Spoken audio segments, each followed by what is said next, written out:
Chapter 451 We must seize the time to seize the throne. After Lu Chen entered the capital of King Qi, he immediately promulgated a series of policies that were beneficial to the people. In addition, Lu Chen didn't even kill anyone from Prince Qi Palace, which immediately made the people of Qi state feel that King Bei was a kind prince who would not kill innocent people indiscriminately. This also alleviated the people of Qi state's fear of Lu Chen to a certain extent. However, those families that had helped Qi state fight against the northern army basically did not end well. After Qi state stabilized, the 200,000 troops each led by Wei Xiyuan and Mu Chongtian also began to attack the mainland of Daxia.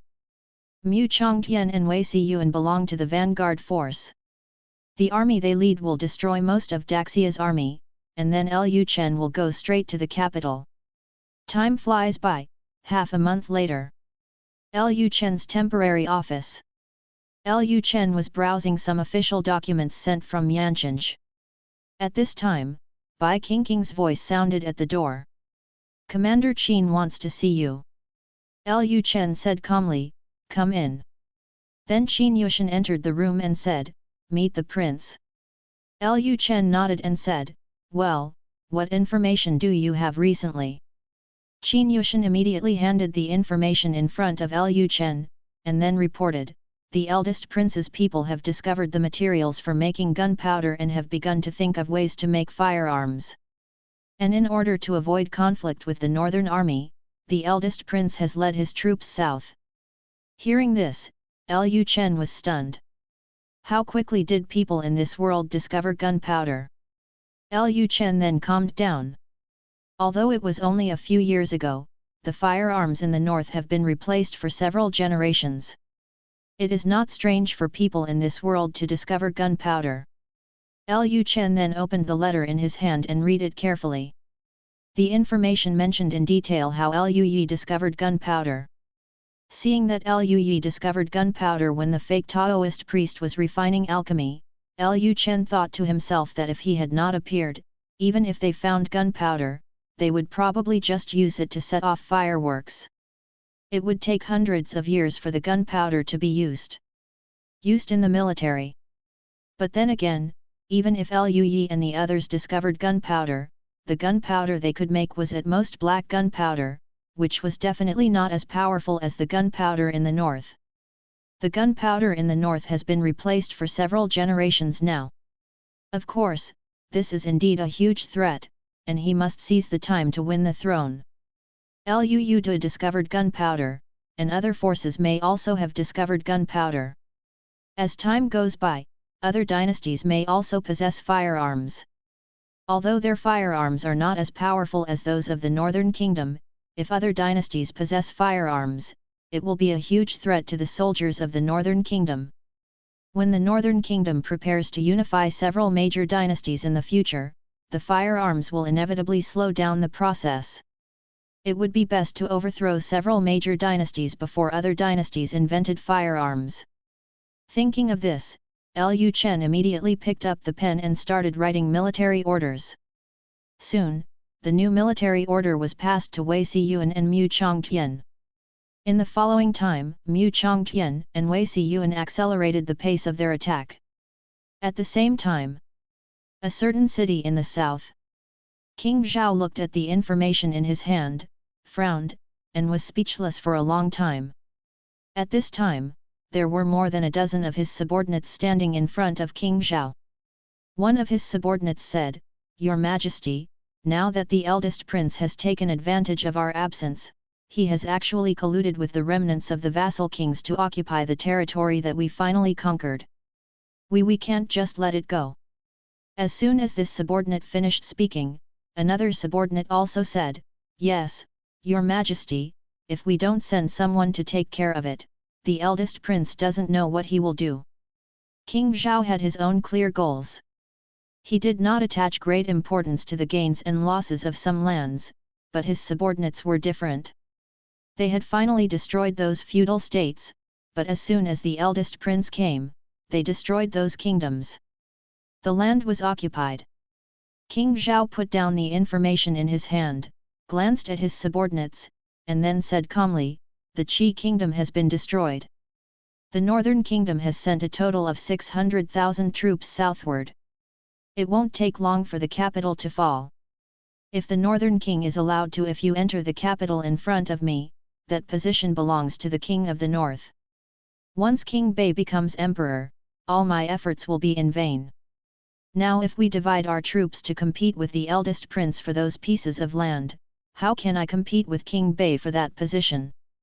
Hearing what King Zhao said, King Zhao's subordinates were stunned. At this time, one of King Zhao's subordinates said, "Your Majesty has a long-term vision and foresight. I admire you."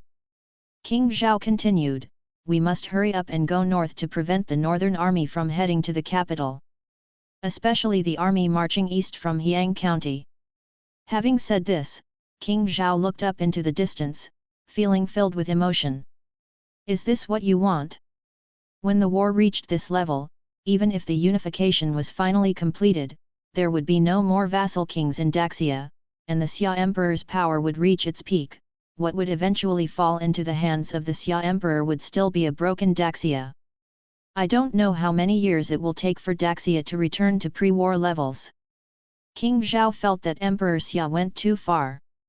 But he was on Emperor Xia's side after all, so it was hard for him to say anything. Now he could only follow what Emperor Xia said and go south as soon as possible to help the court deal with the last vassal king, the king of the north. After receiving Lu Chen's military order, Mu Chongtian and Wei Siyuan accelerated their attack. Emperor Xia had no intention of stopping them from going to the capital at first, so in a very short period of time, most of the counties in Daxia were conquered by the northern kingdom. Controlled. However, Mu Chongtian and Wei Siyuan were advancing too fast, and they had almost reached the area controlled by the capital. Emperor Xia found that Lu Chen was still waiting for King Qi and did not move at all. If the two armies from the north were allowed to continue to advance, the capital city would probably be overrun by the 400,000 troops. This is definitely not possible. We must find a way to delay Lu Chen until he goes south before letting them get close to the capital. Then Emperor Xia began to mobilize troops and generals, and secretly sent a letter to King Zhao, asking King Zhao to find a way to delay Mu Chongtian. The army he led. As for the Daxia court, they focused on dealing with the northern navy in the east. In the past it was just a small fight, but now comes the real war. After receiving Emperor Xia's letter, King Zhao immediately mobilized his troops to move closer to Mu Chongtian's army. At this time, the 200,000 troops led by Mu Chongtian were still stationed in Jingjiang city for repairs. With the presence of the Jinyi guards, Mu Chongtian knew every move of King Zhao. Mu Chongtian also knew that King Zhao had led an army of 400,000 people close to Jingjiang city. Although King Zhao's army was twice as large as theirs, Mu Chongtian did not panic at all. King Zhao and him are also old friends. In order to help Emperor Xia fight for the throne, they had cooperated many times. Mu Chongtian knew very well that King Zhao was Emperor Xia's man. Although on the surface it seems that King Zhao has launched a rebellion, it can be seen from the fact that King Zhao did not attack the capital directly, but instead came to intercept the northern army. King Zhao is still on the side of Emperor Xia. At this time, King Zhao did not know who led the northern army he was about to fight. After approaching Jingjiang city, he immediately led the army to plan a tentative attack to test the combat effectiveness of the northern army. I have long heard that the northern army has strong combat effectiveness, and coupled with the northern army's achievements in the north, this has to make King Zhao cautious. However, what surprised King Zhao was that when they saw that they were already approaching the city, the northern army huddled in Jingjiang city and did not attack. This made King Zhao feel that something was wrong. Just when King Zhao was about to let his soldiers launch an attack, the appearance of Mu Chongtian on the tower of Jingjiang city stunned King Zhao. End of chapter. Chapter 452 The King is back. After Mu Chongtian walked up to the tower, he took the loudspeaker and said loudly, "King Zhao, you are well. We haven't seen each other for more than 10 years. Hearing that this voice was also Mu Chongtian's, King Zhao frowned suddenly. He was a little confused. Wasn't Mu Chongtian dead a long time ago? Why did he go to the north? After his brain was stunned for a moment, King Zhao came to his senses and said loudly, "It has indeed been 10 years since we last met. You are really lucky. I thought you were dead a long time ago, but I didn't expect you are still alive." Mu Chongtian laughed, and then said, "I didn't expect that I could live to this day." King Zhao said, "I'm afraid you didn't run out just to get close to me." Mu Chongtian ignored King Zhao's words and said, "King Zhao, I didn't expect that you would still stand by Lu Xingqiu after seeing what happened to me in Laozhou. Lu Xingqiu is the kind of person who kills people by killing them. Tyrant, are you worthy of following me like this?" After hearing Mu Changtian's words, King Zhao's face darkened instantly. Although King Zhao was indeed on the side of Emperor Xia, his people never knew this. His subordinates all thought that he killed the vassal kings in Daxia and chose to go north to fight for the throne. Mu Chongtian said this directly. If King Zhao's subordinates believed it, they would definitely be dissatisfied with King Zhao. They followed King Zhao and worked so hard just to put King Zhao in that position so that they could become ministers of the dragon. But in the end, King Zhao was secretly acting as Emperor Xia's dog. How could his subordinates endure it? King Zhao sneered and said, "As the vassal king of Daxia, I naturally cannot see rebellious ministers and traitors usurping power and seizing the throne." King Zhao neither affirmed nor denied. After all, they went north under the slogan of King Qin. His subordinates would not think there was anything wrong with what he said. "But you, Mu Chongtian, your majesty thought that your Mu family wanted to rebel, but I didn't expect that you actually rebelled. But I am very curious. King Bei is also his majesty's son. Why did you go to King Bei? You still work for the Lu family, and you are still the dog of the Lu family." Mu Chongtian said calmly, "The king of the north is a wise king, far beyond the tyrant Lu Xingqiu." Hearing this, King Zhao laughed loudly. What kind of wise king can a man who thinks about killing his father and usurping the throne be? Mu Chongtian ignored King Zhao's words and said, "King Zhao, before the war begins, for the sake of our young friendship, I advise you one last time to surrender to the king of the north. This is your only choice." King Zhao said, "It's ridiculous, how could I, the king, take refuge in the rebellious ministers and traitors?" Mu Chongtian said, "Since King Zhao is obsessed with it, it is useless to talk more, let's start a war." After Mu Chongtian finished speaking, King Zhao immediately pulled out his sword from his scabbard and said, "Attack!" The next moment, drums sounded, and countless arrows flew out from the soldiers' battle formation. Mu Chongtian also raised his sword and said, "Attack!" Immediately, the horn sound of woo-woo sounded in the sky above Jingjiang city. The moment the horn sounded, the sound of cannons echoed in the sky above Jingjiang city. In an instant, countless cannonballs fell on King Zhao's army. Before King Zhao's soldiers could react, they were overturned by the cannonballs. Where the shells exploded, people were thrown off their backs, dust filled the sky, limbs flew everywhere, and not a single Zhao soldier was left alive. Seeing this scene, King Zhao's soldiers were shocked. For a moment, panic spread among the army. King Zhao murmured, "Is this the weapon of the North Kingdom? No wonder Dahua fell down in the North Country." King Zhao quickly came to his senses and shouted, "Retreat!" Originally, this was just a tentative attack and he had no intention of capturing Jingjiang city. Now that he had seen such terrifying weapons in the north, let alone those soldiers, King Zhao himself had lost the will to fight. With the sound of the retreat horn and the waving of the flag, Zhao Jun's soldiers retreated quickly. Zhao Jun's retreat was very fast, and the most important thing was that there was no trace of disorder. Even though they were bombarded by artillery, Zhao Jun's soldiers were still able to calm their inner panic. At this time, the deputy general beside Mu Chongtian said, "General, do we want to pursue him?"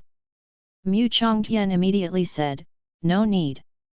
It can be seen from the retreat of King Zhao's army that this army is extraordinary. Now that they are catching up, they cannot bring heavy artillery. They may not be able to achieve much results by relying on muskets and grenades. Although firearms are relatively powerful, other people's arrows are not immune to them. Of course, the most important thing is that Lu Chen said in the military order that for troops with relatively strong combat effectiveness, we should try our best to use deterrence and recruitment as the main method. After all, Daxia will be Lu Chen's Daxia from now on. If it is really completely destroyed and almost all the men of Daxia are killed, how will he unify other dynasties in the future? Population is still an important resource for Lu Chen. Mu Chongtian believed that the weapons of the North Kingdom had already deterred King Zhao. Now it was up to King Zhao to choose. If King Zhao insisted on siding with Emperor Xia, there would be no choice. After King Zhao withdrew to a certain city they occupied, his inner emotions still could not calm down for a long time. He had expected that the weapons of the North Kingdom might be very powerful, but he did not expect that the power of the weapons of the North Kingdom would actually catch up with the Grand Master's action. How on earth was that kind of exploding iron ball made? How could a small iron ball be so powerful? Fortunately, Mu Chongtian led his troops to chase them out, otherwise they would have lost at least 1/3 of their troops today. Now there is trouble. The North Kingdom has such powerful weapons, and his soldiers cannot hold the road to the capital. He may not be able to complete the task assigned to him by Emperor Xia. When he thought of this, King Zhao felt extremely depressed in his heart. Why did the King of the North come up with so many things in such a short time after arriving in the North Kingdom? There was no such explosive iron ball in this world before. King Zhao began to worry in his heart. Now, the outcome was a little unpredictable. The next war is not something that ordinary people can interfere with. They can only place their hopes on the great masters and heavenly beings. If Emperor Xia could kill the heavenly beings in Suanyu Palace and become a heavenly being, then the weapons of the North Kingdom should be unable to defeat him, and he would be able to make a comeback when the time comes. But if Emperor Xia's plan failed, Emperor Xia would have to step down from that position. If Emperor Xia fails, what should he do? King Zhao frowned, thinking a lot. In the next few days, King Zhao kept guard against Mu Changtian's eastward advance while thinking about what he should do. At the same time, the war on the seaside basically decided the winner. Although Daxia sent out elites, under the bombardment of artillery fire from the north, the imperial army was still defeated steadily in the end. Seeing that the situation was so urgent, Emperor Xia even had the idea of sending a Grand Master to help. However, at this moment, the northern army in the east and west stopped advancing. They seemed to be waiting for something. At the same time, the capital of King Qi, Lu Chen, welcomed by the people of King Qi, embarked on the southern expedition. Lu Chen was riding on his horse, looking in the direction of the capital, and said to himself, "This king is back." End of chapter. Chapter 453. Who is she, this villain? After hearing the news that Lu Chen led an army of 150,000 people to the south, Emperor Xia and the traders in Suanyu Palace were very excited. After waiting for so long, their plan can finally be implemented. When King Bei arrived in the capital, it was the day when King Bei and the old palace master of Suanyu Palace died. The 150,000 strong army led by Lu Chen moved south very quickly, encountering almost no obstacles on the way. It took less than half a month to reach the Jiangyi area. After arriving at the outskirts of the capital, Lu Chen was not in a hurry to take the initiative to attack. He activated the imperial guards in the capital to collect more intelligence about the capital. The real threat to the capital is not the soldiers of the imperial court, but the masters currently in the capital. After Jin Yiwei and various investigations, Lu Chen basically figured out the current situation in the capital. There are 10 people in the capital who have the strength of Grand Master or above, including the Grand Master of Suanyu Palace. Among them, there are 3 pseudo-celestial beings, that is, Emperor Xia and the two traders from Suanyu Palace are pseudo-celestial beings. There are not many great masters on Lu Chen's side, but there are two heavenly beings on Lu Chen's side. It is not a problem for one celestial being to be equal to 10 grand masters. No matter how many grand masters there are in the capital, Lu Chen is not worried. What Lu Chen is most worried about right now is the weapon in the palace that can kill celestial beings. Only when that weapon was destroyed could he be able to attack the capital with confidence. However, after about half a month of inquiring, Jin Yiwei could not find where the weapon that could kill heavenly beings was. Tian City. The mansion of a certain aristocratic family. Tian City already belongs to the capital. After Lu Chen arrived in Tian City, all the wealthy families in Tian City were frightened and ran away. Lu Chen randomly found a courtyard belonging to a wealthy family as a place to stay. At this moment, Lu Chen was sitting on the stone bench in the pavilion, looking through the information reported by the Jin Yiwei in his hand. At this time, Yun Xianxian and Chen Wanrong entered the courtyard. Yun Xianxian looked at Lu Chen and asked directly, "When do you plan to attack the capital?" Lu Chen put down the information in his hand, looked up at Yun Xianxian, and sighed slightly. "I originally planned to wait for the news about the magic weapon before launching an attack, but after so long, Jin Yiwei still hasn't found it." "Where is that magic weapon?" Yun Xianxian said calmly, "I didn't show up, how could they take out that magic weapon? The only way now is to take the initiative to attack. When they see me, they will definitely use that magic weapon to sneak attack on me." Lu Chen thought for a while, if there was no other way in the end, then he would have to do this.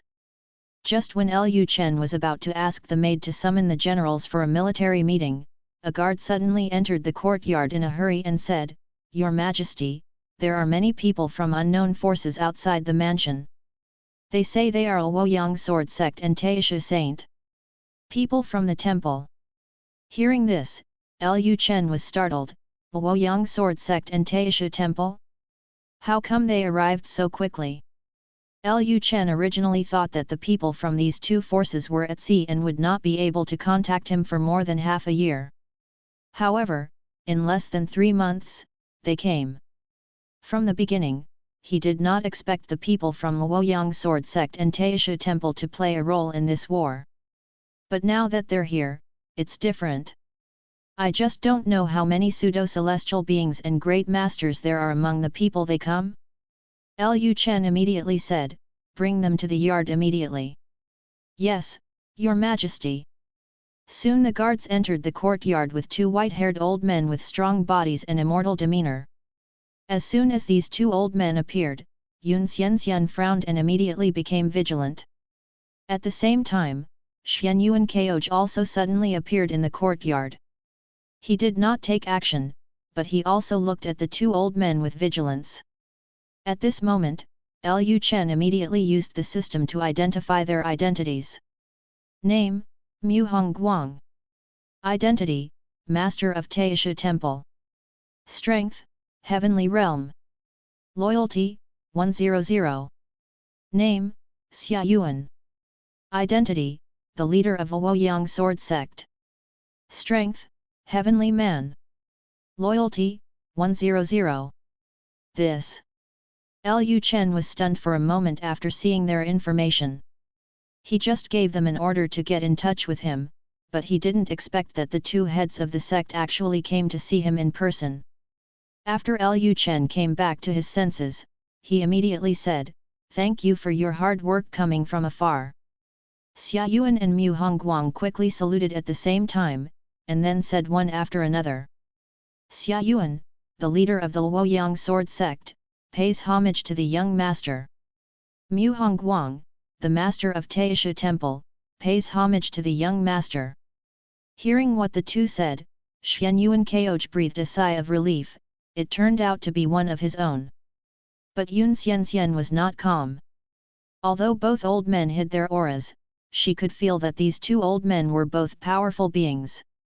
Although strong celestial beings are nothing in the world of immortality, celestial beings are still relatively precious in this world.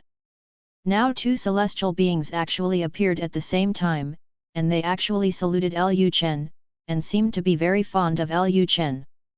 Respectfully, he also called him young master Lu Chen. He seemed to be Lu Chen's man. How can this be?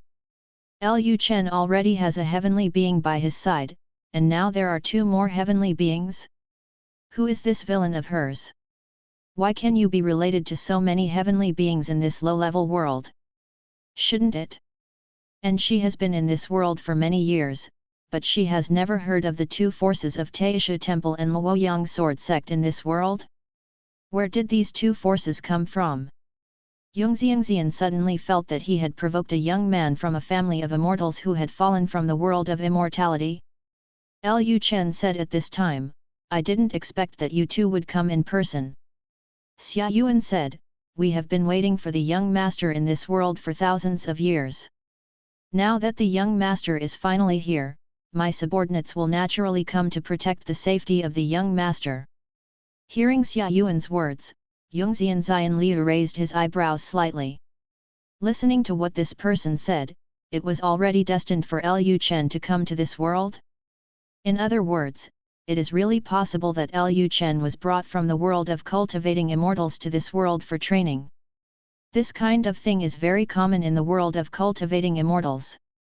Some worlds of cultivating immortals like to send the younger generations of their families to low-level worlds and let them train in the low-level worlds. After they have cultivated to a certain level, they will be allowed to return to the original world. No wonder Lu Chen possesses high-level skills such as Dragon and Phoenix Yin Yang Ju. It turns out that his identity is extraordinary. For a moment, Yun Xianxian suddenly felt that she had picked up a hot potato. She had always been relatively withdrawn in the world of cultivating immortals, and she was unwilling to interact with those young masters from the aristocratic families. At this moment, Lu Chen thought that Yongxiangxian was still there, so he said to Yongxiangxian, Master, I still have things to deal with. Let's discuss what we just talked about tomorrow. Having said this, Lu Chen said to Xia Yuan and Mu Hongguang, Sect Master Xia, Master Mu, come with me. Then Lu Chen took Mu Hongguang and Xia Yuan to the study room. Watching their leaving figures, Yun Xianxian fell into deep thought, seeming to be thinking about something. End of chapter. Chapter 454 Two Powerful Forces. After Lu Chen brought Xia Yuan and Mu Hongguang to the study room, he learned about the current situation of Luoyang Sword Sect and Taisha Temple through them, and also got a general idea of the current development of Liang Island and Taishu Island. 69shux.com. After learning about the Luoyang Sword Sect and Taisha Temple, Lu Chen thought of another question. He glanced at Xia Yuan and Mu Hongguang, and then said to Xia Yuan, Xia Zongzhu, you said that you have been waiting for me in this world for 1,000 years. I am very curious, why did you say such a thing? Lu Chen had never inquired about the people summoned by the system before, because he felt that the system would prevent him from asking about some things, but this time he finally couldn't help it anymore, and he didn't care whether the system would stop him from asking about these things. After hearing Lu Chen's question, Xia Yuan replied, Back to young master, according to our sect documents, the ancestors of our Luoyang Sword Sect and Taisha Temple are not from this world. After they came to this world, have been seriously injured, they knew that you would definitely come to this world, young master, so they left the documents and asked us to wait for your arrival. After this, more than 1,000 years have passed. Hearing this, Lu Chen was stunned for a moment. No wonder the system didn't stop him from asking them these things. The system's arrangements were really flawless. The ancestors of Taisha Temple and Luoyang Sword Sect were gone, so I couldn't find anything no matter how much I asked. Lu Chen no longer wastes time on this matter. The most important thing now is to win the throne of Daxia. Thinking of this, Lu Chen, Xia Yuan and Mu Hongguang said, Master Xia, Master Mu, you two came at the right time. I am planning to attack the capital and seize the throne of Daxia. With the help of you two, I believe this time will go very smoothly. Xia Yuan immediately said, this is what we should do. At this time, Mu Hongguang suddenly said, by the way, young master, on the way here, we encountered the figure of the demon cult in Daxia. Hearing this, Lu Chen was startled, and then he said, you have lived in the Southeast Sea all year round, and you know about the existence of the demon cult.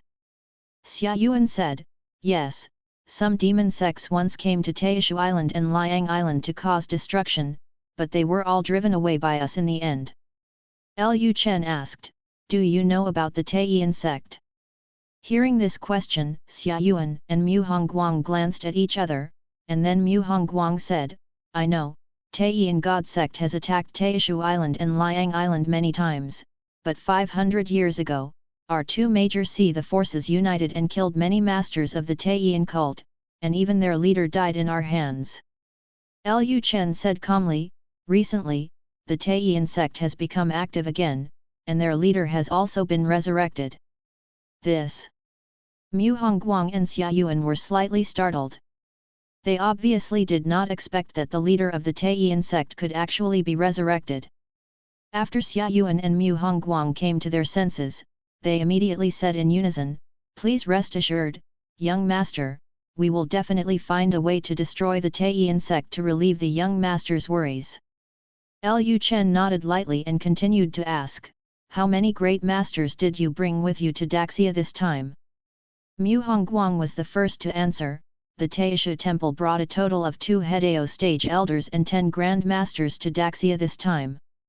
After Mu Hongguang finished answering, Xia Yuan continued, the Luoyang sword sect came to Daxia this time to bring a Hedao stage elder and 13 great masters.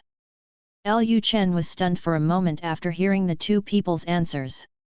When the system rewarded the Luoyang sword sect and Taishu temple, the system introduced the grand masters of these two forces as how many grand masters. At that time, Lu Chen obviously did not realize how many grand masters there were in these two forces.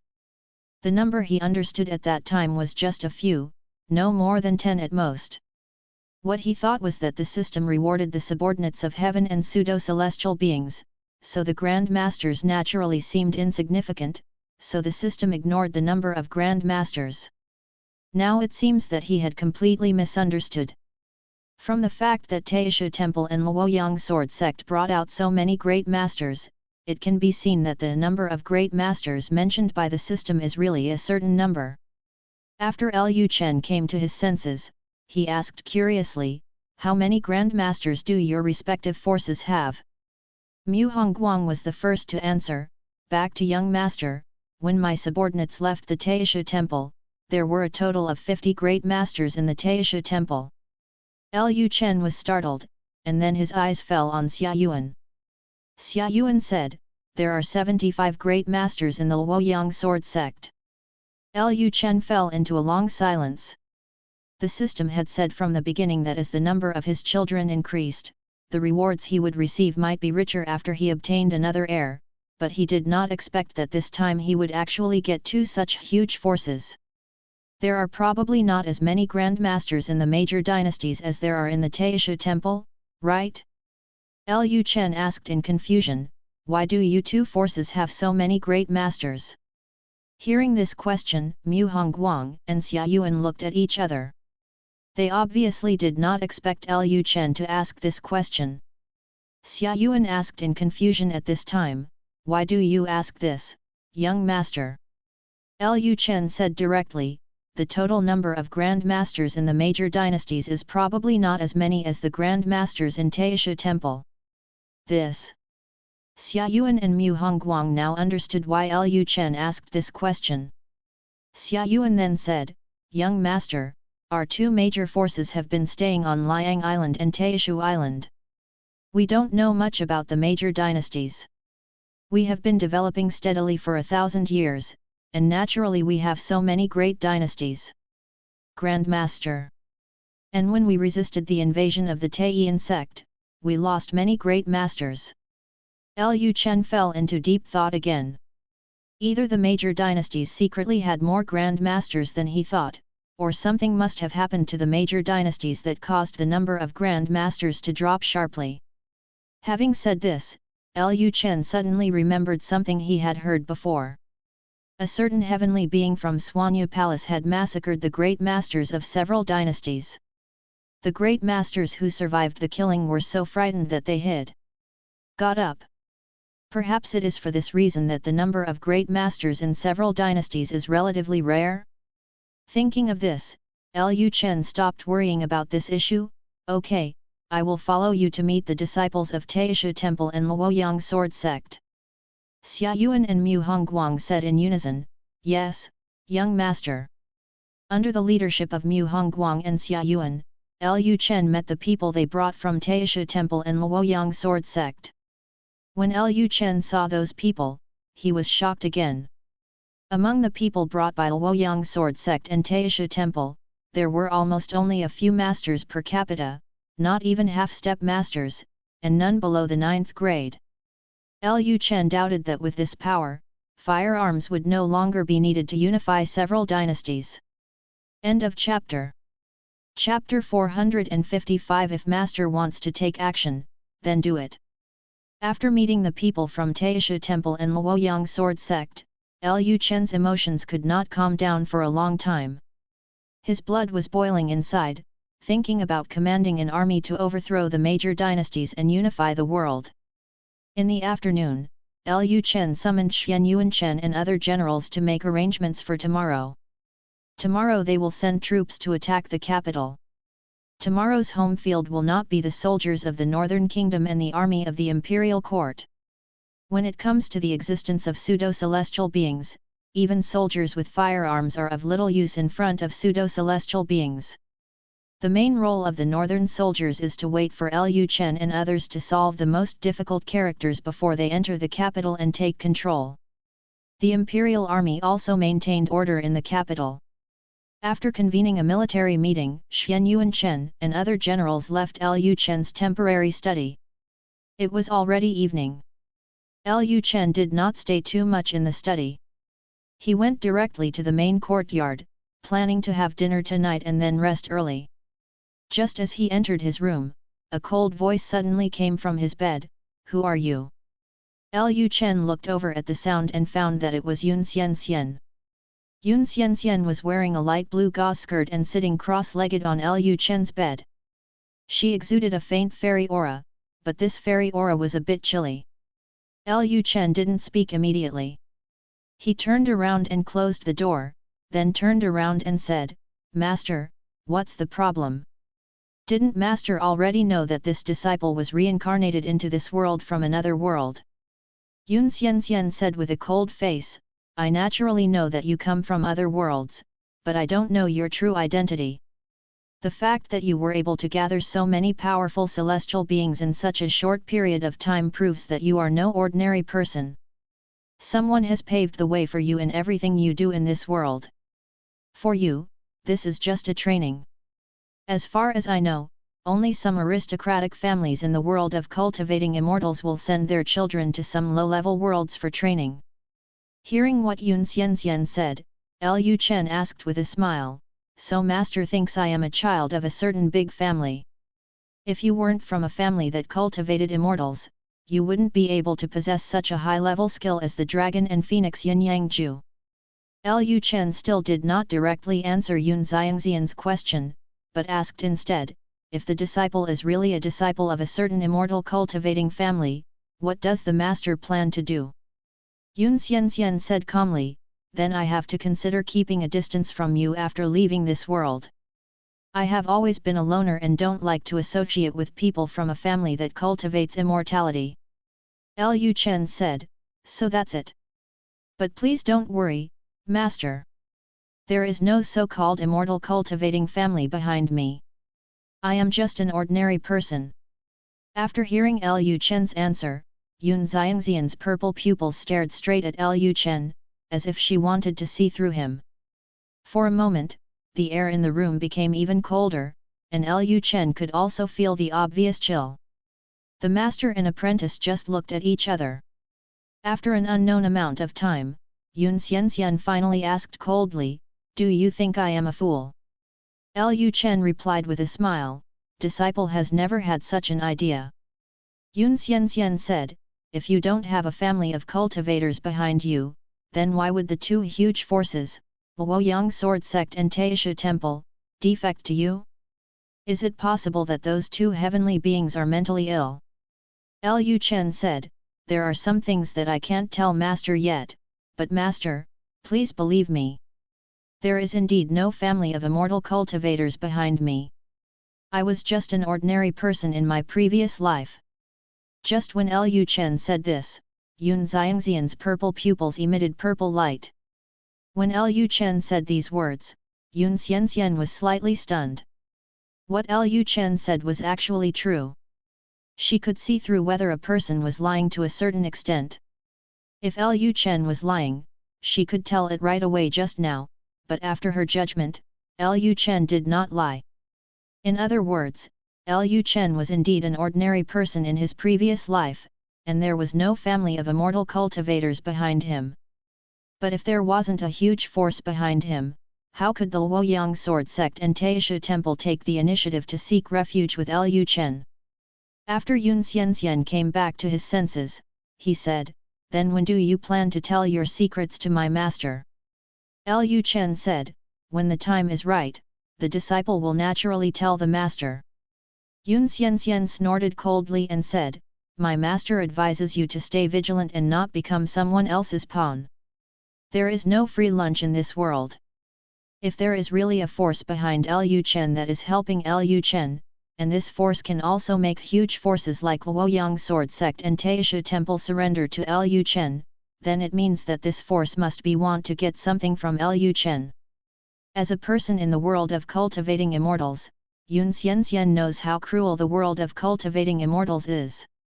When she approached Lu Chen, one of her purposes was to use Lu Chen to practice dual cultivation and regain her strength, so she believed that the force must also want to use Lu Chen for something. Although she initially approached Lu Chen just to take advantage of him, now Yun Xianxian has developed a possessive desire deep in her heart.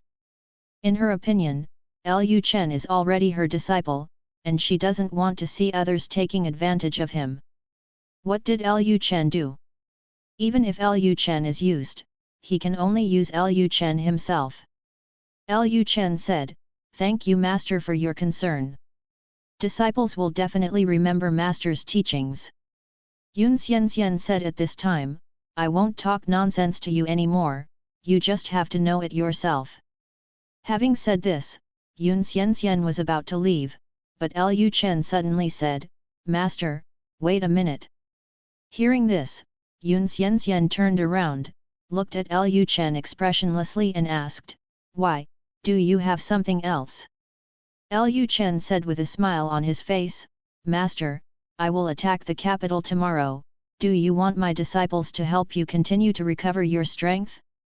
Yun Xianxian said calmly, now you have two more heavenly subordinates around you, and judging from those brought by Taisha Temple and Luoyang Sword Sect, these two forces are very powerful and do not need to be it's my turn. Lu Chen said, Master, what are you talking about? How can the disciple find that magic weapon without the help of Master? Hearing this, Yun Xianxian laughed in his heart. It seemed that this disciple was not stupid. He did not get carried away because of the arrival of the other two heavenly beings. He also knew that he was useful to him. Yun Xianxian said, okay, come up.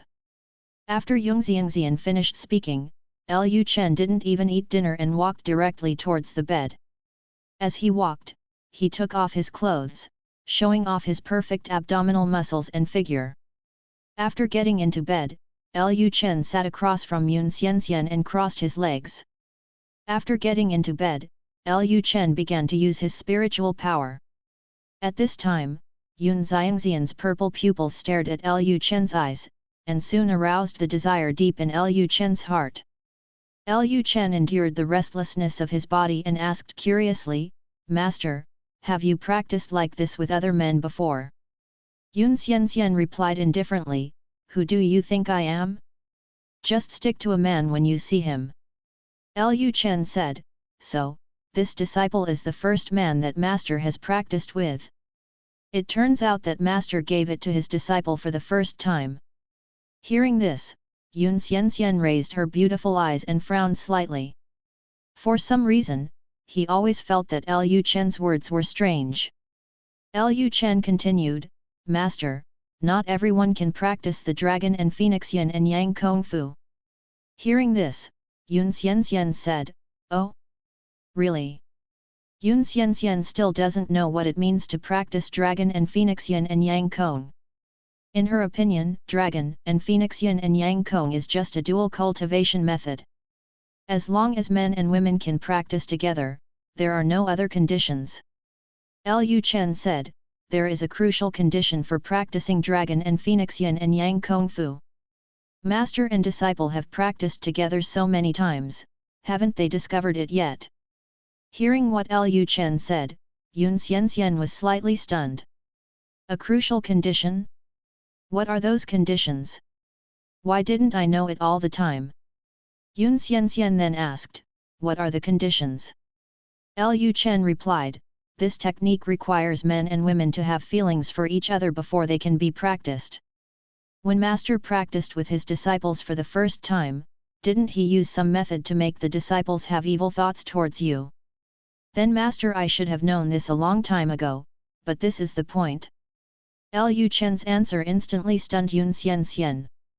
However, at the next moment, Yun Xiangxian's body suddenly released a stream of cold air, which directly froze the entire room. Even Lu Chen was almost frozen. Yun Xiangxian's purple pupils stared at Lu Chen coldly, what do you want to say? Seeing the cold air filling Yun Xiangxian's body, Lu Chen immediately said, disciple is just telling the truth. Master, please don't be angry. How could Yun Xianxian not understand what Lu Chen said just now? Lu Chen said that practicing dragon and phoenix yin yang kung requires both men and women to have feelings for each other. Didn't Lu Chen mean that he was interested in him? Any thoughts on that? This guy really dares to think. How could a saint from the fairy world have thoughts about him? What a scoundrel!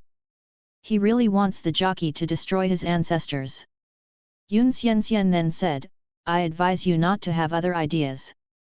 Just because I accept you as my disciple does not mean that I will tolerate your behavior forever. Lu Chen didn't give in immediately. Maybe it was because two more heavenly beings came to his side, and Lu Chen became a lot more courageous. Lu Chen said, Master, my disciple just told me the necessary conditions for practicing dragon and phoenix yin yang gong. Why is Master angry? Could it be that Master got angry because his disciple told him right, so he is anxious to deny it?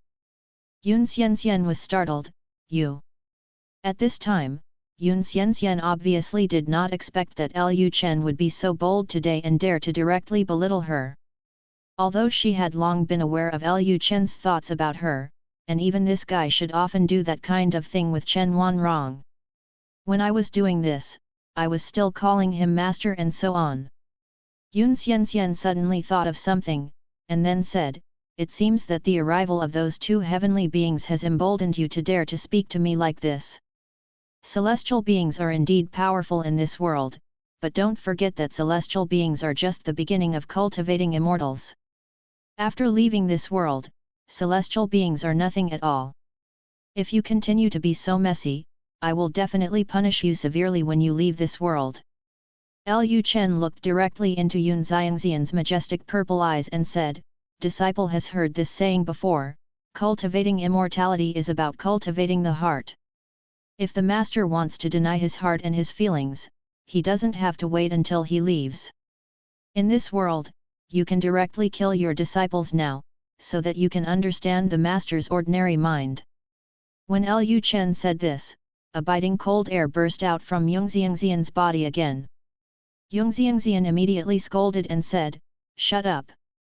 Do you think I don't dare to kill you? At this point, Lu Chen felt as if his body was frozen, and then layers of ice crawled over his body, and soon his lower body seemed to be frozen.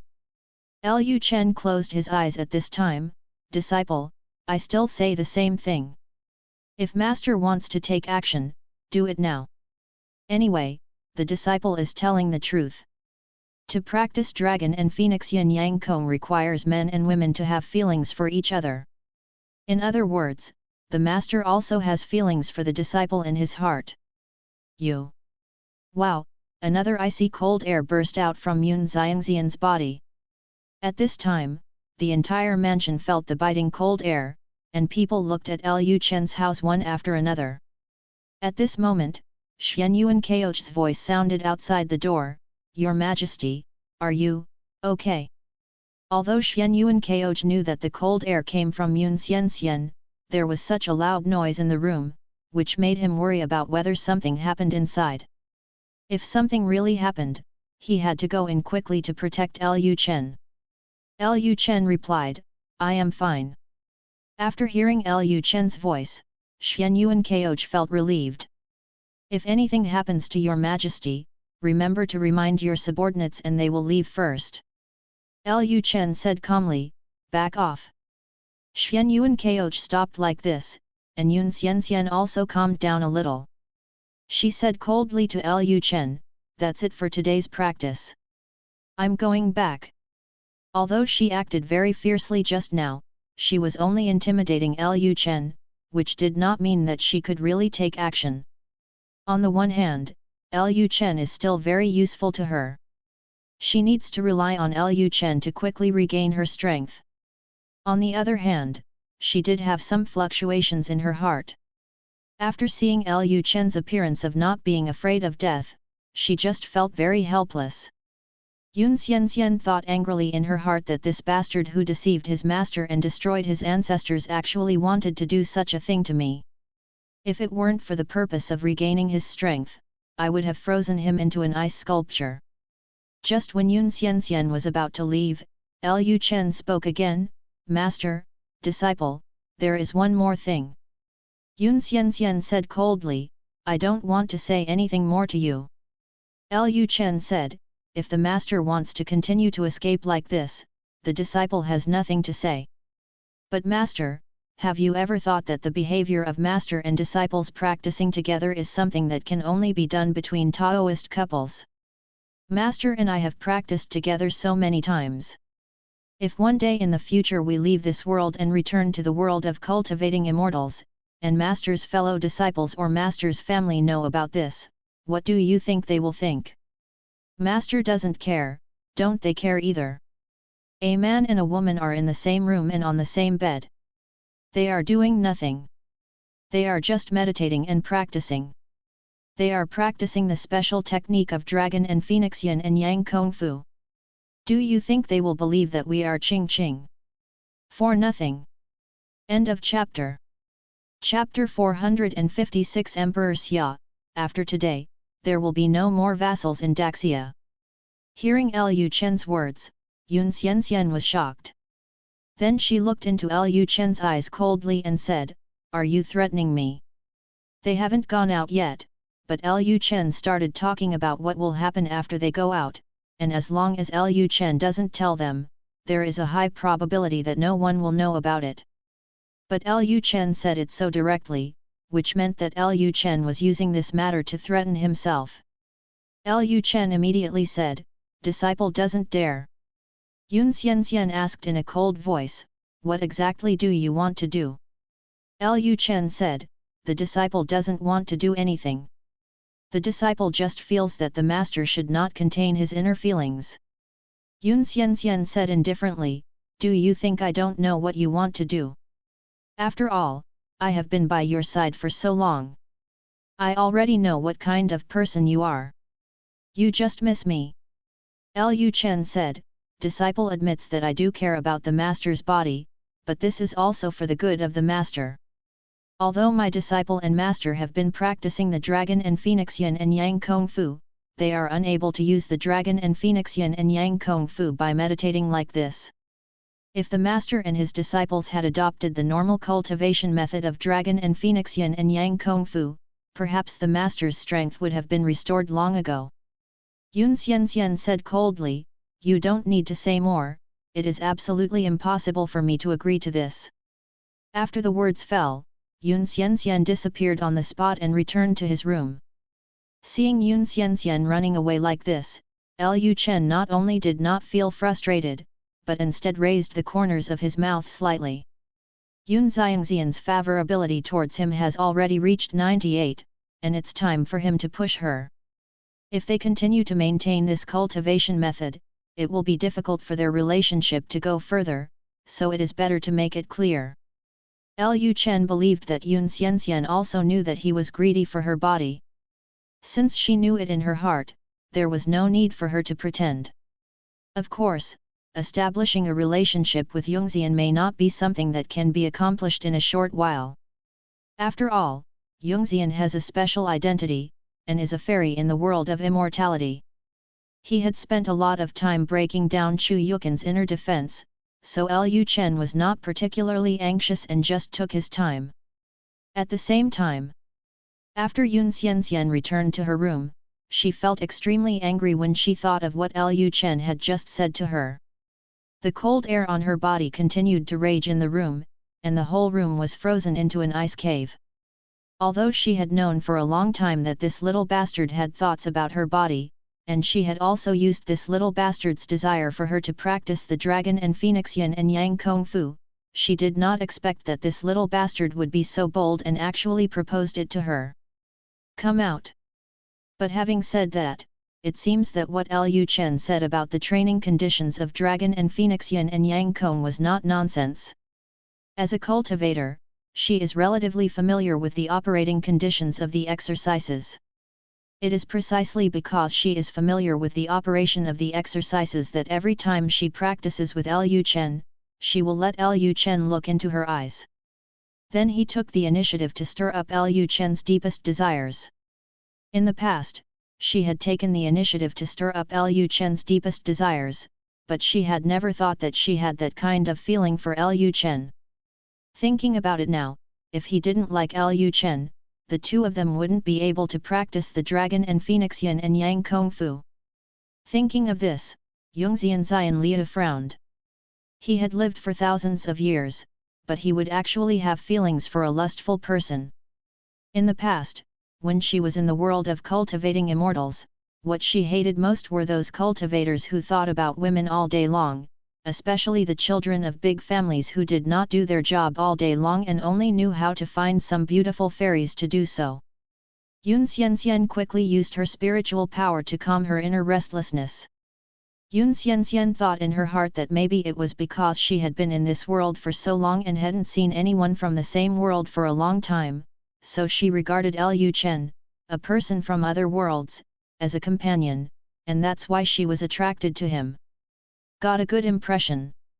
Thinking of this, Yun Xianxian snorted coldly and said to himself, the evil disciple who deceives his master and destroys his ancestors. If you want to become a master, you have to see whether you have this ability. Yun Xianxian decided to guard against Lu Chen in the future, lest this guy seize the opportunity and really cause harm to himself. As for the idea of killing Lu Chen once and for all, it is impossible for her to have it. Lu Chen is very important to her, both in terms of practical interests and emotional sustenance. All she can do is to guard against him to avoid this. The guy succeeded. Yun Xianxian secretly made up her mind. When she has the ability to leave this world in the future, she will stay away from that evil disciple. The world of immortal cultivation is so big. As long as they return to the original world, it will be very difficult for them to meet again in their lifetime. Thinking of this, the fairy, who had always been cold and had never bowed down because of the difficulties in front of her, sighed slightly today. What a bad fate! The next morning, when Lu Chen got up, Yungxian was already in the courtyard. Although something like that happened last night, because the capital was to be attacked today, Yungxian had no choice but to come out. As soon as Lu Chen came out of the room, Yun Xiangxian's body radiated cold air, and Lu Chen felt the cold air coming straight towards him. Seeing this scene, Lu Chen didn't pay too much attention. He said with a smile, "Master, you got up so early." Yun Xianxian ignored Lu Chen's words and said lightly, after you ascend the throne and proclaim yourself emperor, I will return to Suanya Palace with Rong. Lu Chen was stunned for a moment, but he didn't say much. Just go back. Anyway, Fairy Yungxian couldn't escape from his grasp. He would one day make this fairy his woman. I see. Yun Xianxian then walked towards the outside of the courtyard and said as he walked, hurry up and get your heavenly subordinates ready. Once Emperor Xia and the others use that magic weapon, they will immediately use that magic weapon. Seize the magic weapon. Lu Chen did not hesitate and followed Yun Xianxian directly to the military camp. Immediately afterwards, Lu Chen led an army of 150,000 people straight to the capital. It only took less than a morning for Lu Chen to arrive in the capital. During this period, they did not encounter any resistance inside, and it was extremely smooth. Lu Chen also saw what Emperor Xia was thinking. Emperor Xia must have wanted to wait until the heavenly beings in Suanya Palace were dealt with before letting the imperial army fight back. In the case of humans, the pseudo-celestial beings were able to crush the soldiers of the Northern Kingdom. If the imperial army were to stop the soldiers from the north, it would be of no benefit to the army. They had already seen the fighting power of the soldiers from the north. If they were to send soldiers to stop Lu Chen from going south, it would simply be to let the soldiers of the imperial court die. The imperial army still near Jiangyi province are all the best among the best, and Emperor Xia will not send them to die. Both sides know very well that the key to this battle is to get rid of the most vulnerable person on the other side. As long as the pseudo-celestial beings and celestial beings on both sides are gone, there is basically nothing left to fight in this battle. At this time, there was a panic in the capital. Those who could run had already gone to the south, but now most of them were unable to run.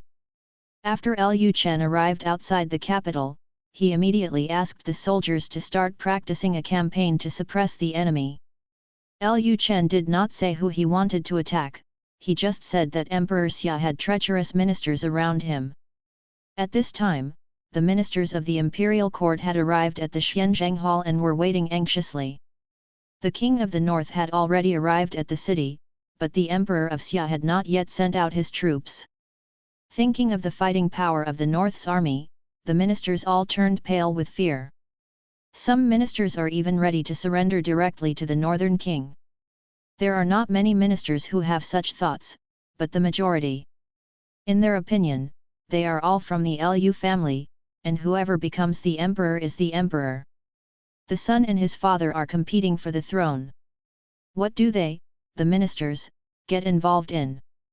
They just need to wait and see who can win. Just when the ministers in the hall were restless, suddenly, a figure wearing golden armor attracted their attention. The man wore a yellow robe and slowly walked into the hall. Seeing that the person coming was Emperor Xia, the ministers instantly became quiet and said in unison, "Long live my emperor!"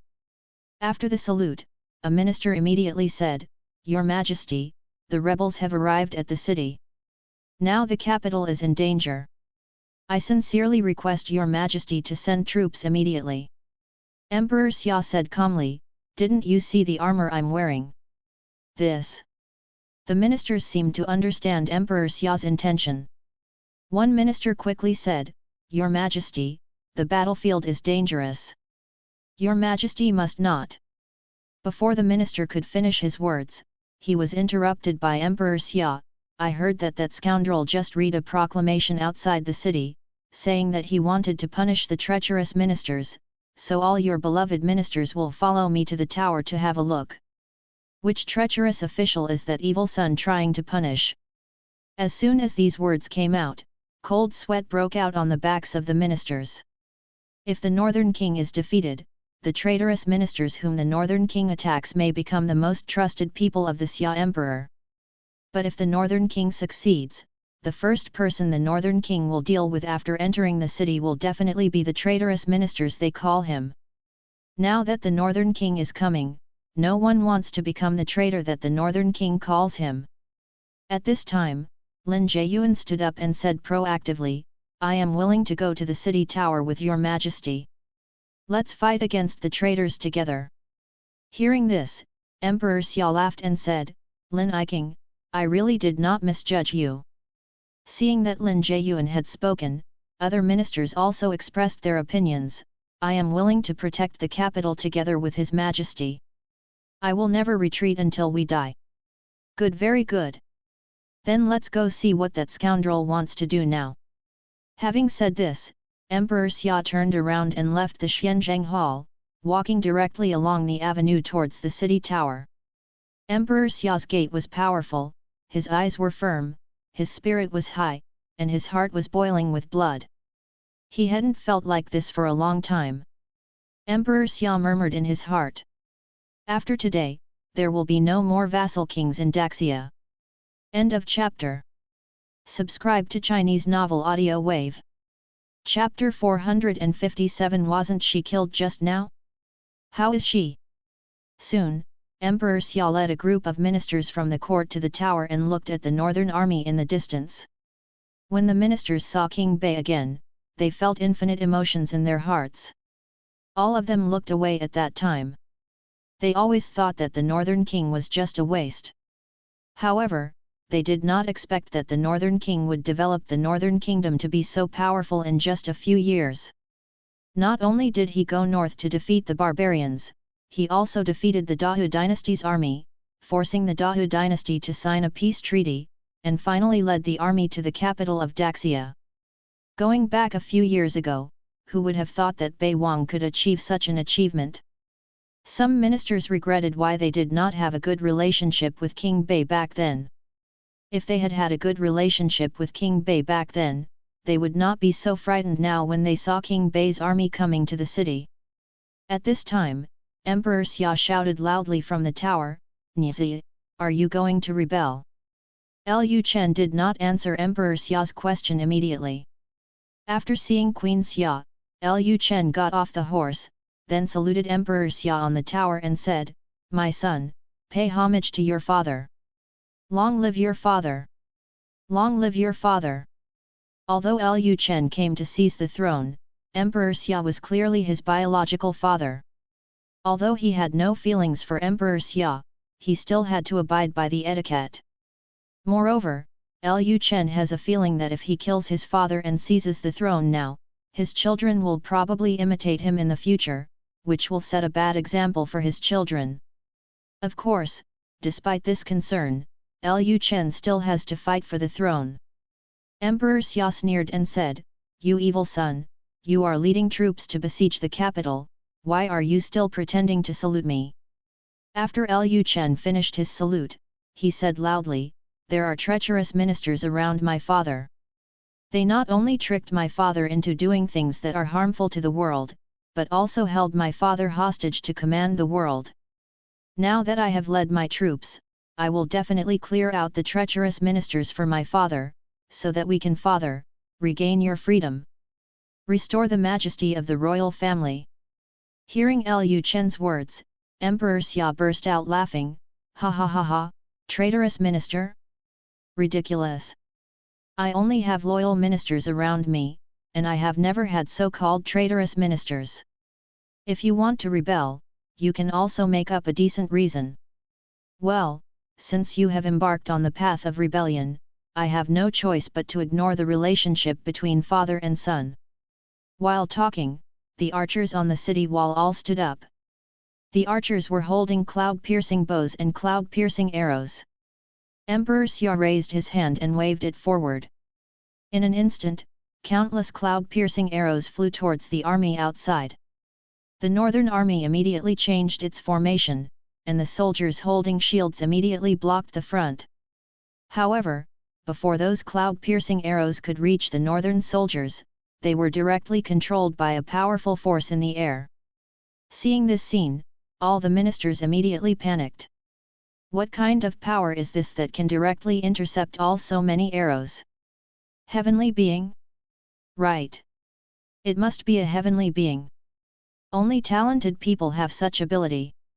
They had long heard that the heavenly beings from Swanyu Palace had gone to the Northern Kingdom, and now it seems that this rumor is true. The heavenly beings of Swanyu Palace actually sided with the Northern Kingdom. It's over now. The northern king has the help of heaven and man. Isn't it easy to get the throne? For a time, almost all the ministers on the city tower began to think about how they should surrender after King Bei entered the capital. However, Emperor Xia was different from those ministers. When he saw this scene, not only did he not panic, but the corners of his mouth rose slightly. He was just waiting for that heavenly being to appear. As long as that heavenly being was dealt with, the war would be over soon. At this moment, the northern soldiers suddenly began to retreat, leaving only a few people. Seeing this scene, the people on the tower were stunned again. What is going on? Why did the northern soldiers retreat? Don't they want to attack the city? Why are you retreating now? Soon, a woman with bare feet, green clothes and white hair walked in front of Lu Chen and the others. As soon as the woman appeared, everyone on the city wall was stunned for a moment because of the woman's beauty. What a beautiful woman! This woman doesn't look like a mortal in this world at all. Everyone instantly understood that this was the heavenly man from Suanya Palace.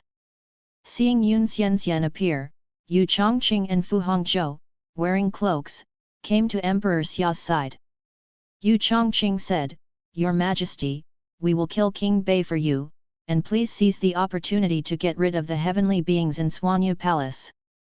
If the heavenly beings in Suanya Palace do not die, all our efforts will be in vain." Emperor Xia said calmly, "You don't need to remind me, I know what to do." Hearing their conversation, the minister on the side was stunned again. According to what they mean, can Emperor Xia kill a heavenly being? How can this be? In people's eyes, heavenly beings are like immortals. How can ordinary people kill immortals? Who are these people in black robes? Why haven't they heard of these people in black robes? The ministers are now full of questions, but they know one thing very well, that is, Emperor Xia has been hiding his clumsiness. Emperor Xia still has a trump card, and his trump card is very powerful, and he is not afraid of heavenly beings at all. For a moment, people remembered the rumors some time ago. It was rumored that there was a magic weapon in the palace that could kill heavenly beings. People had always thought that this was just a rumor. Now it seems that Emperor Xia really has a magic weapon in his hand that can kill heavenly beings. So, who will win and who loses in this war is still unknown. At this moment, the man in black robe next to Emperor Xia instantly jumped off the tower and ran straight to Lu Chen in the distance. At the same time, Emperor Xia also asked someone to bring the evil magic weapon. The shadow guard quickly carried a box exuding black energy to Emperor Xia. Feeling the terrifying aura emanating from the box, the ministers on the tower couldn't help but take a few steps back. Emperor Xia ignored the reactions of the ministers and opened the box directly. The moment the box was opened, the black energy inside burst out. The emitted black energy directly covered the entire city tower. The ministers were wrapped in this black energy. The ministers and soldiers on the tower immediately became panicked. I was at a loss, thinking that this was what was going to happen. But in the end nothing happened. At this time, Lu Chen in the distance also saw the black energy bursting out from the tower. The cells in his body began to tremble at that moment. Lu Chen frowned. It seemed that the magic weapon had been taken out. At this moment, Yun Xianxian controlled his life-size puppet to fly into the air. Seeing this scene, Emperor Xia's eyes instantly emitted a sharp light. What a great opportunity! Immediately, Emperor Xia tightened his grip on the magical weapon and pointed it at the immortal Yungxian in the sky. When Yu Chongqing and Fu Hongzhou were about to approach Lu Chen, they launched an attack directly. The sword energy went straight to Lu Chen, but Lu Chen did not avoid it. Lu Chen raised his hand and swung his sword. Thousand waves. Countless sword chi came forward, and the sword chi from both sides collided, kicking up dust all over the sky. Seeing this scene, the ministers on the tower were stunned again.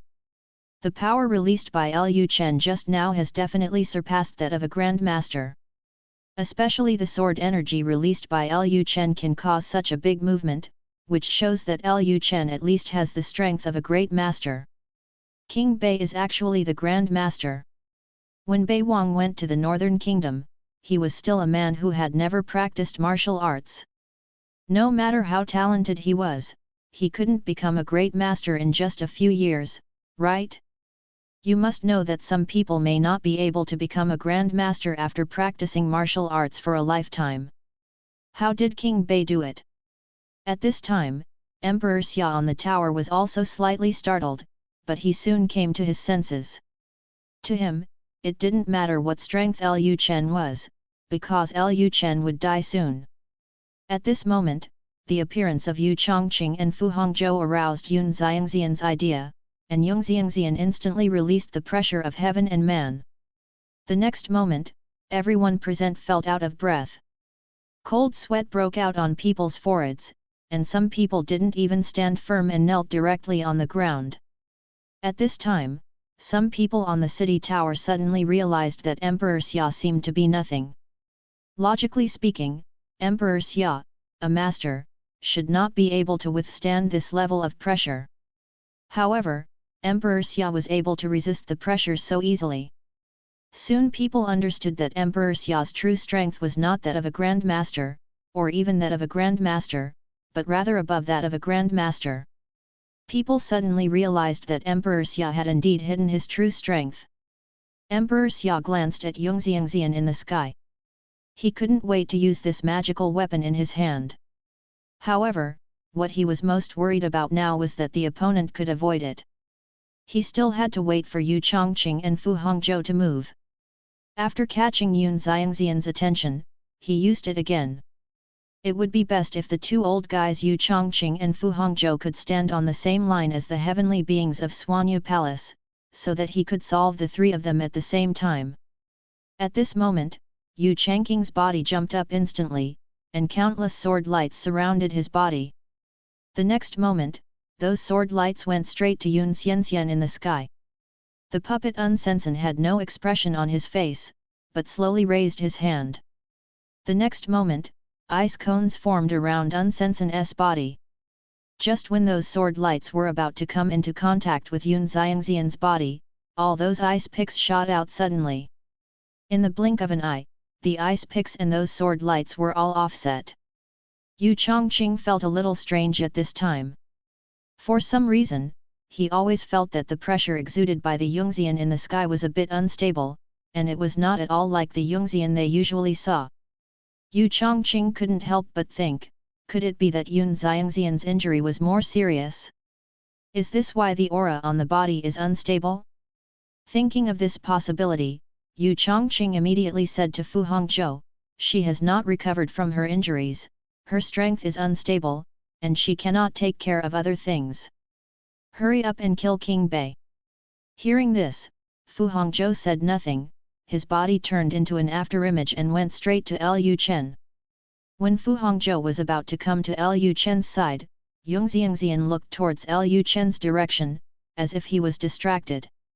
Seeing this scene, Emperor Xia immediately felt that an opportunity had come. Although the two old guys Yu Chongqing and Fu Hongzhou did not stand with the heavenly beings of Suanya Palace, they were so close after all. Emperor Xia believed that once he started his move, even if there is no way to kill Yu Chongqing and Fu Hongzhou with the magic weapons on them, it is possible to seriously injure them both. Thinking of this, Emperor Xia immediately raised the evil magic weapon in his hand and pointed it at the immortal Yunxian in the sky. At this moment, Yu Chongqing, who was still in the air, felt a strong sense of crisis. He seemed to understand something. He quickly turned around and found that Emperor Xia wanted to take advantage of him and Yun Xiangxian to stand on the same road. Online, and then just take them both out. Yu Chongqing hurriedly dodged, but as soon as Yu Chongqing moved, a black light shot out from the magic weapon in Emperor Xia's hand. The speed of this light was very fast. Even though Yu Chongqing had noticed the crisis in advance, he was still injured by this black light. One of his arms was instantly vaporized. The Unzen in the sky was even worse. When the black light hit her chest, her body was instantly destroyed and turned into powder. Yu Chongqing, who fell to the ground, was extremely angry. He looked back at Emperor Xia on the tower with a vicious look. Yu Chongqing and Fu Hongzhou had long realized that Emperor Xia might sneak attack on them, so they had been on guard. However, they did not expect that they still underestimated the power of the magic weapon. When the black light was released, the sky and the earth changed color, as if darkness had fallen. Dark clouds instantly enveloped the sky, and the thick dark clouds got closer and closer to the ground, as if the sky was about to collapse. Seeing Yun Xiangxian's body instantly turned into ashes, Emperor Xia burst into laughter. Ha ha ha, so what about heavenly beings? In Daxia, I am the one who dominates everything. The ministers not far away woke up from a dream and came to their senses one after another. They immediately bowed to Emperor Xia and said, "Congratulations, Your Majesty, for getting rid of such a powerful enemy. Without the heavenly beings in Suanya Palace, our Daxia will no longer have internal troubles. Your Majesty is truly the Dragon Emperor." Hearing people's praise, Emperor Xia's heart swelled even more. He directly picked up the magic weapon in his hand, jumped down from the tower in an instant, and headed straight for Lu Chen. Now that the heavenly beings in Suanya Palace are dead, that villain is no longer a threat. Since Fu Hongzhou failed to kill Lu Chen just now, he will personally solve this scourge. He has wanted to do this for a long time, and he is now very convinced that Lu Chen cannot be of his own blood, he is a bastard. When Emperor Xia jumped down from the city tower, Lu Chen saw clearly the so-called magic weapon in Emperor Xia's hand.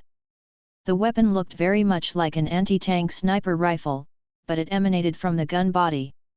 Judging from the dark atmosphere, this is obviously not something from the purely technological world. This should be a weapon dropped from the world of Jiaohu to this world. So, the metal building on Fenjian Island is probably a spaceship dropped from other worlds to this world? Just when Lu Chen was distracted, Emperor Xia stared at Lu Chen fiercely and said, "Nizi, what else do you have to say now?" Hearing this, Lu Chen came back to his senses. He did not panic at all. Instead, he smiled and said, "Father, I am very curious, where did the magic weapon in your hand come from? A magical weapon that exudes evil energy is actually used by you. Father, do you know what this means?" Seeing that Lu Chen didn't panic at all, but instead talked about the magic weapon in his hand, he sneered and said, "What does this have to do with you, a dying person?" Lu Chen said directly, "Such an evil divine weapon, with such a strong blood energy, it seems that it is something from the demon cult. My father was indeed bewitched by people from the demon cult, and he actually knows how to use the demon cult's things." Hearing Lu Chen's words, the officials on the tower suddenly became commotion. What? Emperor Xia actually colluded with the demon cult? How can this be? No, if Emperor Xia hadn't colluded with the demon cult, how could he explain the weapon in his hand? Anyone could feel the evil of that weapon. The head of the majestic dynasty actually colluded with the demonic cult. If other dynasties find out about this, they will definitely be attacked. Emperor Xia said coldly, "Don't confuse people with your lies here. Since you have nothing to say, I will personally send you down to see your mother." Having said this, Emperor Xia was about to attack Lu Chen, but Lu Chen said loudly at this time, "Your Majesty has been controlled by the devil's religion. I also asked the ministers on the tower to witness that everything I did today is. It's all for your Majesty to regain his consciousness, and it's all for me, Daxia." Hearing Lu Chen's words, Xia Huang suddenly felt bad. That's not right, all the gods and humans in Suanya Palace have been destroyed, why is this scoundrel not panicking at all?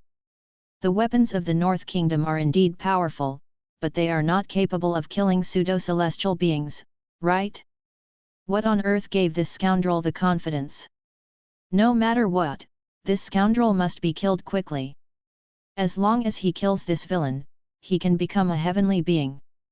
From now on, Daxia will be his Daxia alone, and no one will dare to go against him again. Thinking of this, Emperor Xia raised his hand, preparing to take action against Lu Chen. At this moment, a powerful pressure suddenly fell from the sky, and everyone present was instantly breathless under the pressure. People were immediately confused. Emperor Xia, Yu Chongqing, and Fu Hongzhou were also confused. How is this going? Is the immortal in Suanya Palace dead? Why is there still pressure from heaven and humans? Just when people were confused, a cold voice sounded behind Lu Chen. Elder Yu, Elder Fu, long time no see.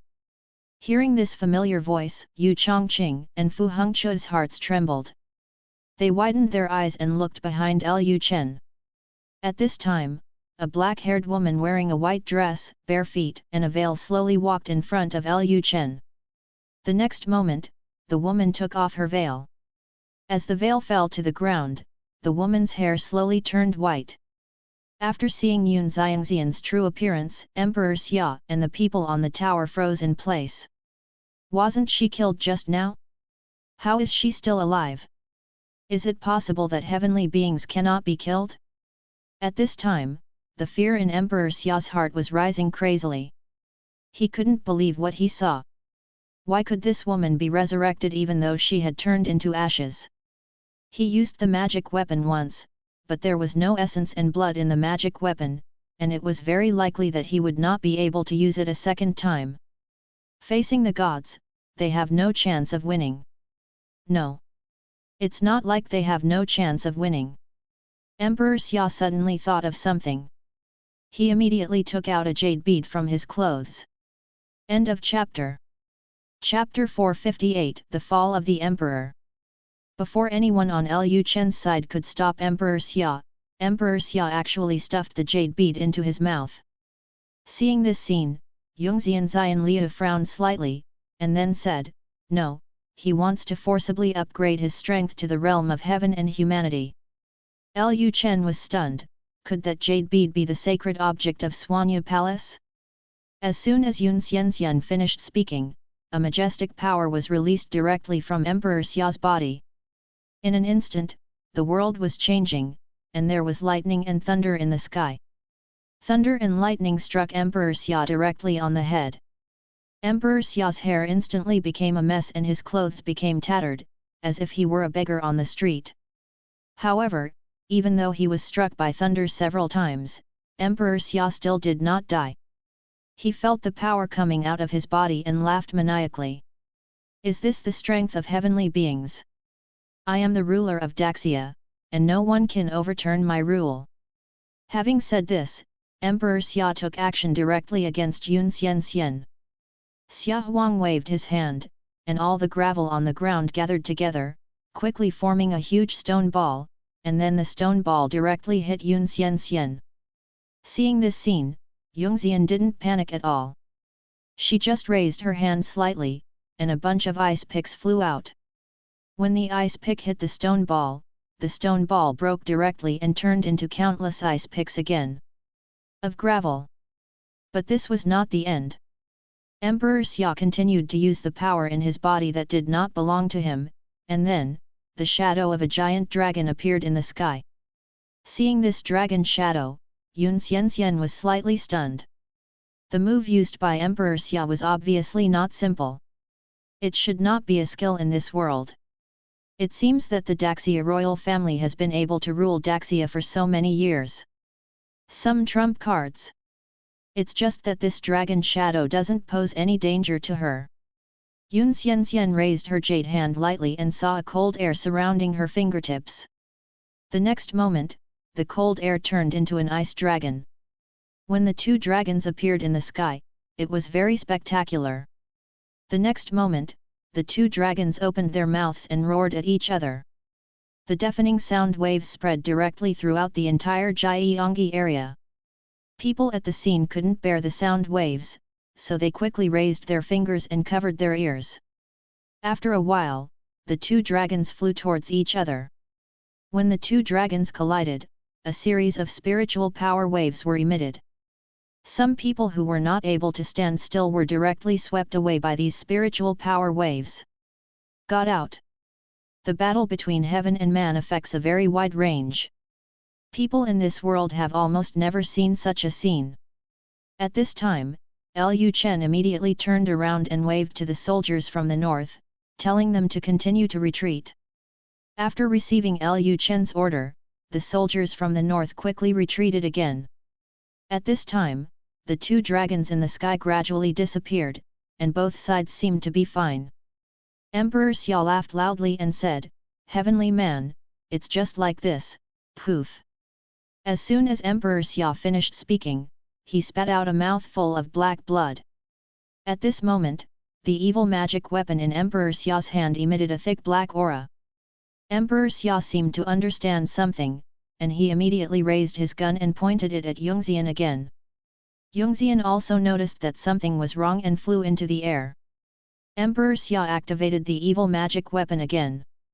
Immediately afterwards, Emperor Xia felt that the spiritual energy in his body was flowing away rapidly, as if all of it had been taken away by the magic weapon. Then a beam of light shot out from the muzzle, and a black ray of light went straight towards Yun Xian, but this time the ray of light was much smaller than the first time. But this also made Yongxian feel very dangerous. When the light was about to hit Yongxian's figure flashed and disappeared. How can a heavenly being be hit so easily when he is concentrating? Seeing that Yun Xian actually hid, Emperor Xia roared and said, "I want to see how good you can hide." As he spoke, Emperor Xia prepared to use that evil artifact again.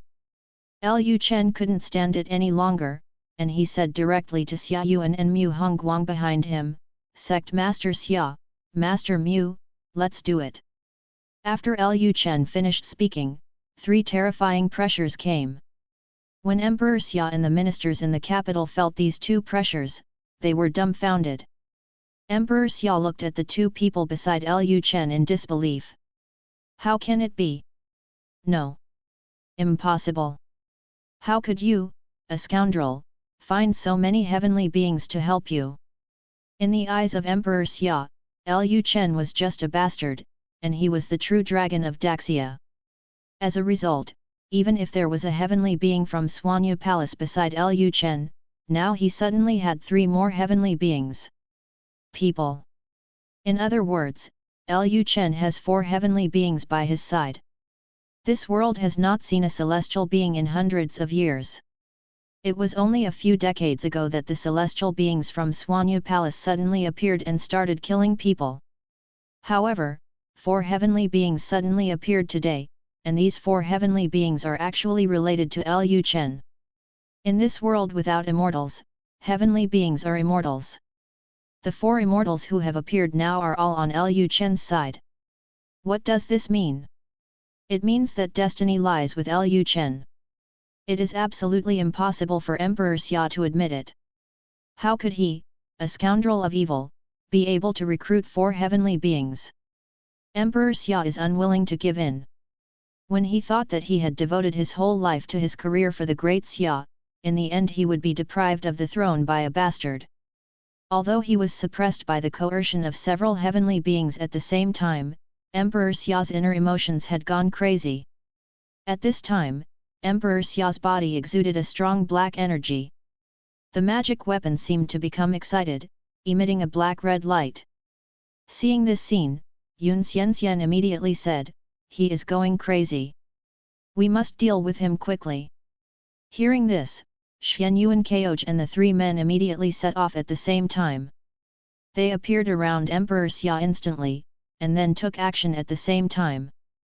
The sword energy and palm energy went straight towards Emperor Xia. Emperor Xia did not dodge. After he was hit, he looked like nothing happened. Everyone was startled. What is going on? Yun Xian seemed to understand something, and she immediately said, "He has been controlled by the magic weapon in his hand. There is something weird about that thing." After hearing this, everyone reacted instantly. Xian Yuan Kaoj immediately said to Lu Chen, "Your Majesty, please retreat first." Lu Chen didn't say anything, and directly used disapparition to leave the battlefield. The next battle was obviously beyond his ability to participate. As soon as Lu Chen left, the black energy on Emperor Xia's body expanded rapidly, directly covering his body. Xian Yuan Keoj and the others no longer retain their strength. Something is very wrong with Emperor Xia's situation, and they must resolve it quickly. Emperor Xia's eyes turned scarlet at this time, and he said in an extremely rough voice, "Death. Everyone must die." However, at this moment Yun Xian and the four heavenly beings took action at the same time. The white, yellow, red, and green spiritual energy gathered together instantly, forming a barrier in an instant.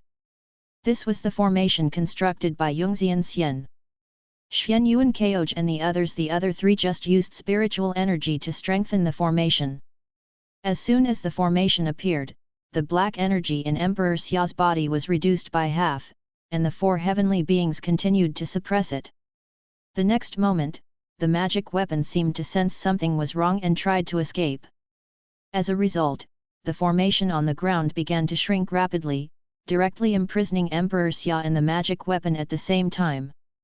Emperor Xia roared loudly and said, "I am the Lord of Great Xia. I am a true dragon. No one can kill me." As he spoke, Emperor Xia's body exploded suddenly. Seeing this scene, the ministers on the tower were so frightened that they collapsed on the ground. Emperor Xia's strength at this time was almost that of a heavenly being. If he self-destructed his Danshan, the entire capital would be buried with him. It was obvious that Yungxian and the four heavenly beings had realized Emperor Xia's plan. Yungxian immediately reminded Xian Yuan Keoj and the others to strengthen the formation. Then Xian Yuan Keoj and the others continued to instill spiritual energy. At this moment, Emperor Xia's body turned directly into a ball of red light. The red light was so bright that people couldn't even open their eyes. After Emperor Xia exploded his Danshan, waves of energy spurted out, directly lifting everyone on the city wall away. Just when people thought they were certain to die, they were surprised to find that with just this wave of air, they would be injured at most and suffer serious fractures, but they were still alive. As the dust outside the city gradually dispersed, people discovered that Emperor Xia no longer existed. Yun Xian and Xian Yuan Keoj, the four heavenly beings, all looked pale and looked shaky. At this time, Yun Xian seemed to have remembered something, and his figure flashed directly in front of Yu Chongqing and Fu Hongzhou. At this time, the two of them had realized that their plan had failed.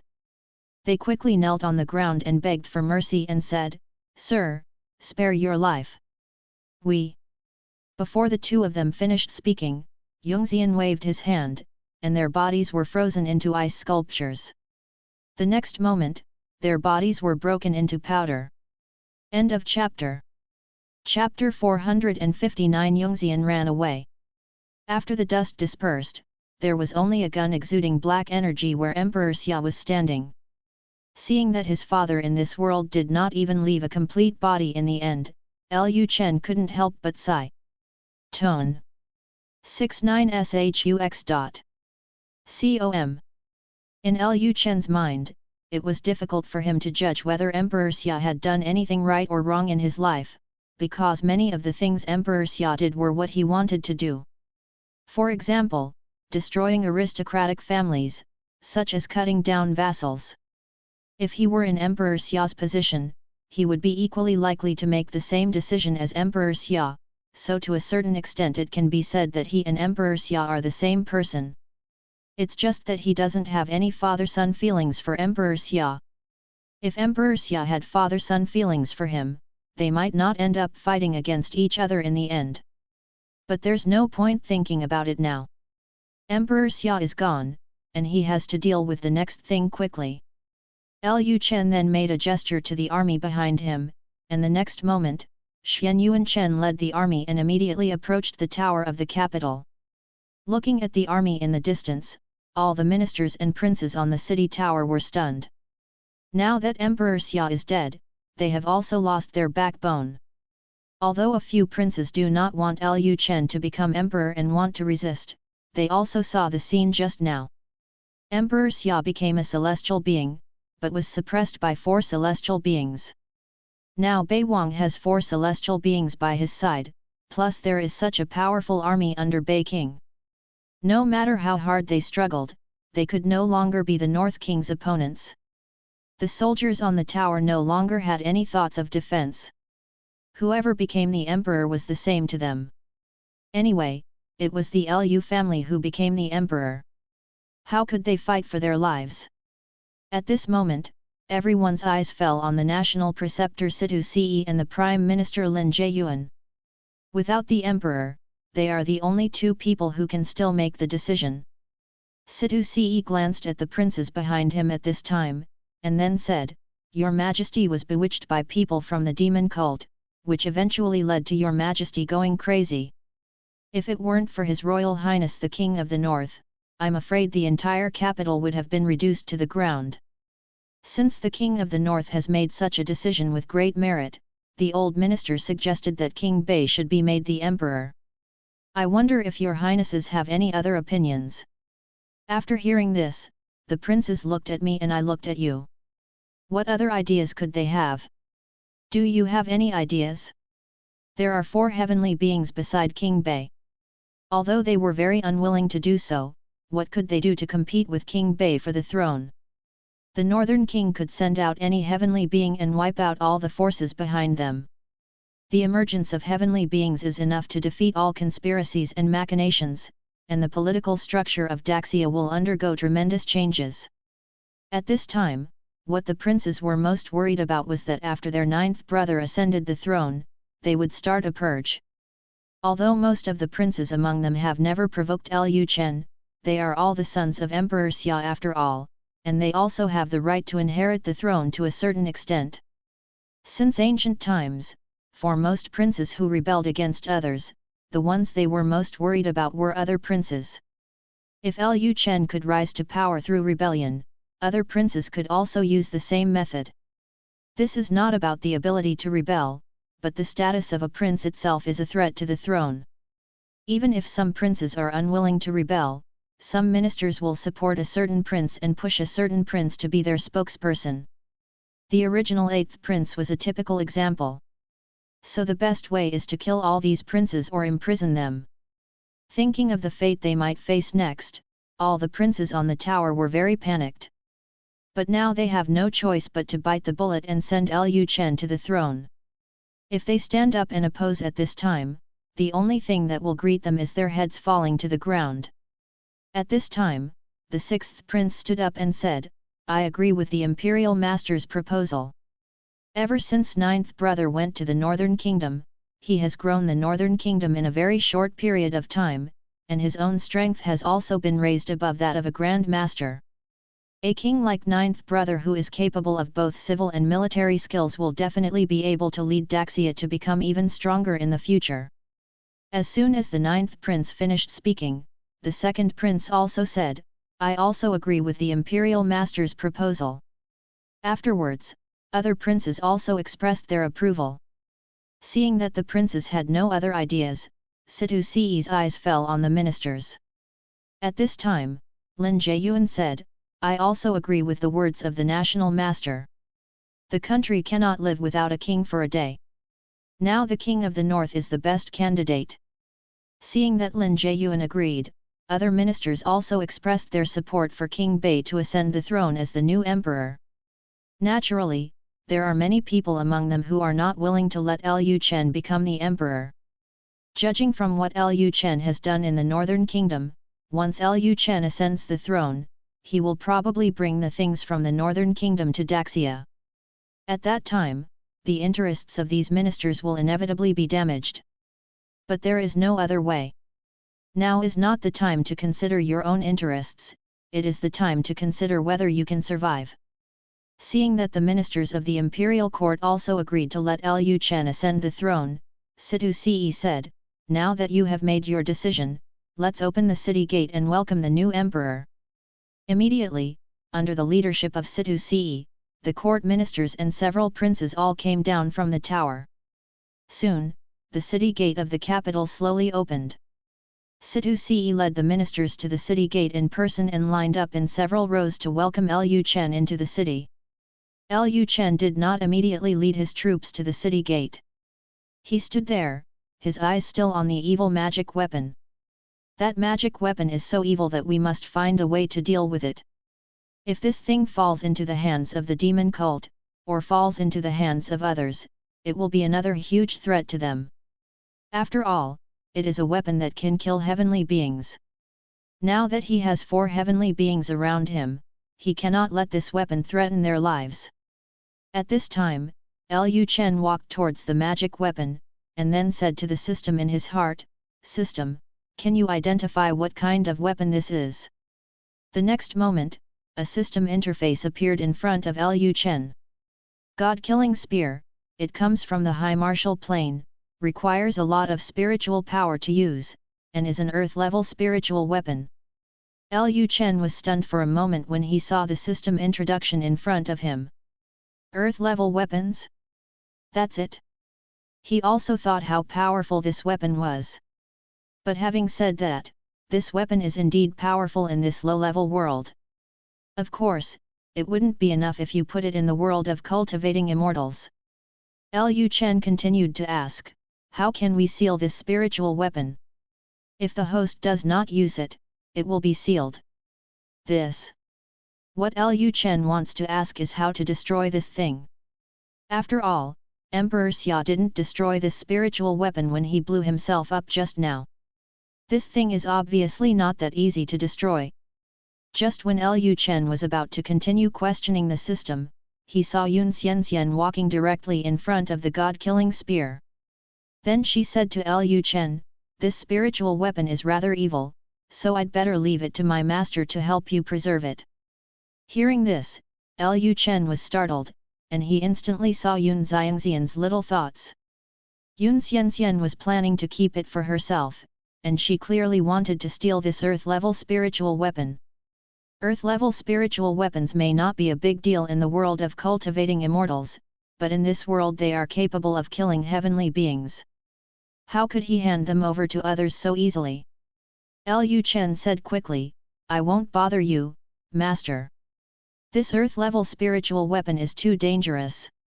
It's better for the disciple to seal it up so that no one will use it in the future." Hearing Lu Chen say that this spiritual weapon was an earth-level spiritual weapon, Yungxian Xian Liu frowned slightly. It seemed that it was not easy to fool him now. This evil disciple really knew that this was an earth-level spiritual weapon. Yun Xianxian said coldly, "Since you want it, then you can take it, but I want to remind you that Emperor Xia went crazy under the influence of this spiritual weapon before. If you want to use it, be careful that you also become obsessed with it." After hearing what Yun Xianxian said, Lu Chen reacted. Yes, Emperor Xia was affected by this spiritual weapon just now. If he comes into contact with it, will he also be affected? This thing is really a hot potato. Give it to others, but you are afraid that others will use it to attack you. If you keep it, it may affect your own mind and make you go crazy. Just when Lu Chen didn't know what to do, the system prompt sounded suddenly. This is an ownerless spiritual weapon. The host only needs to refine it and let it recognize its owner, and then there is no need to worry about being backlashed by it. Lu Chen's eyes lit up when he heard the system prompt. It turns out that this spiritual weapon has not yet recognized its owner, so why does it backfire on the user? But how should he refine it? The host can remove the magazine of the god-killing gun, put a drop of blood in it, and then use spiritual power to refine it. Lu Chen immediately came to the front of the god-killing spear, then squatted down and stretched out his hand directly towards the god-killing spear. Seeing this scene, Xuan Yuan Keoj and the others immediately panicked. Xuan Yuan Keoj immediately said, "Your Majesty, no." Just now, they saw with their own eyes that Emperor Xia went crazy because of using the god-killing spear. This weapon was really evil, and they didn't want to see Lu Chen follow in Emperor Xia's footsteps. Lu Chen said calmly, "It's okay, I have a sense of discretion." Lu Chen then picked up the god-killing spear. When Lu Chen touched the god-killing spear, he did not feel any discomfort. Lu Chen then looked at the body of the gun and found that the god-killing spear was indeed very similar to modern firearms, except that there were some special lines on the body of the god-killing gun. Those lines should be lines where spiritual power flows. Lu Chen looked left and right with the god-killing gun, and finally his eyes fell on the magazine of the god-killing gun. It stands to reason that this god-killing gun uses spiritual power, so why does it have a magazine? Out of curiosity, Lu Chen planned to remove the magazine, but he pressed the button to remove the magazine, but the magazine still did not fall. If it is an ordinary firearm, you only need to press the switch to unload the magazine, and the magazine can be easily removed. The magazine of the god-killing gun didn't seem to be easy to remove. Lu Chen then pulled hard, but it took a long time before the magazine could be pulled out. At this moment, the black mist on the god-killing spear instantly burst out and became thicker, making it look like it was angry. Lu Chen laughed. This god-killing spear was angry at him, right? It was indeed a spiritual weapon, it was so spiritual and knew how to get angry. Lu Chen didn't give up at this time. He didn't believe it anymore. He couldn't remove the magazine of the god-killing gun yet. Lu Chen continued to pull hard on the magazine of the god-killing gun. He concentrated all his spiritual energy in his hands. Then he stepped on the body of the god-killing gun with both feet and pulled the magazine of the god-killing gun with both hands, as if it's like pulling a carrot. Seeing this scene, everyone was stunned and didn't know what Lu Chen was doing. Even Yun Xianxian didn't understand what Lu Chen was doing. Yungxian couldn't help it anymore and asked in confusion, "What are you doing?" Lu Chen did not answer Yun Xiangxian's question immediately. He was now focusing all his attention on his hands. After a while, Lu Chen finally pulled out the magazine. The moment the magazine was pulled out by Lu Chen, the god-killing gun seemed to have withered, and there was only a trace of black energy left on the gun. Lu Chen looked at the magazine at this time. The magazine of the god-killing gun was very special, not like ordinary firearms. There are also many strange lines carved on the magazine, and 2 gems emitting red light are inlaid in the middle of the magazine. Lu Chen didn't hesitate at all, biting his finger and then dripping a drop of blood into the magazine. The next moment, the red gem's light shined brightly, blinding Lu Chen's eyes. After the red light shone, Lu Chen reloaded the magazine into the body of the god-killing gun and returned it with the magazine. The entire body of the god-killing spear also emitted a dazzling red light, and then the entire body of the gun took on a new look, and all the black energy originally emitted from the body of the gun disappeared. Immediately afterwards, Lu Chen instilled spiritual power into the god-killing spear, trying to refine the god-killing spear and make it recognize its master. This time the god-killing spear did not reject it. With the massive input of Lu Chen's spiritual power, the lines on the god-killing spear also emitted a blue light. Gradually, the body of the god-killing spear actually changed color, from the original black-red to silver-white. At a certain moment, the system prompt sounded in Lu Chen's mind. Congratulations to the host for conquering the Earth-level spiritual weapon god-killing spear. Lu Chen laughed when he heard the system prompt. There was nothing to congratulate, and there was no system reward. The next moment, Lu Chen felt that the god-killing spear seemed to be connected with his consciousness. Lu Chen then had a thought, and the god-killing spear actually shrank in size. Seeing this scene, Yun Xianxian on the side felt very uncomfortable. This evil disciple actually refined an earth-level spiritual weapon. How did he know the method of refining? To refine ordinary spiritual weapons, you only need to drop blood and infuse spiritual power, but spiritual weapons on or above the earth level have special refining methods. If the wrong refining method was not found, there would be no way to refine the spiritual weapon. However, Lu Chen seemed to know what the spiritual weapon was and easily found the refining method and directly refined the spiritual weapon. This is troublesome. This evil disciple has an earth-level spiritual weapon that can kill heavenly beings. I don't know how big it will be in the future. Maybe this guy will threaten his master to serve him. No, she has to return to Swanya Palace quickly. Thinking of this, Yun Xianxian waved his hand, and a jade bead emitting blue light flew directly out of the dust and flew to Yun Xiangxian's hand. Seeing Yun Xianxian take away the jade bead, Lu Chen asked curiously, Master, is that jade bead a sacred object of Swanyu Palace? Yun Xianxian said calmly, so. Yun Xianxian continued, since Emperor Xia is dead and the holy objects have returned to my hands, it's time for us to go back. Hearing this, Lu Chen was stunned for a moment. Master, you don't plan to continue to stay with your disciples to regain your strength. Hearing this, Yun Xianxian snorted coldly, don't think that I don't know what you are thinking. Why, you still want to marry me into your harem after you become emperor? I won't talk nonsense with you anymore. Rong can stay with you for a while longer. I'll leave first. As soon as the words fell, Yun Xiangxian's body disappeared instantly. The reason why Yun Xianxian kept Chen Wanrong was because Chen Wanrong was the master of Swanyu Palace. After Lu Chen became emperor, Swanyu Palace must have expressed something. Seeing Yun Xianxian running away, Lu Chen sighed slightly. It seemed that it was not easy to break down the defense in this fairy's heart. Take your time, proclaim yourself emperor first and then talk about it. Thinking of this, Lu Chen looked at the towers of the capital. Seeing the court ministers standing respectfully, waiting for him to enter the city, he murmured, the day I return to the capital will be the day when I rule the world. It seems that the big words I said have come true. End of this chapter. Chapter 460 The Late Emperor's Secret Room. After Lu Chen led his troops to the city gate, Situ Ce immediately led the civil and military officials of the court to salute and said, the king of the north broke through the conspiracy of the demon cult, saved Daxia and made outstanding contributions.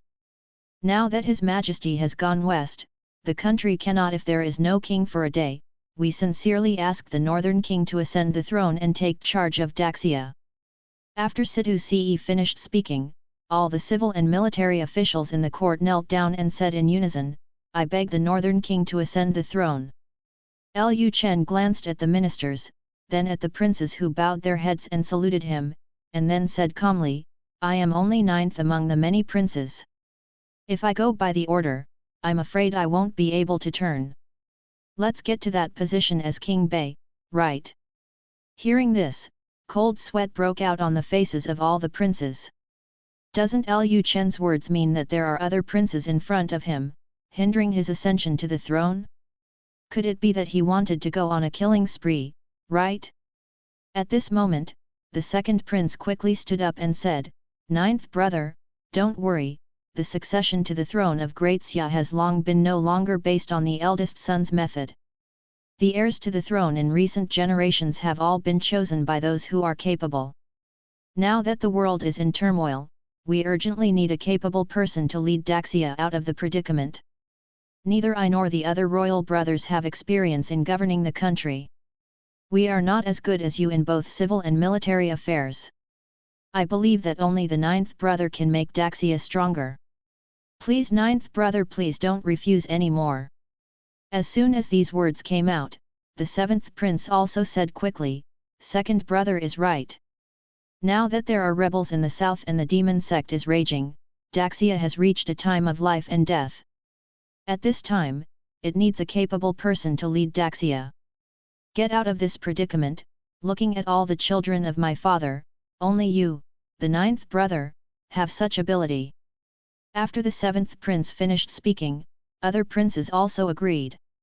After a while, Lu Chen finally said, since several royal brothers have recommended me, I won't be pretentious.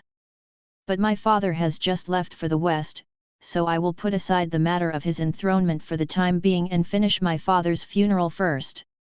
In addition, my father, who was harmed by the demon cult, went crazy and became possessed, which eventually led to his death. We must get this debt back.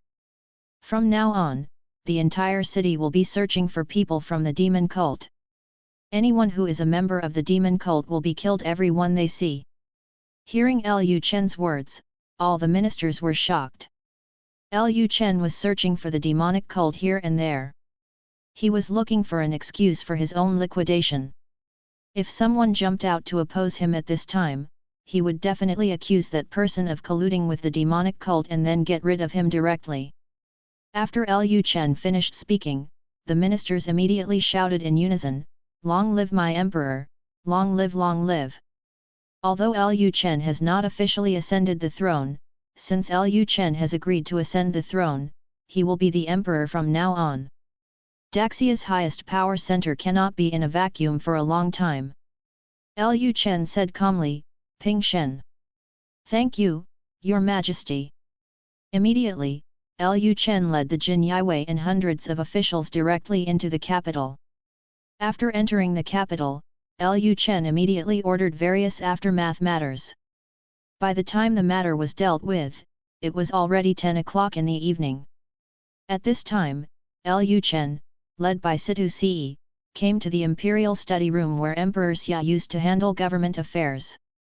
After entering the royal study, Situ Ce raised his hands and said to Lu Chen, "Congratulations to Your Majesty for achieving your first goal. Your Majesty will surely dominate the world and be powerful all over the world."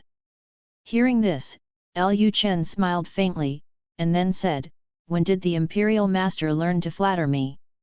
Situ Ce said, "Your Majesty is now a real dragon, not a horse." Lu Chen said, "Let's not talk about this for now.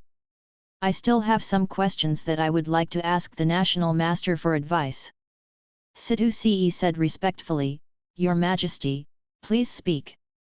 I will tell you everything I know. How many great masters are there in the royal family now?" After hearing this, Situ Ce thought for a moment and then replied, "Your Majesty, there are 7 of them in total." Lu Chen thought for a while. 7 Grand Masters were not too few, and this was after the royal Grand Masters of the Great Xia Dynasty were cleared by the heavenly beings of Swanya Palace. Thinking about it this way, it seems that other dynasties only have many more hidden Great Masters. It's no wonder that when the Great Wu Dynasty attacked the Northern Kingdom, Emperor Wu was so willing to send 2 Great Master Generals to attack the Northern Kingdom. There are Great Masters, but I don't know if there are false gods or hidden gods.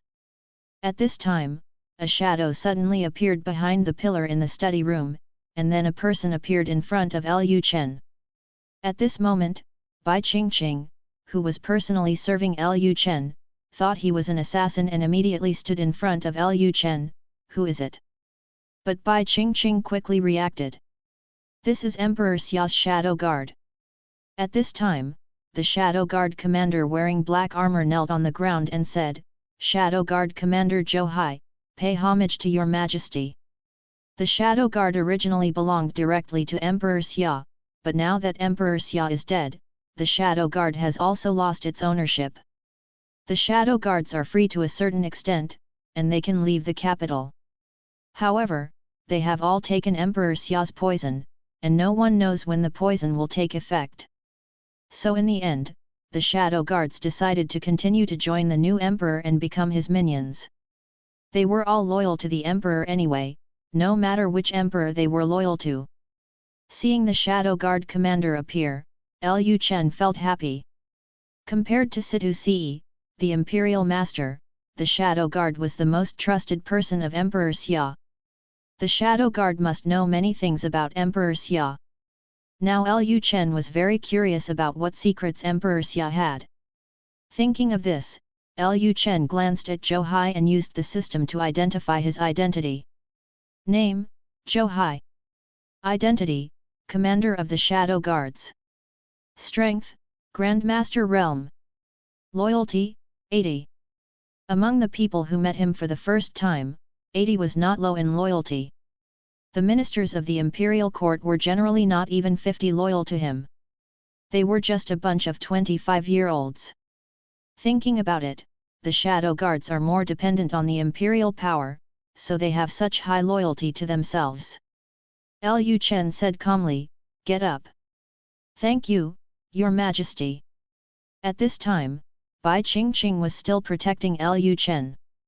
Although it was confirmed that he was the commander of the Shadow Guard, the Shadow Guard was the former emperor's dog after all. No one knew whether Zhou Hai would take action against Lu Chen.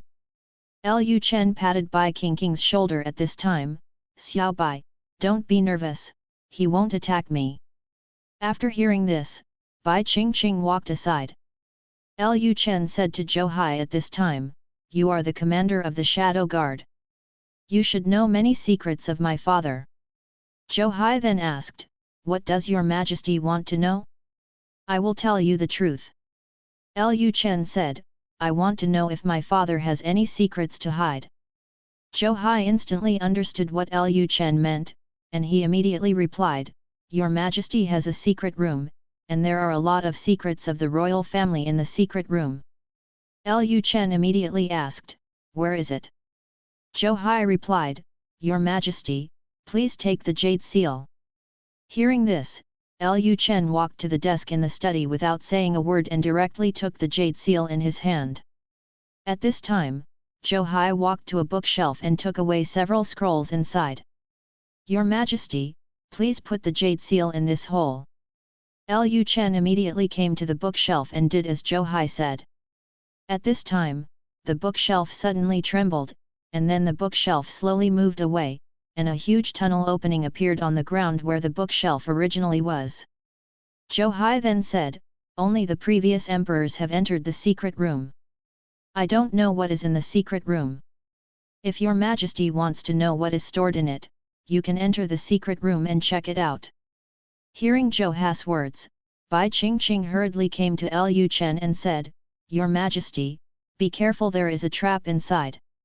I will explore the way for you first." Bai Qingqing still didn't quite believe Zhou Hai. Zhou Hai was the commander of the Shadow Guard, and this status was enough for her to be on guard against him. Lu Chen thought for a moment, and then said, "You can wait outside first." Then Lu Chen walked directly into the tunnel. Seeing that Lu Chen asked her to wait outside, Bai Qingqing couldn't say anything more, so she could only wait quietly at the entrance of the tunnel. After Lu Chen entered the tunnel, he soon came to a hall in which portraits of previous emperors were hung. There are bookshelves under each emperor's portrait, and the bookshelves are filled with scrolls. Lu Chen walked directly under the portrait of Emperor Xia, picked up the scrolls on the bookshelf, and started reading one scroll after another. These scrolls recorded all the major events that Emperor Xia had done, including how he rose to power, how he became emperor, and even his conspiracies and tricks. It was like writing a diary. Lu Chen then flipped through these scrolls, and finally found a scroll about his mother. After reading the scroll, Lu Chen sighed. His mother was really killed by Emperor Xia, and the purpose was naturally for the sacred objects of Suanya Palace. The sacred objects in Suanya Palace can help people improve their cultivation, but if they forcibly improve their cultivation, as long as they improve once, their cultivation will not be able to go further in the future. Among the great masters of the Daxia royal family, several of them used the sacred object from Suanya Palace to forcibly improve their cultivation. After reading the scroll about his mother, Lu Chen no longer stayed in the secret room. Now everything in the palace belonged to him, and he had enough time to read through these royal secrets. Seeing Lu Chen come out of the tunnel, Bai Qingqing, who was guarding the door, breathed a sigh of relief. For a period of time after that, Lu Chen came to the secret room almost every day to read the scrolls of the late emperor. These scrolls should have been written by the late emperor himself. What concerned Lu Chen the most were the scrolls left by the first Xia Taizhu. According to Xia Taizhu's records, he was able to establish Daxia because of the guidance of an immortal, and the immortal told him that Daxia would definitely give birth to a son of destiny. One day, Daxia will unify this world and step out of this world. A large part of the reason why Emperor Xia wanted to revitalize Daxia was that he also read the scrolls of Taizhu Xia. Emperor Xia believed that he was the destined person. Of course, this was what Emperor Xia had thought when he was young. After being the emperor for decades, Emperor Xia gradually realized the shortcomings of Daxia. His dream finally woke up and he returned to reality. In fact, Emperor Xia was not the only emperor who believed that he was the son of destiny. Since Taizhu, many emperors of Daxia believed that they might be the person of destiny. Lu Chen also felt a little emotional. The dog system is really harmful to people. He didn't know if Xia Taizhu met an immortal, but judging from Xia Taizhu's prophecy of the appearance of his destined son, this must be a systematic arrangement. Lu Chen is now more and more curious about the system. Why has the system been laid out so early? What happened to his time travel? After reading the scroll left by Xia Teju, Lu Chen also tried to ask the system. As a result, the system remained silent when asked, and Lu Chen had no choice. Now he can only take one step at a time. Maybe when he becomes a heavenly being, he will be able to know the secrets of the system.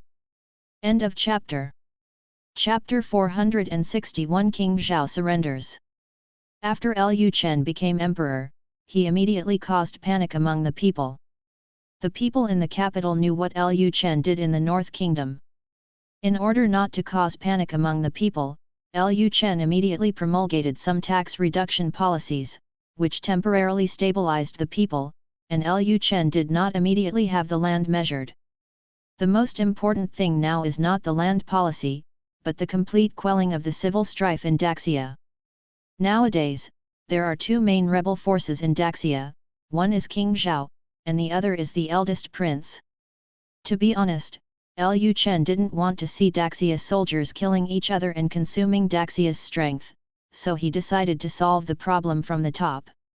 After directly dealing with King Zhao and the eldest prince, the soldiers around them naturally surrendered.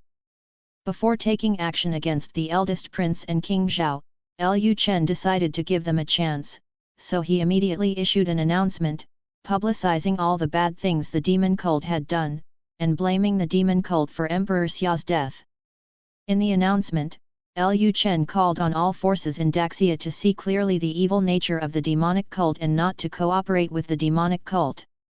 If they continue to cooperate with the demonic cult in an attempt to split Daxia, he will send troops to put down the rebellion. Because of the existence of newspapers, Lu Chen's announcement quickly spread throughout Daxia in a short period of time. King Zhao and the eldest prince naturally also saw Lu Chen's announcement. In a certain city, King Zhao was in the courtyard, picking up the newspaper and reading the announcement issued by Lu Chen repeatedly. At this time, his subordinates were standing in front of him, looking at him anxiously. The fact that Lu Chen had 4 heavenly beings beside him had long been spread throughout Daxia. After all, when Lu Chen attacked the capital, so many people were watching. As soon as this news came out, it shocked all the forces in Daxia that were ready to move. In the past, Daxia didn't even have a single celestial being. As a result, 4 celestial beings suddenly appeared next to King Bei. If they still go against Bei King, I'm afraid all that greeted them was destruction. Recently, some aristocratic families that originally supported King Zhao have begun to distance themselves from King Zhao. Although King Bei is not kind to the family, King Bei will not go on a killing spree against the family. At most, he will take back the land ownership. If those aristocratic families still follow the rebels, then those aristocratic families may not only lose their land, but also their heads. Because of this, King Zhao's power suddenly became much weaker, and he lost a lot of supporters. Seeing King Zhao looking at the newspaper in his hand repeatedly, one of his subordinates couldn't help but asked, "Your Majesty, what should we do next?" King Bei not only has such a powerful weapon in his hands, he even has 4 heavenly beings standing on his side. As soon as this subordinate finished speaking, another subordinate followed him and said, "Yes, Your Majesty, this announcement issued by the Northern King is obviously for us and the eldest prince. If we do not surrender to the court, I am afraid the Northern King will regard us as they were eliminated together with the forces colluding with the demonic cult." King Zhao's subordinates were not fools either. They could also see that King Zhao was clearly in doom. The strength of the Northern King is too strong. No, he can no longer be called the Northern King, but the new emperor. The new emperor has the support of 4 heavenly beings. Based on this alone, it is impossible for their rebellion to succeed. Although they have never seen a real heavenly being take action, in their opinion, one heavenly being can destroy an entire army of theirs in an instant. As long as the gods are around, they have no chance of winning. Although none of King Zhao's subordinates said so directly, King Zhao could tell from their tone that his subordinates had already thought of surrendering. If they continue to fight, they will definitely die. At this moment, a soldier suddenly ran into the courtyard in a panic and said, "Your Majesty, something bad has happened. Mu Chongtian has led an army of 200,000 people to the outside of the city." Hearing this, King Zhao was startled.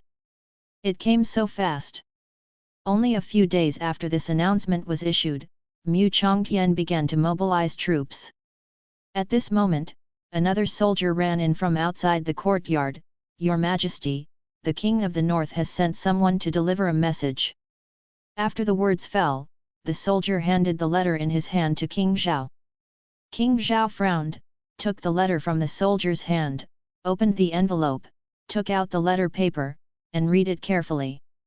Lu Chen's meaning was very simple. King Zhao was his uncle, so he would not embarrass him. As long as he was willing to lead the soldiers to surrender, he would not hold him responsible for anything, but he would not be allowed to enter politics in the future.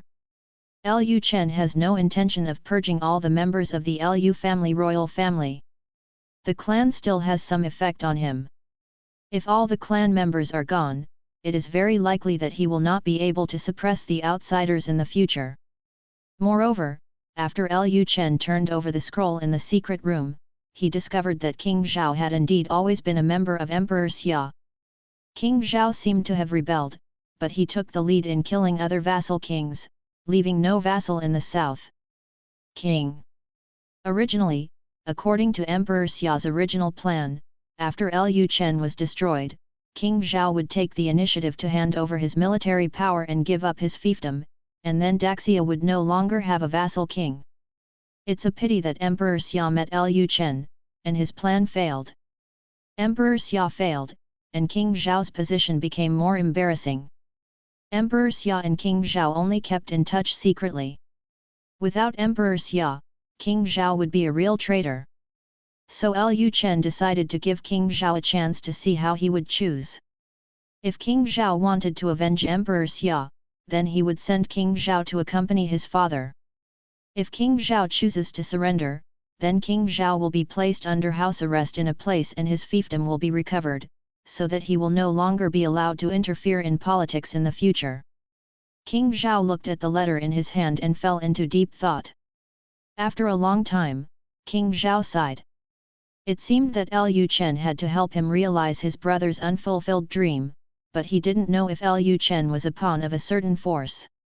But now he couldn't help but think too much. No matter what Lu Chen said in the letter was true or false, the only way he could go now was to surrender.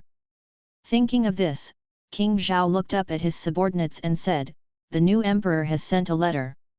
He said that as long as I take the initiative to hand over military power and fiefdom, he can forget the past and you will still be Daxia's soldiers from now on." Hearing this, everyone in the courtyard fell into silence.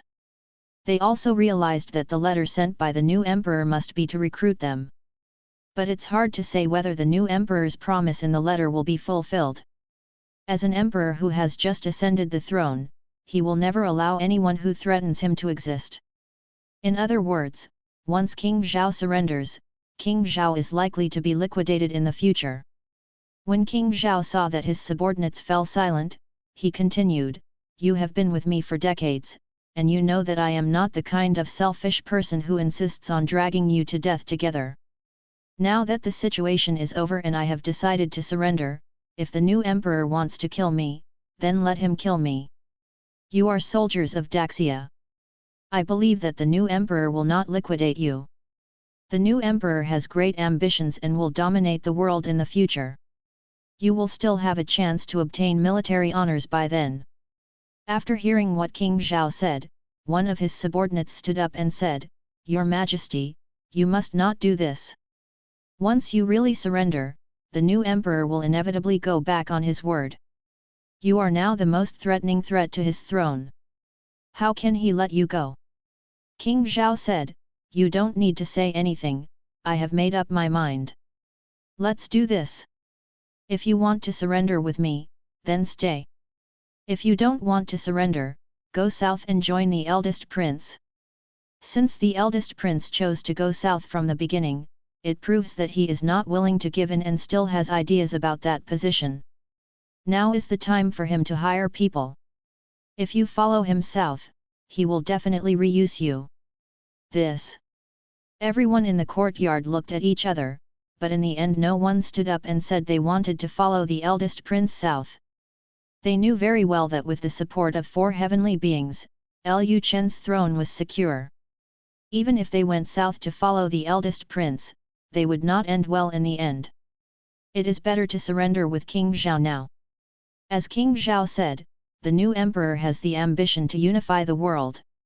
He needs them to attack other dynasties for him in the future.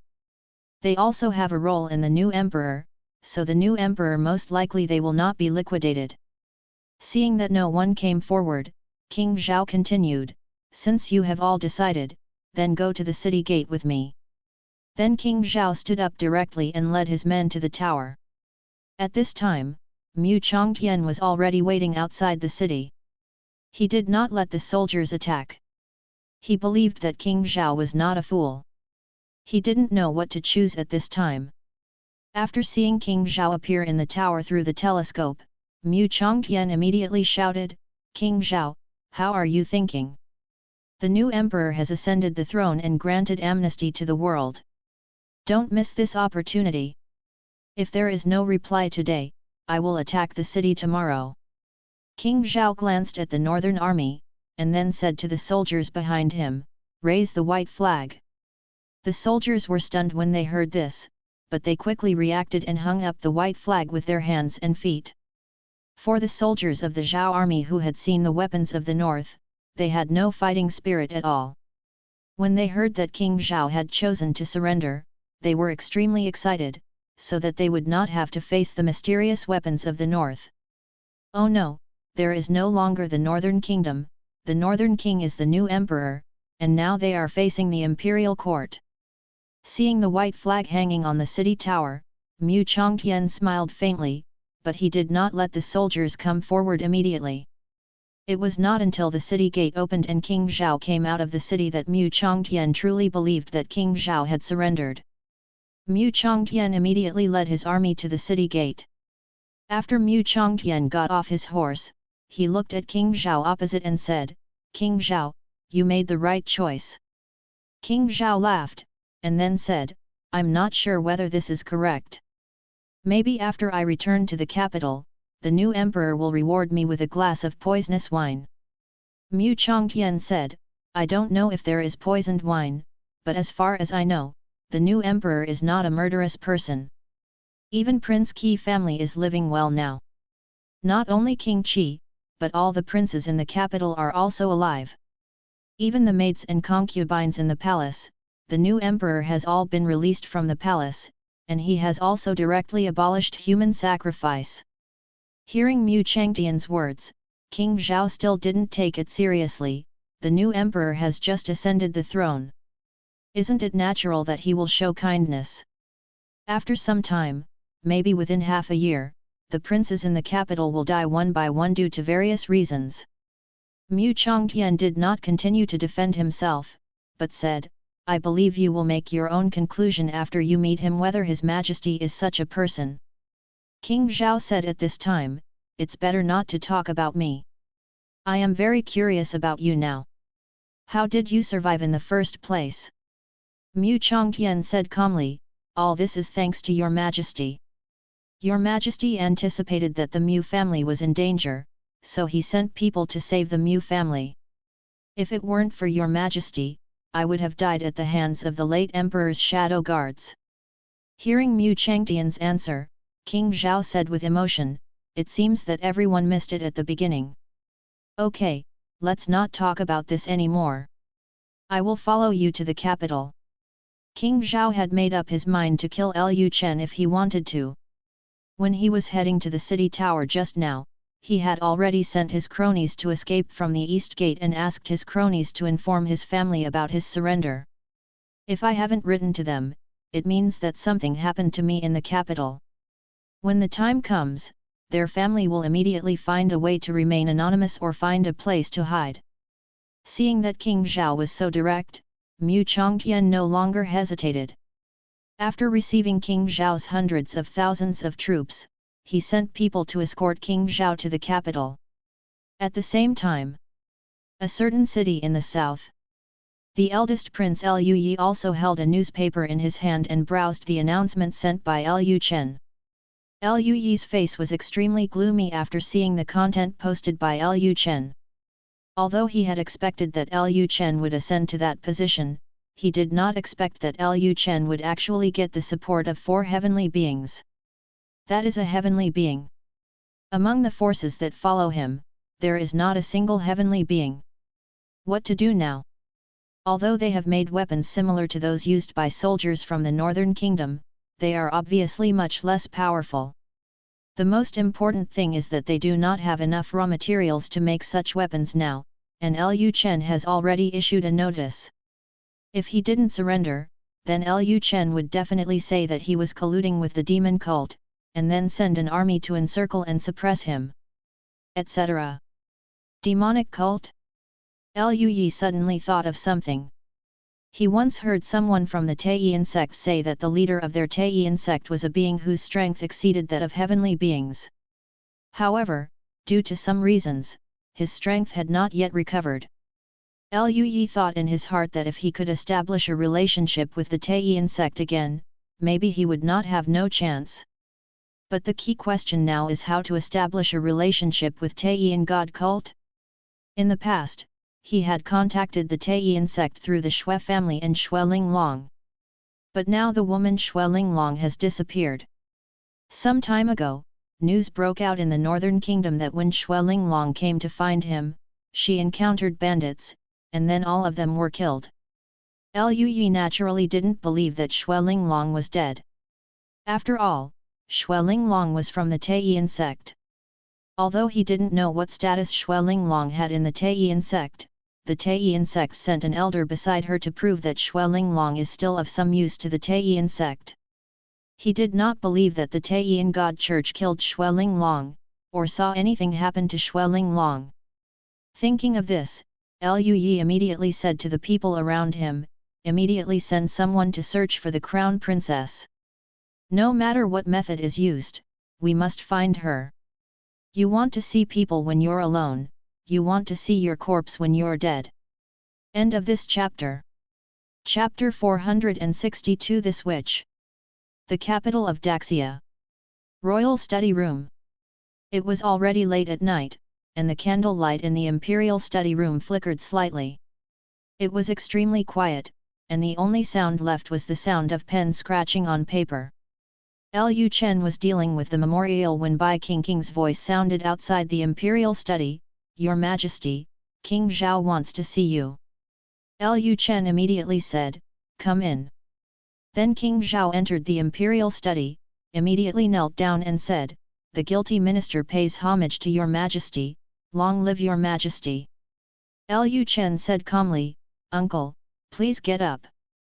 After hearing this, King Zhao immediately stood up and said, "Thank you, your Majesty." When King Zhao got up, he found that Lu Chen did not look at him. Instead, he lowered his head, holding a pen produced in Baguio, and continued to process the memorial. Lu Chen said at this time, "Uncle Emperor, I am very aware of the transactions you made secretly with my father, so I gave you this opportunity. After all, Uncle Emperor, you helped me solve a big problem in disguise." Even if Emperor Xia did not deal with the vassal kings, the first thing Lu Chen would do after he ascended the throne and proclaimed himself emperor was to deal with the vassal kings in Daxia, so King Zhao had made a great contribution. Of course, Lu Chen couldn't reward him openly. King Zhao hurriedly said, "I am ashamed of myself." Lu Chen continued to deal with the memorial.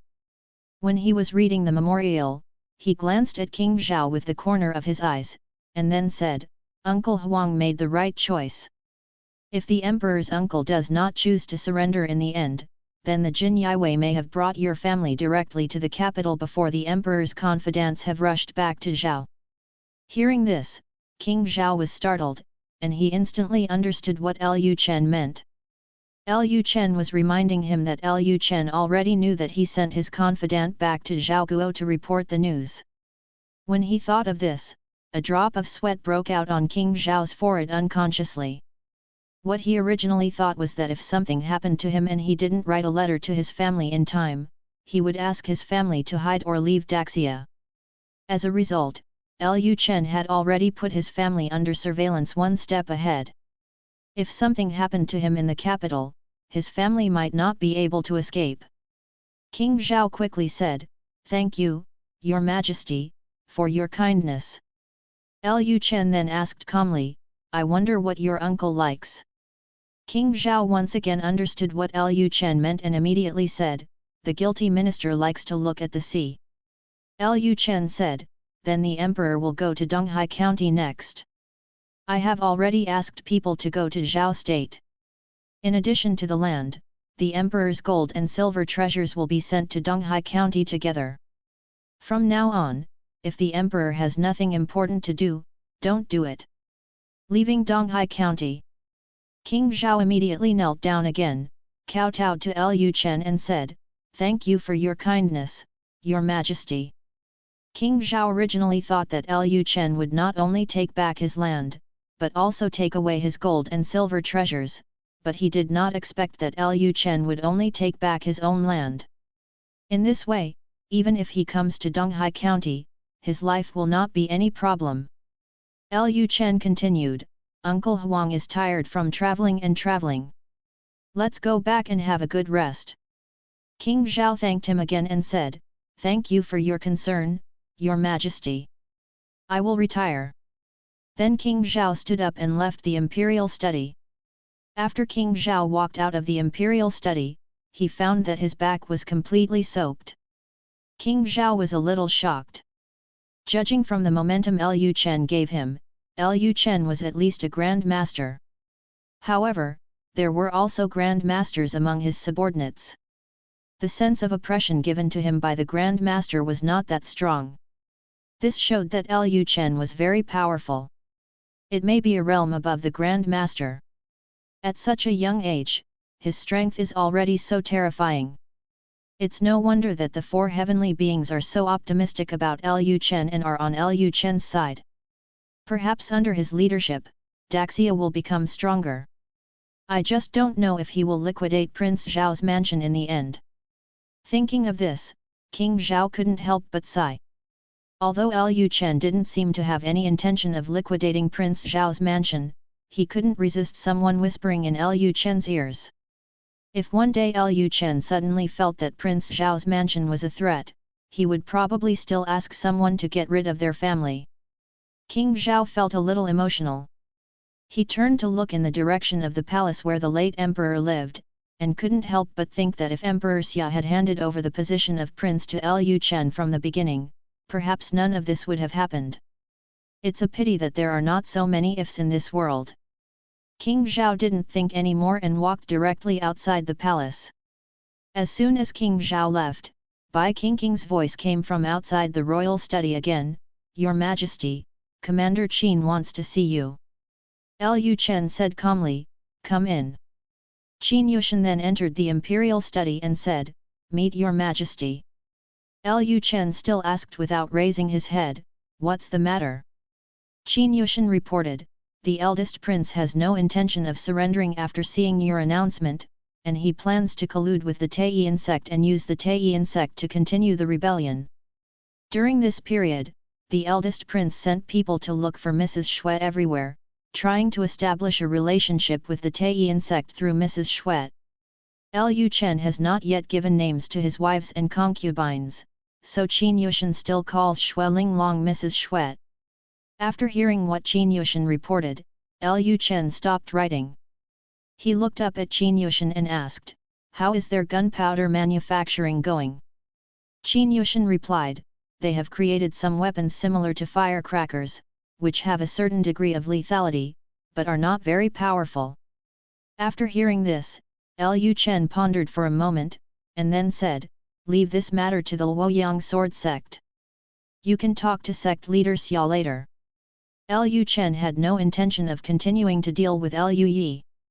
Since the Luoyang sword sect and Taisha temple were around him, Lu Chen no longer bothered to engage in those conspiracies. Since the eldest prince is unwilling to surrender and also wants to collude with the Taiyan sect, then he is Daxia's enemy, and there is no need for mercy towards the enemy. Originally, Lu Chen had no intention of killing Lu Yi.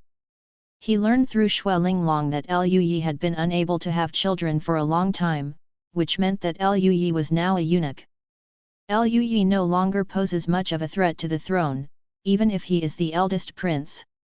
What qualifications does a eldest prince without heirs have to compete for the throne? So Lu Chen had no murderous intentions towards him at first. But if Lu Yi insists on seeking death, there is nothing he can do. Yes, Your Majesty. Subordinates resign. After Qin Yushan finished speaking, he turned and left the study. Lu Chen continued to deal with the memorial for a while. After a long time, Bai Qingqing's voice came from outside the study again, but this time it was not someone asking for an audience. Your Majesty, it's late at night, it's time to rest. Since Lu Chen entered the capital, he has been busy until late every day. On the one hand, Lu Chen wants to see the royal secrets left by the previous emperors, and on the other hand, he has to deal with a large number of memorials. His team is still in the North Kingdom. The work efficiency of the Daxia court is really worrying now, and all the work has been piled up on Lu Chen. After Lu Chen heard Bai Qingqing's cold voice, he stood up from his seat, stretched his body, and walked out of the imperial study. Bai Qingqing asked, Your Majesty, are you going to that lady's room? The palace is relatively large. Although Lu Chen has lived in the palace since he was a child, he doesn't know much about the palace, not even Bai Qingqing, the former deputy commander of the Shadow Guards.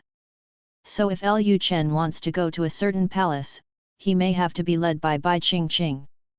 Now Chen Wanrong and Xue Linglong have taken the lead in moving into the harem. As for Lu Chen's other wives and concubines, it will take some time before they come to the capital. Lu Chen thought for a moment and then said, Go to Xue Linglong's place. I haven't seen her for a while. Then Bai Qingqing said, Yes. Bai Qingqing then took Lu Chen to Linglong Palace where Xue Linglong lived. As soon as Lu Chen arrived at the door of Linglong Palace, he noticed the sound coming from Xue Linglong's room. Lu Chen was now a pseudo-celestial being with very strong perception and could hear even the smallest sounds. Master, let me go. Owner. Ah! Hearing this series of sounds, Lu Chen was stunned. What was this Xue Linglong doing? Hearing this voice, he thought Xue Linglong had put a hat on him. Lu Chen approached to the door of Xue Linglong's bedroom. Before the maid could speak, Lu Chen pushed open the door of the bedroom. Seeing the scene in front of him, Lu Chen laughed. This witch! End of chapter. Chapter 463 Plan to move the capital. When Lu Chen was still in the North Country, he gave each of his women a puppet that looked like him. The craftsmen of Buwang Mansion were very skillful, and the puppets they carved were very similar to themselves. At that time, Chu Yukin also reminded Lu Chen that if he gave puppets as gifts, some people might use them to curse him. Lu Chen didn't see anyone using a puppet that looked like him to curse him, but now he saw someone using a puppet to do some bad things. Seeing the door of the bedroom suddenly open, Xue Linglong was almost scared out of her mind, and she quickly stuffed the puppet in her hand into the quilt. Since Lu Chen entered the capital, he has not come to see Xue Linglong because he is too busy. The main reason is that Linglong Palace is far away from the imperial study, so he always sleeps in his own palace. Occasionally he would go to Chen Wanrong's place, and most of the time he would fall asleep directly with Bai Qingqing in his arms. Bai Qingqing was not only a maid who served him by his side, but also his portable pillow. It was Lu Chen's first time to come to Linglong Palace. However, when he first came to Xue Linglong's place, he saw Xue Linglong, a witch, using her puppets to do bad things. Lu Chen thought to himself, if he had known better, he shouldn't have let the craftsman make his puppets so exquisite and smooth.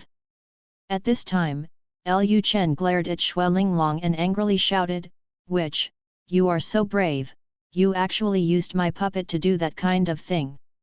Do you want to use witchcraft to suffocate me to death?" Hearing this, Xue Linglong suddenly panicked and quickly knelt on the bed and said, "Your Majesty, I have realized my mistake. I will never dare to do it again." Xue Linglong's graceful and exquisite figure was kneeling on the bed, and she looked even more charming. Although Xue Linglong's fearful expression was indeed a bit exaggerated and acted, but Xue Linglong was really afraid in her heart. After all, he did that kind of thing with Lu Chen's puppet.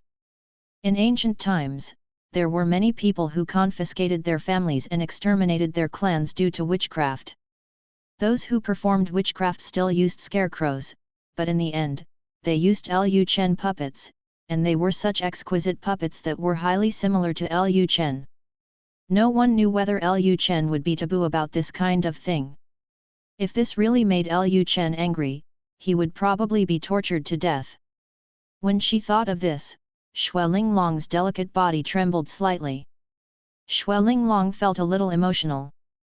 This damn ghost has been so busy every day since he entered the capital and has never looked for her once. Why did he come here today? Isn't he very busy? What are you doing here at Linglong Palace? It just so happened that she came to Linglong Palace today. This was the first time she used a puppet to do bad things, and she was caught by this guy. At this time, Lu Chen snorted coldly, "Are you aware of your mistake? A witch like you will realize that you were wrong. Let's see how I deal with you tonight." At this point, Lu Chen transformed and came to the bedside. Before Xue Linglong could say anything more, Lu Chen pressed down her delicate body. Soon, the candle light in Linglong Palace flickered, and Xue Linglong's voice kept coming. "His Majesty." "Master, I will never dare to do this again." At this time, Bai Qingqing silently closed the door of Linglong Palace, and then walked to the folk prescription next to Linglong Palace to meditate and rest. As the sky gradually turned white, Xue Linglong finally lost her strength, her whole body was completely shaken, and she let Lu Chen punish her however he wanted. Seeing the first ray of sunlight coming in from the window in the morning, Lu Chen realized that it was already dawn. Although he didn't sleep all night, Lu Chen felt refreshed at this time. Since entering the capital, Lu Chen has been busy dealing with various things every day, and has almost never released his suppressed emotions like this. He is now a pseudo-celestial being, and if he doesn't sleep for a whole night, he won't have any major problems with his body. Lu Chen glanced at the demon girl next to him, and then said, "I will spare you this time. If I see you doing dirty things with my dolls next time, I will definitely punish you more severely." Hearing Lu Chen's words, Xue Linglong not only did not beg for mercy, but said weakly, "The slave family is just His Majesty's plaything. At worst, he will be played to death by your Majesty." Lu Chen laughed and then said, "It seems you are not convinced." Xue Linglong's delicate body trembled slightly, and she quickly said, "I'm convinced, I'm convinced. It's my honor to be played by His Majesty." Lu Chen said, "I have received information in the past few days. In order to establish a relationship with the Taiyin God sect, my royal brother is sending people around to look for you." Hearing this, Xue Linglong was stunned for a moment, then she turned to look at Lu Chen aside and said, "No wonder you remembered the new family last night. How about it? Other people's women are pretty good, right?" Xue Linglong has been following Lu Chen for a while, and already knows Lu Chen well enough. This guy likes to engage in identity play the most. When Lu Chen came to her place yesterday, she must have thought that Lu Yi was looking for her everywhere. Then this guy's unique quirk was activated and he came to deal with her. It just happened to happen that he was doing something bad with his puppet, giving him an excuse to be violent to him. Hearing Xue Linglong's words, Lu Chen stretched out his hand, lifted Xue Linglong's chin, and looked at her charming face, it's indeed good. Xuelinglong said at this time, it's already dawn. Your Majesty still has a lot of government affairs to deal with, so I won't keep you here. Lu Chen looked into Xuelinglong's eyes and said, are you chasing me away? Xuelinglong's eyes were as charming as silk, and her eyes were sparkling. How dare the slave family drive His Majesty away? The slave family is just worried about delaying His Majesty's handling of state affairs. If it delays His Majesty's handling of state affairs, what if someone below impeaches the slave family and harms the country and the people? Lu Chen let go of Xuelinglong and said with a smile, you are a witch, shouldn't you bring disaster to the country and the people? Xuelinglong said, the slave family really wants to bring disaster to the country and the people, but there are so many beautiful women in His Majesty's harem. If it wants to bring disaster to the country and the people, it will not be the slave family's turn. Speaking of this, Xuelinglong asked, when does your Majesty plan to bring the princess and the others to the capital?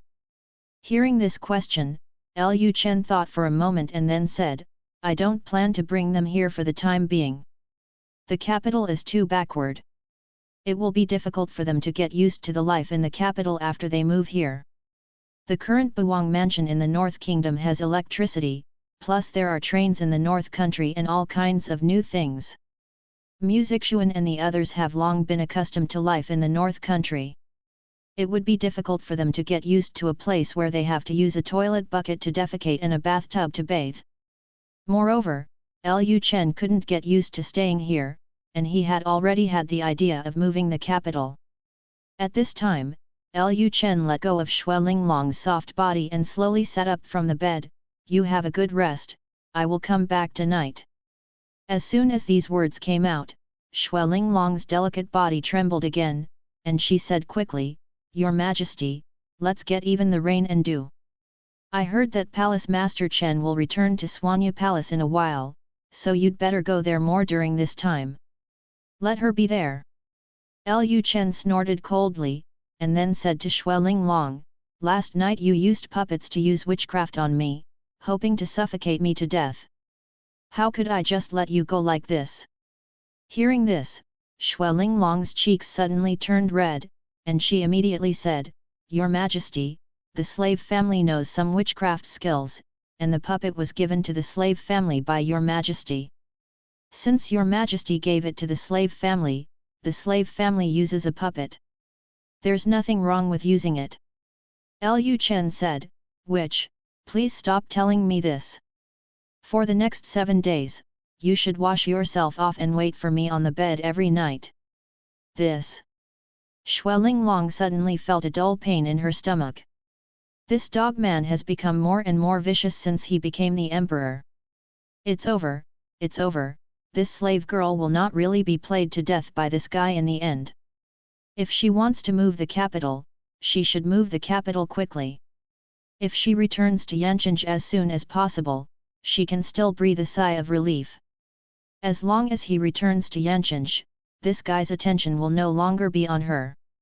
Xuelinglong pretended to be pitiful and said, The slave family knows. Lu Chen chuckled, and then said, It's useless for you to pretend to be pitiful. Unless you are pregnant with my child, I will definitely visit you often. After hearing what Lu Chen said, Xuelinglong instantly understood Lu Chen's intention. This bitch just wanted to make her belly bigger. Lu Chen didn't say anything more and stood up directly. Xuelinglong also stood up quickly, enduring the discomfort and helping Lu Chen get dressed. After getting dressed, Lu Chen left Linglong Palace directly.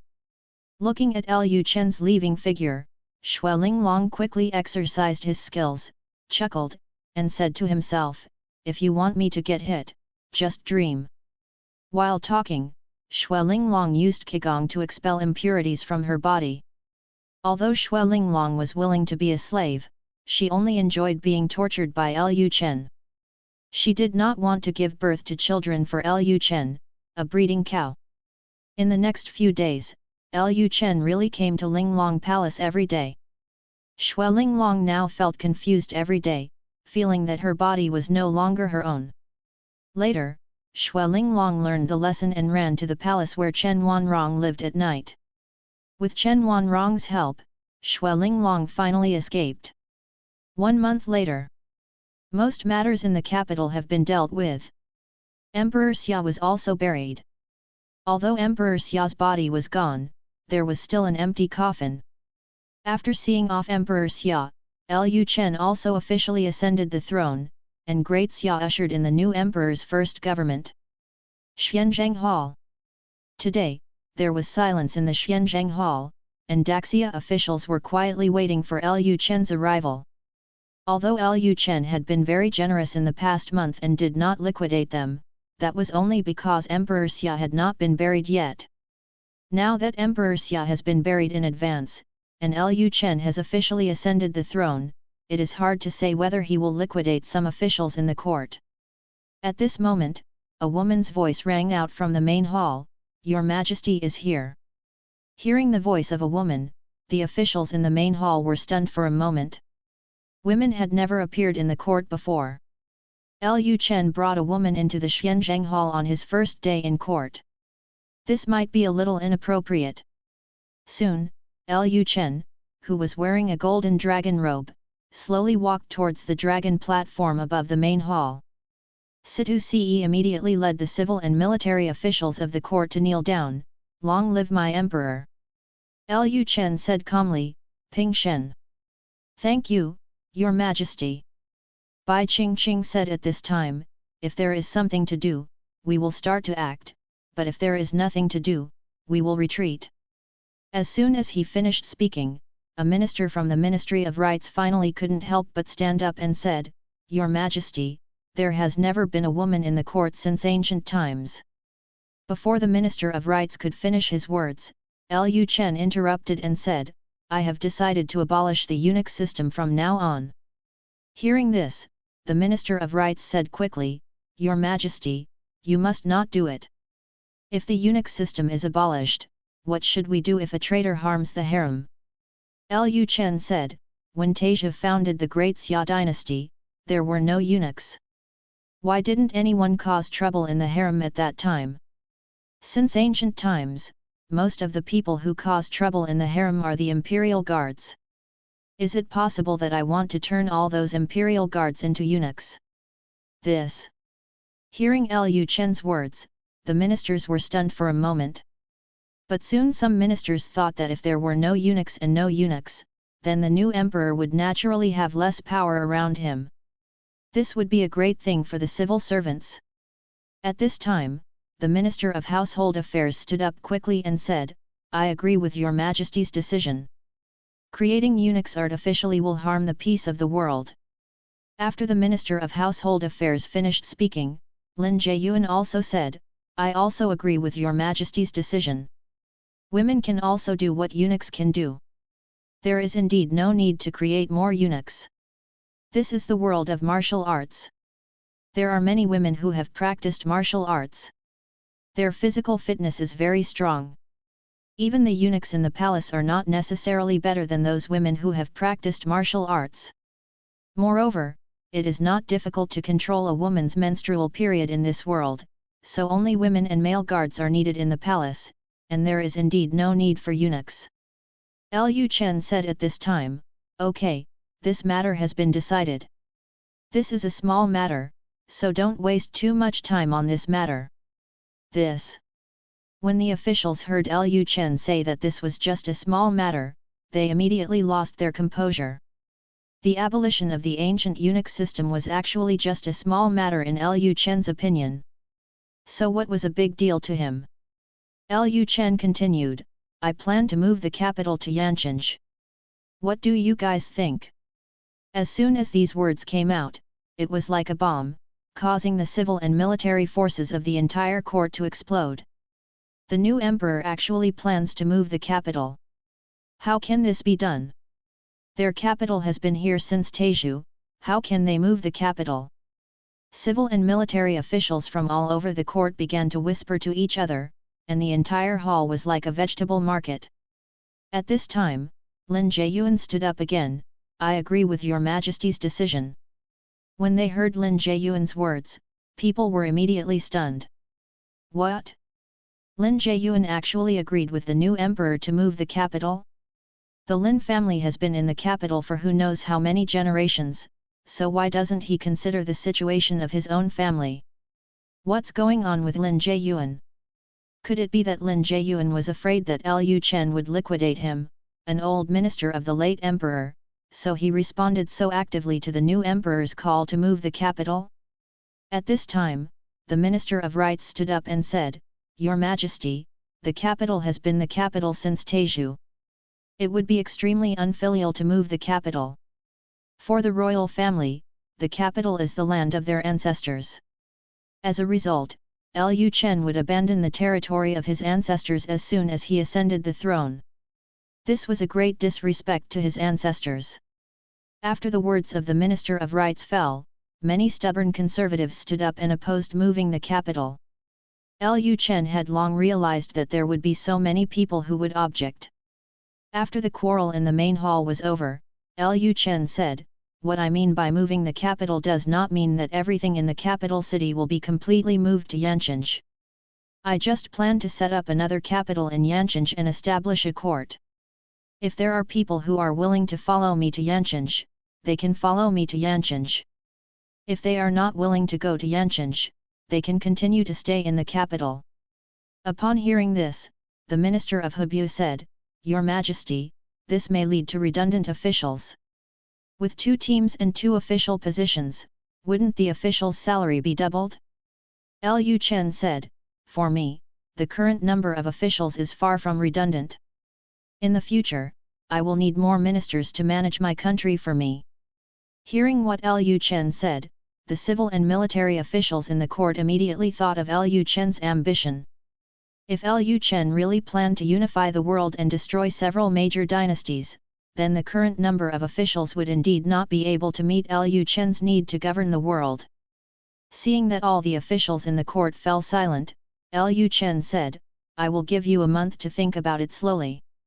I will also send a bachelor to the capital at that time. Anyone who is willing to go north with me can follow me then. If you are not willing to go north with me, you can stay in the capital to assist the bachelor in handling government affairs." Hearing Lu Chen's words, the officials looked at me and I looked at you. This kind of thing between 2 imperial courts had never happened before.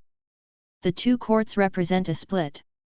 What if the officials who stayed in the capital have the idea to unite with a certain prince to cause a split?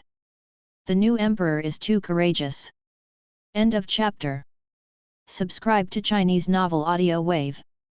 Chapter 464 Chen Wanrong is going back.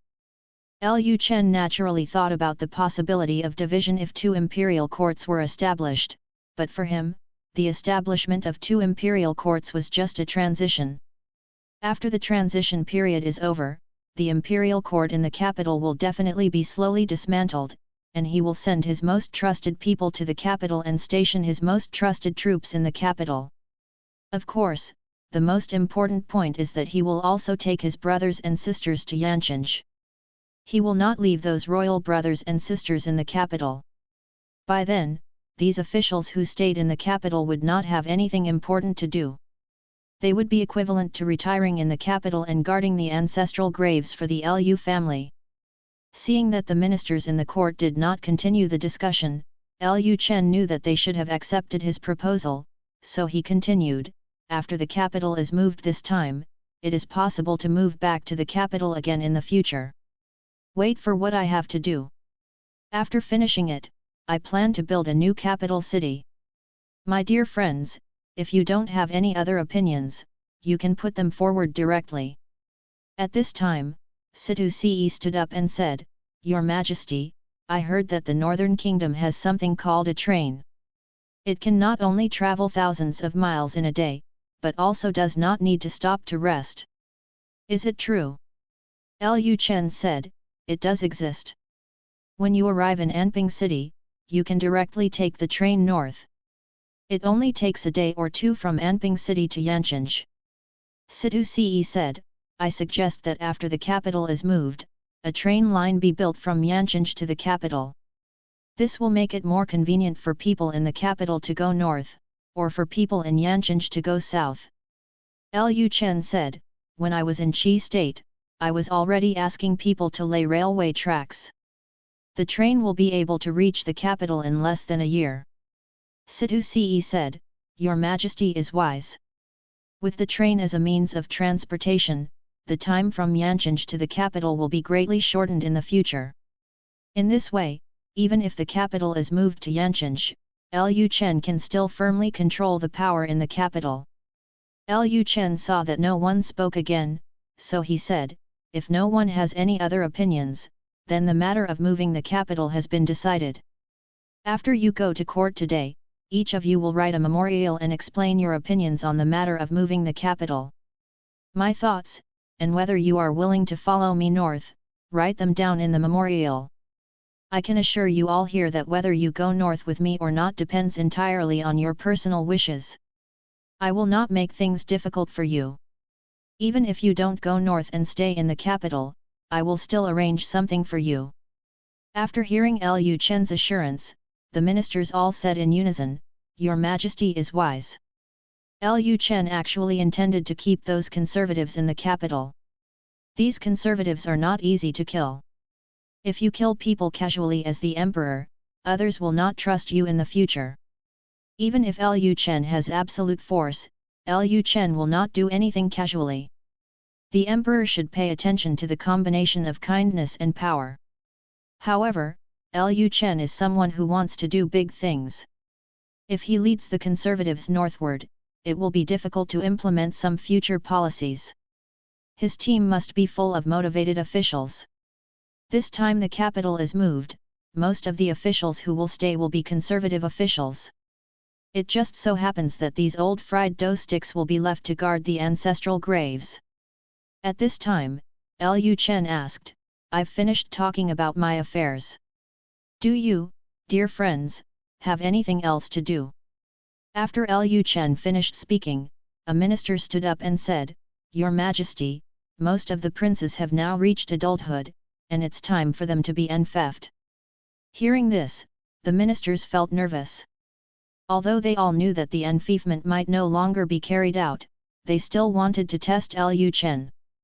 Lu Chen glanced at the royal brothers standing in the main hall, and laughed in his heart. It turned out that they were evil-minded, did not want to be controlled by him, and wanted to escape and be free. But he wouldn't give them a chance. Lu Chen then said, You reminded me, but I almost forgot one more thing.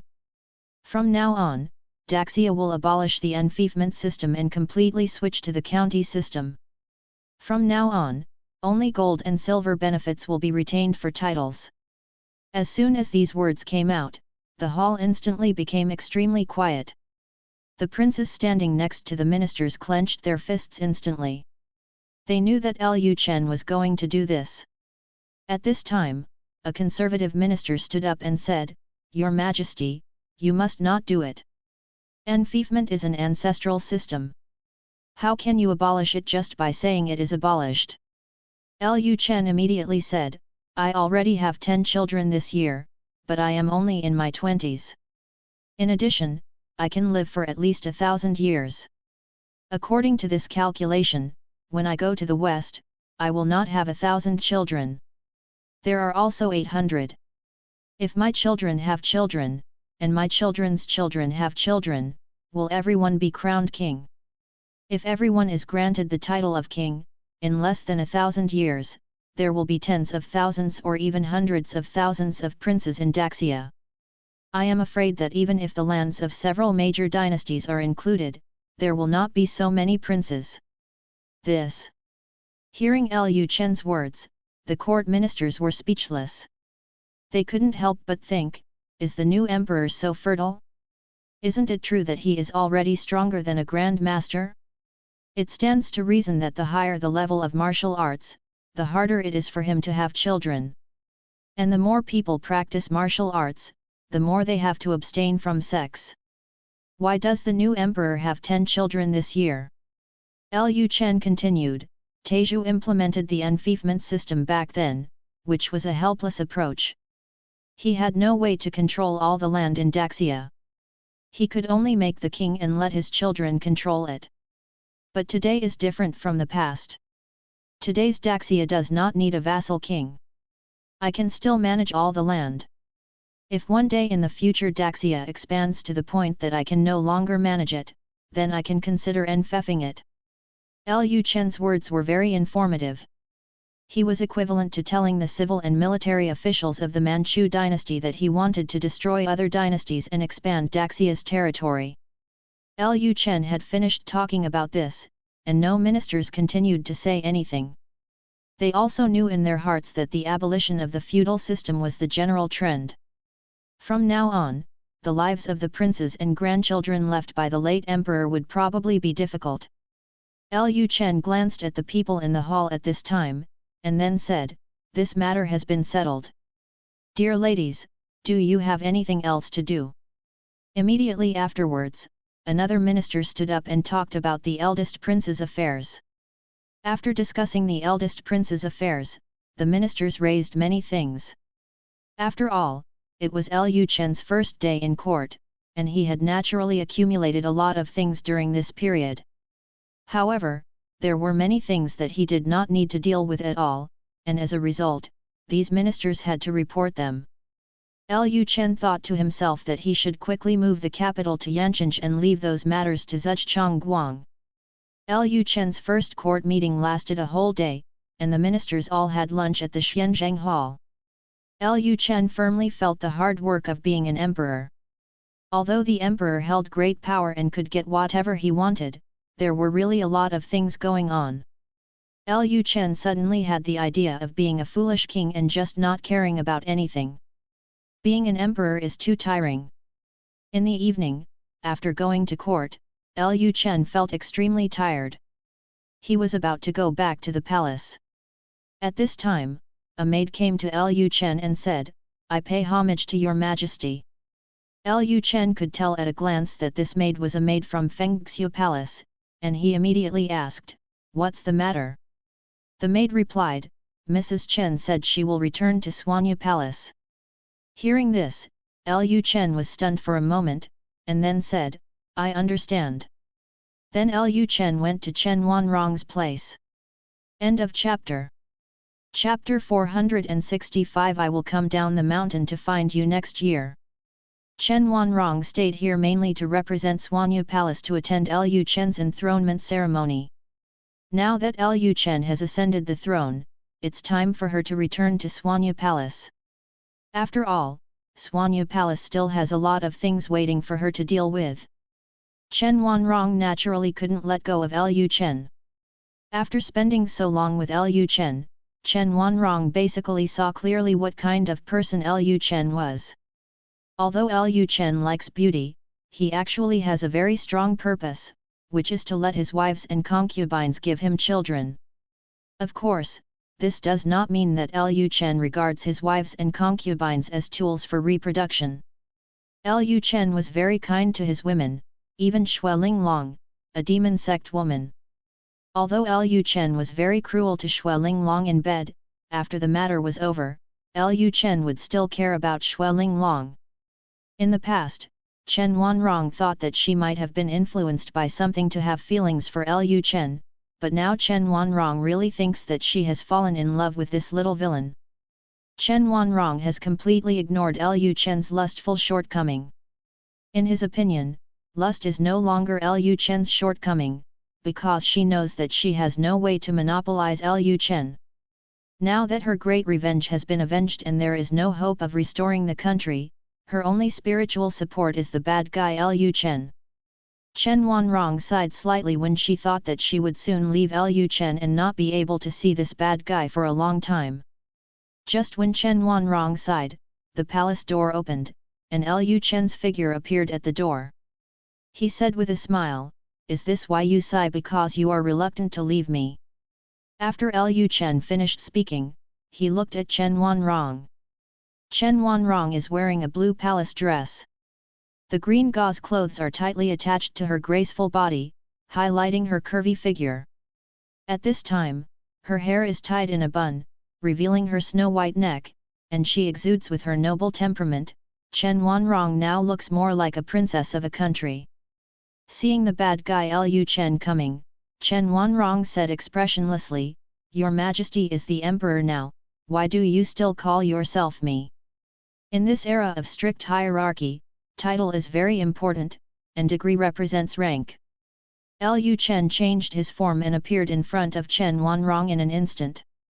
He hugged Chen Wanrong's delicate body without hesitation, and then said in her ear, "I said that outside I am a king, but in my harem and in front of my women, I am just your husband. If we can tell the difference so clearly in front of my wife, then I will become a loner. I don't want to be a loner." Hearing Lu Chen's words, Chen Wanrong's lips unconsciously raised slightly. One of the reasons why she liked this man was this. Even though this man had supreme power, he was still sincere to his woman. For some people, once they become tainted with power, their entire personality will change greatly and they will become particularly strange to others. Although Chen Wanrong didn't know if Lu Chen would change in the future, at least Lu Chen hadn't changed yet. At this moment, Chen Wanrong discovered that Lu Chen's paw was on her buttocks and started to act mischievously. "From the day I came into contact with him to now, this bad guy really hasn't changed at all." At this time, Lu Chen asked, "Rong, are you really planning to go back?" Chen Wanrong said, "Master sent a letter saying that there are still many things in Swanya Palace that are waiting for me to go back and deal with them." At this time, Lu Chen put his other hand on Chen Wanrong's belt. While untying his belt, he said, "Didn't she go back? Why do you have to go back and deal with it? You don't know when you will come down the mountain this time." Chen Wanrong immediately said, "Next year."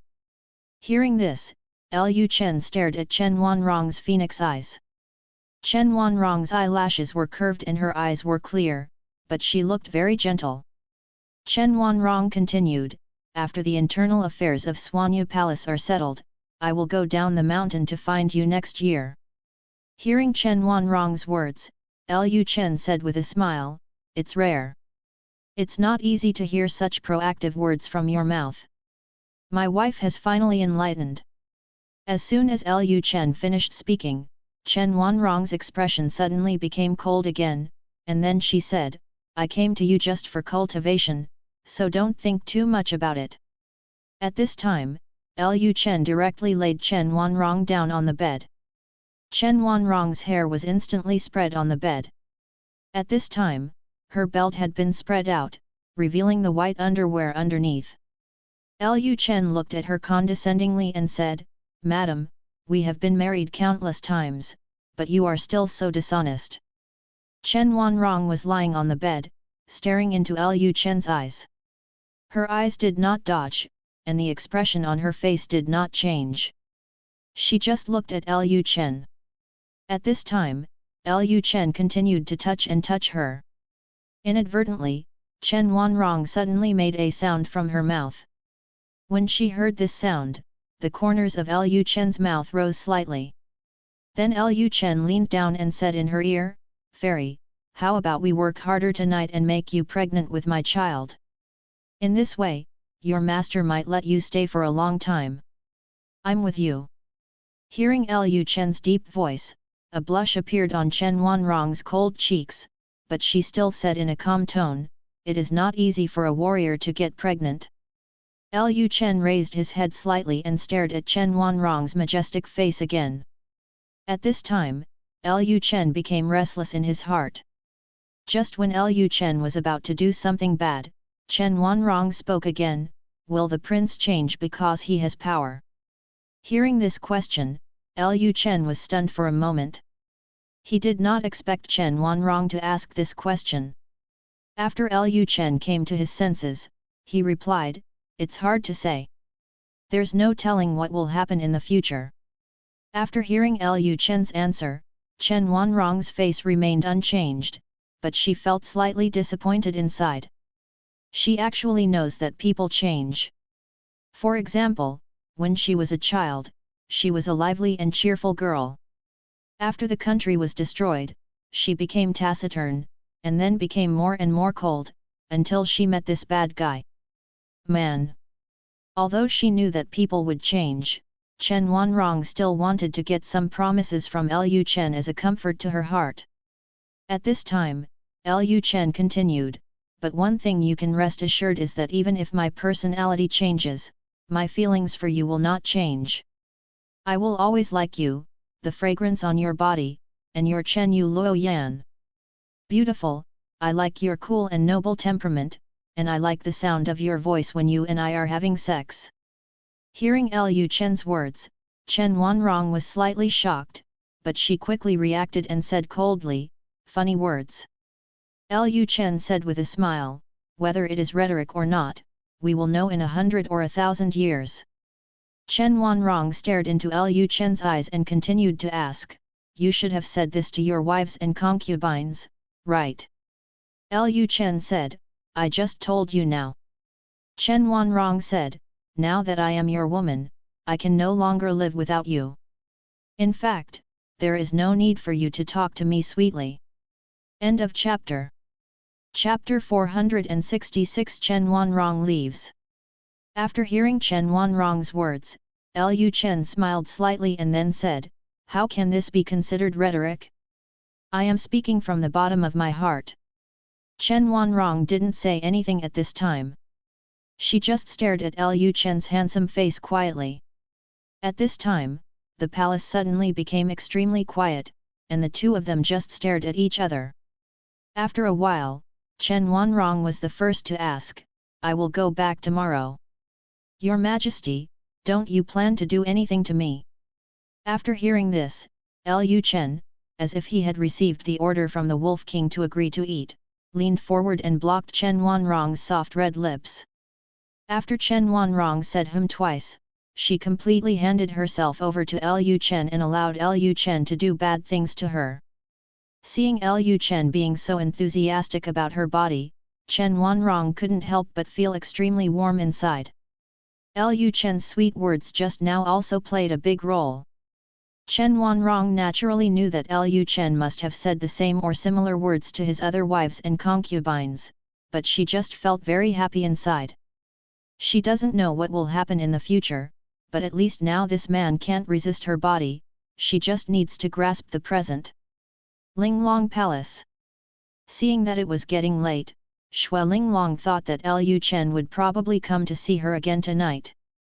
After all, this guy had been dealing with various political affairs in the Xianzheng Hall during the day, and he probably needed to release his anger now.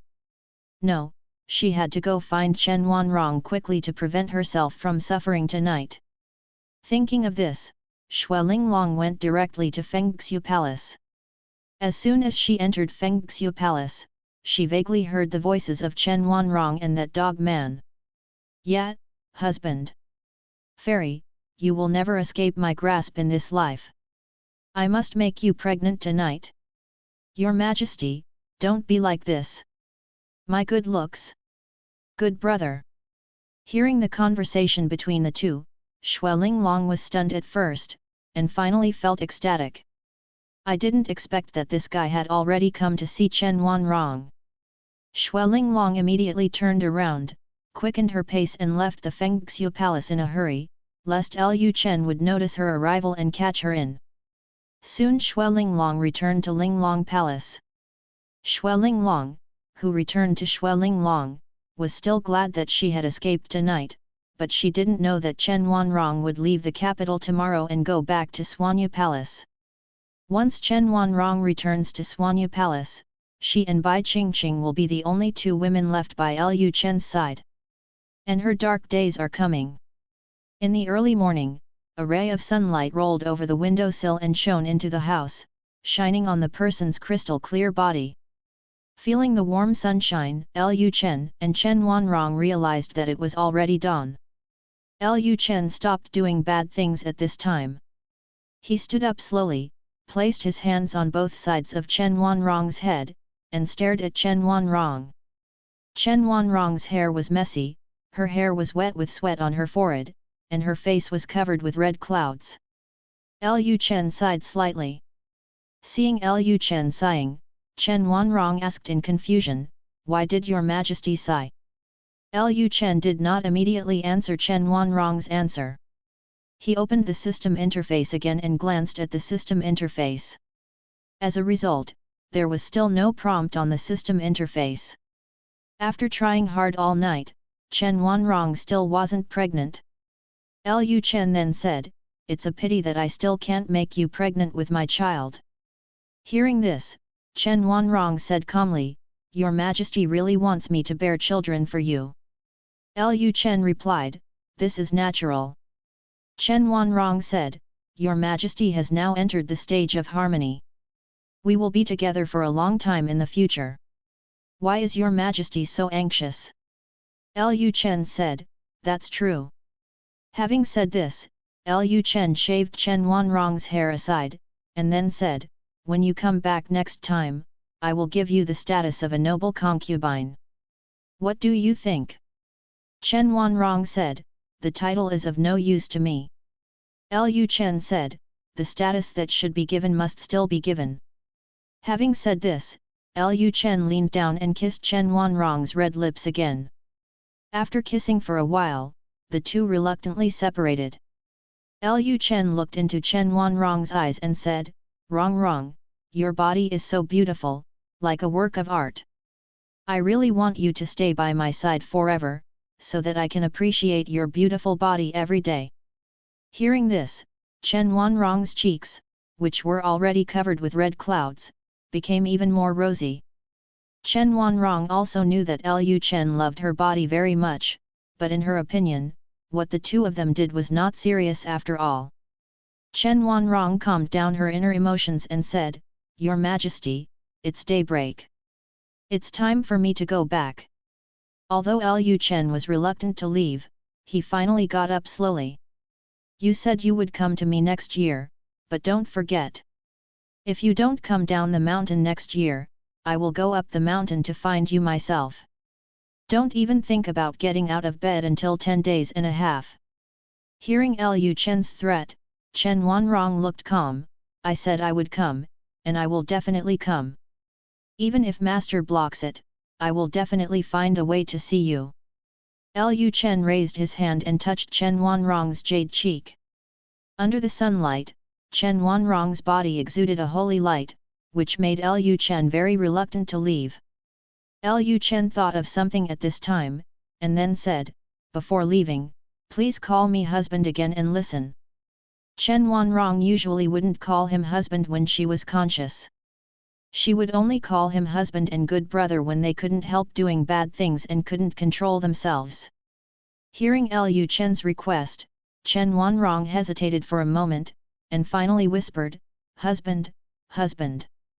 Seeing the pretty and shy look on the ice beauty's face, Lu Chen couldn't control himself again. He turned over again and held Chen Wanrong's red lips steady again. The two of them did bad things for who knows how long, but in the end Lu Chen let Chen Wanrong go.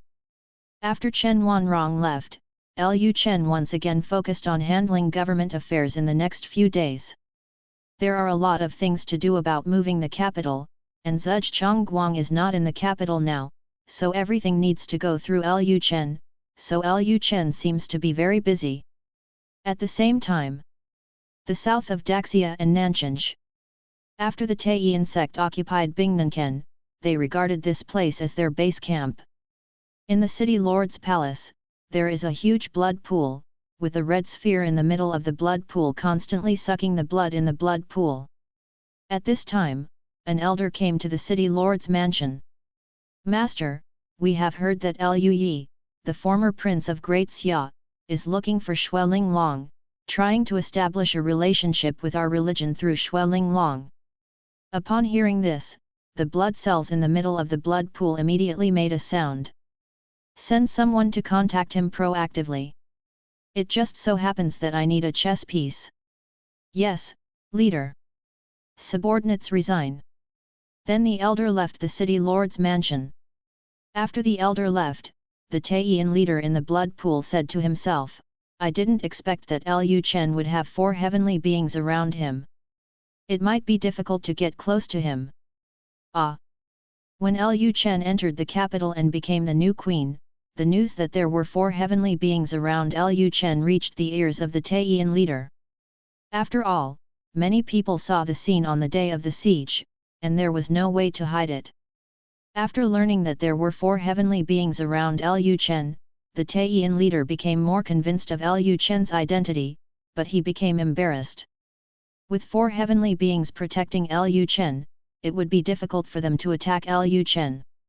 Although heavenly beings are nothing in his eyes, his strength has not yet recovered, and he does not yet have the ability to deal with 4 heavenly beings at the same time. We can only figure it out slowly. End of chapter. Chapter 467. Just a bunch of rats.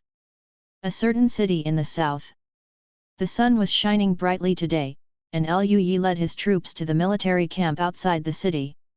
Lu Yi heard that those fake Taoist priests had improved the formula of gunpowder again, and now the thunderbolt produced was more powerful. He wanted to try it himself. Soon, Lu Yi arrived at the military camp outside the city. The military camp was located in a forest and was very quiet.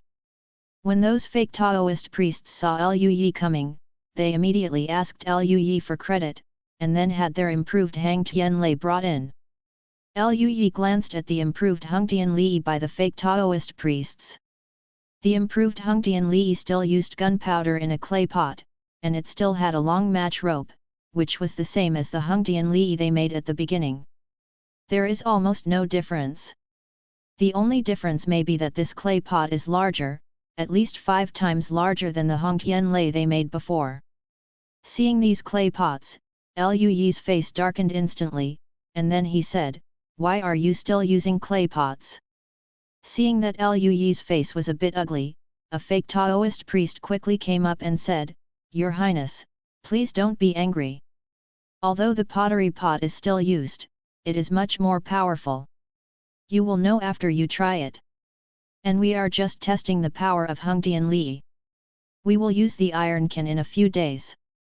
Hearing the fake Taoist priest's answer, Lu Yi's expression softened a little. Then he picked up a clay pot and said, "Bring fire."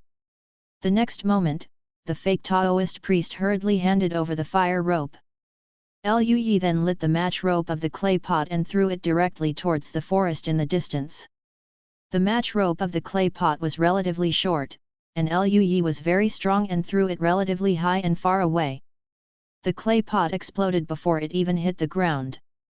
When the clay pot exploded, the surrounding leaves were instantly blown to the ground, and countless clay pot fragments flew into the surrounding tree trunks. The power is still there, and it is indeed much more powerful than the thunderbolt they tested at the beginning. It's just a matter of gunpowder. It's hard to say. After all, the pottery pot has become much larger, and the amount of gunpowder has also increased a lot. Lu Yi said at this time, "Bring some livestock over here." After hearing Lu Yi's order, the soldiers quickly led the previously prepared cattle and sheep to the place where the explosion occurred. Then Lu Yi picked up a clay pot again, lit it and threw it directly. With a boom explosion, the cattle and sheep at the center of the explosion instantly fell to the ground. However, although the explosion produced a certain degree of lethality, the bodies of the cattle and sheep were not torn apart. The power of the thunderbolts they made was really far different from the cannons made by the North Country. But no matter how powerful Hong Tian Lei is now, they also have the same firearms as the North Country to a certain extent, which also allows Lu Yi to see a glimmer of hope. Lu Yi looked at the injured and killed cattle and sheep in the distance, his eyes became extremely firm. He would eventually take back everything that belonged to him. At this moment, a soldier hurriedly came to Lu Yi and said, "Your Highness, it's bad." A group of people suddenly appeared in the forest. After hearing the soldier's report, Lu Yi said, "Who is it? Just kill him. This is their military camp after all, but not everyone can come in. Anyone who dares to trespass into their military area must be eliminated." The soldier said in a panic, "Your Highness, our people are no match for those people. There are great masters among them." Lu Yi frowned, and when he was about to continue saying something, a voice suddenly came from above. His Royal Highness the Crown Prince is so angry. He doesn't care whether the person is a friend or an enemy, he wants his men to kill him. Hearing this voice, the soldiers became nervous instantly, and they quickly surrounded Lu Yi. A general shouted loudly, "Who is it? Come out!" As soon as he finished speaking, a strong wind blew and the leaves rustled. Then, a dozen people wearing black robes and masks descended from the sky and appeared in front of Lu Yi and the others. After feeling the momentum of those people, the general beside Lu Yi quickly shouted, "Protect His Highness!" Then more and more soldiers rushed out from the military camp and surrounded the dozen men in black robes. At this time, the leading man in black robe said with a smile, "Your Highness, don't be nervous, we are not your enemies." Hearing this, Lu Yi had a dark face and said coldly, "It's hard to make Gu believe that you have good intentions when you come uninvited." Wei Firen said with a smile, "I didn't come uninvited. Your Highness has been looking for us." After we learned that His Highness was looking for us, our leader immediately sent me to meet with His Highness. Lu Yi was shocked when he heard Wei Firen's words. When had he found these people? Etc. Lu Yi seemed to have thought of something, and then asked, "Are you from the Taiyin God sect?" Wei Firen said, "Let me introduce myself. I am Wei Firen, the fifth elder of the Taiyin God sect." After hearing Wei Firen's affirmative answer, Lu Yi was stunned again. Unexpectedly, these people are really members of the Taiyin God sect. Originally, he was worried that he could not find the Taiyin sect or his backer, but now his backer came to visit him. Lu Yi then said, "How do you prove your identity?" Hearing this, Wei Firen sneered, and then said, "We don't need to prove our identity. If His Highness is willing to cooperate with us, we can cooperate. If he doesn't want to, we won't force him. After all, His Highness needs us now, not us." "Your Highness." Lu Yi's face became even more ugly. Wei Firen's words were indeed correct. He now very much needs a force that can fight against heavenly beings. Wei Firen said at this time, "Your Highness, please rest assured that as long as you cooperate with the Taiyin sect, you will definitely get back everything that belongs to you. Our leader has woken up and will be able to regain his strength in a short time. For our leader, heavenly beings are nothing." Lu Yi looked at Wei Firen with suspicion. Although he also knew that the demon cult was very powerful, especially the Taiyin cult, it was too crazy to say that heavenly beings were nothing. Lu Yi said, "Okay, I can cooperate with you." Wei Firen smiled and said, "Your Highness made the right choice." Lu Yi asked at this time, "What is the original strength of your leader?" Wei Firen replied, "Beyond heaven and man."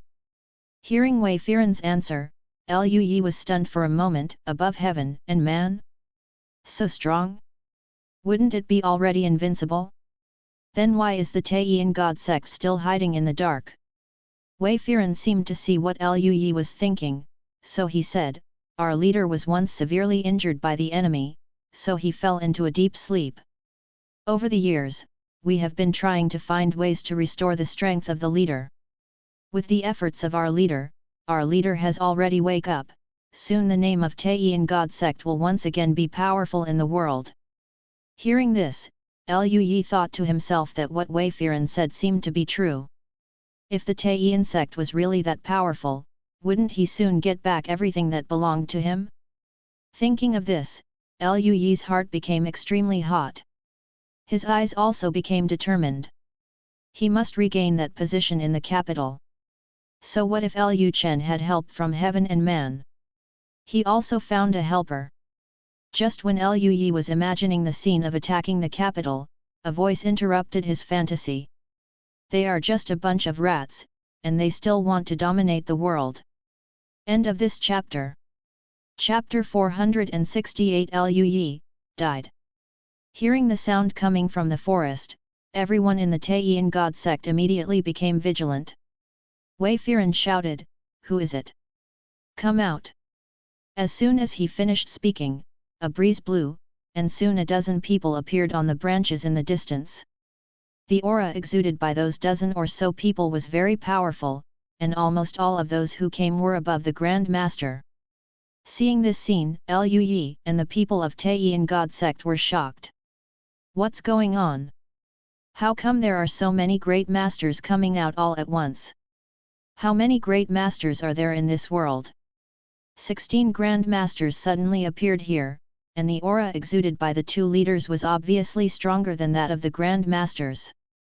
The strength of the two leaders was probably pseudo-celestial beings. Wei Firen himself is a pseudo-celestial being, so he can easily judge the aura of the same pseudo-celestial being. Those two leaders are the real pseudo-celestial beings. Wei Firen immediately said, "Who are you?" The leader, Li Yu, smiled and said, "Elder Wei is really a noble man who forgets things. How many years have passed and Elder Wei has actually forgotten me? But I still remember the dirty aura of Elder Wei even now. Elder Wei is wearing a mask, and I can recognize Elder Wei at a glance." This. Wei Firen was startled. Can you recognize him at a glance?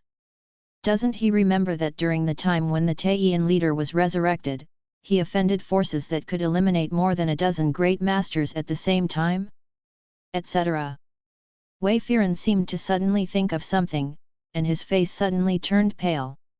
Although he was wearing a mask, Li Yu could still see Wei Firen's inner panic at a glance through Wei Firen's small movements.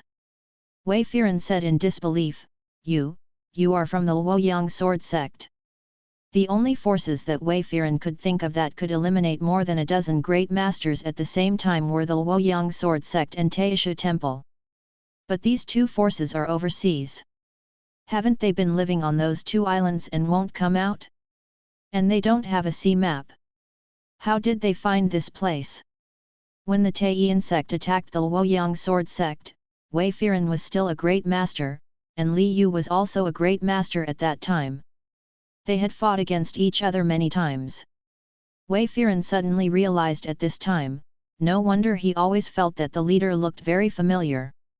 It turned out to be Li Yu from Luoyang sword sect. After Wei Firen came to his senses, he said in disbelief, "How did you find this place?" Li Yu smiled and said, "It seems that Elder Wei has recognized me. Now that I've recognized him, it's easy to handle. After the big devil was killed, your Taiyin sect ran away like mice. The winner between us has not yet been decided. It's time to take advantage of today's opportunity to determine the winner." As he spoke, Li Yu's power was completely released. The next moment, Li Yu jumped down from the tree and swung his sword at Wei Firen.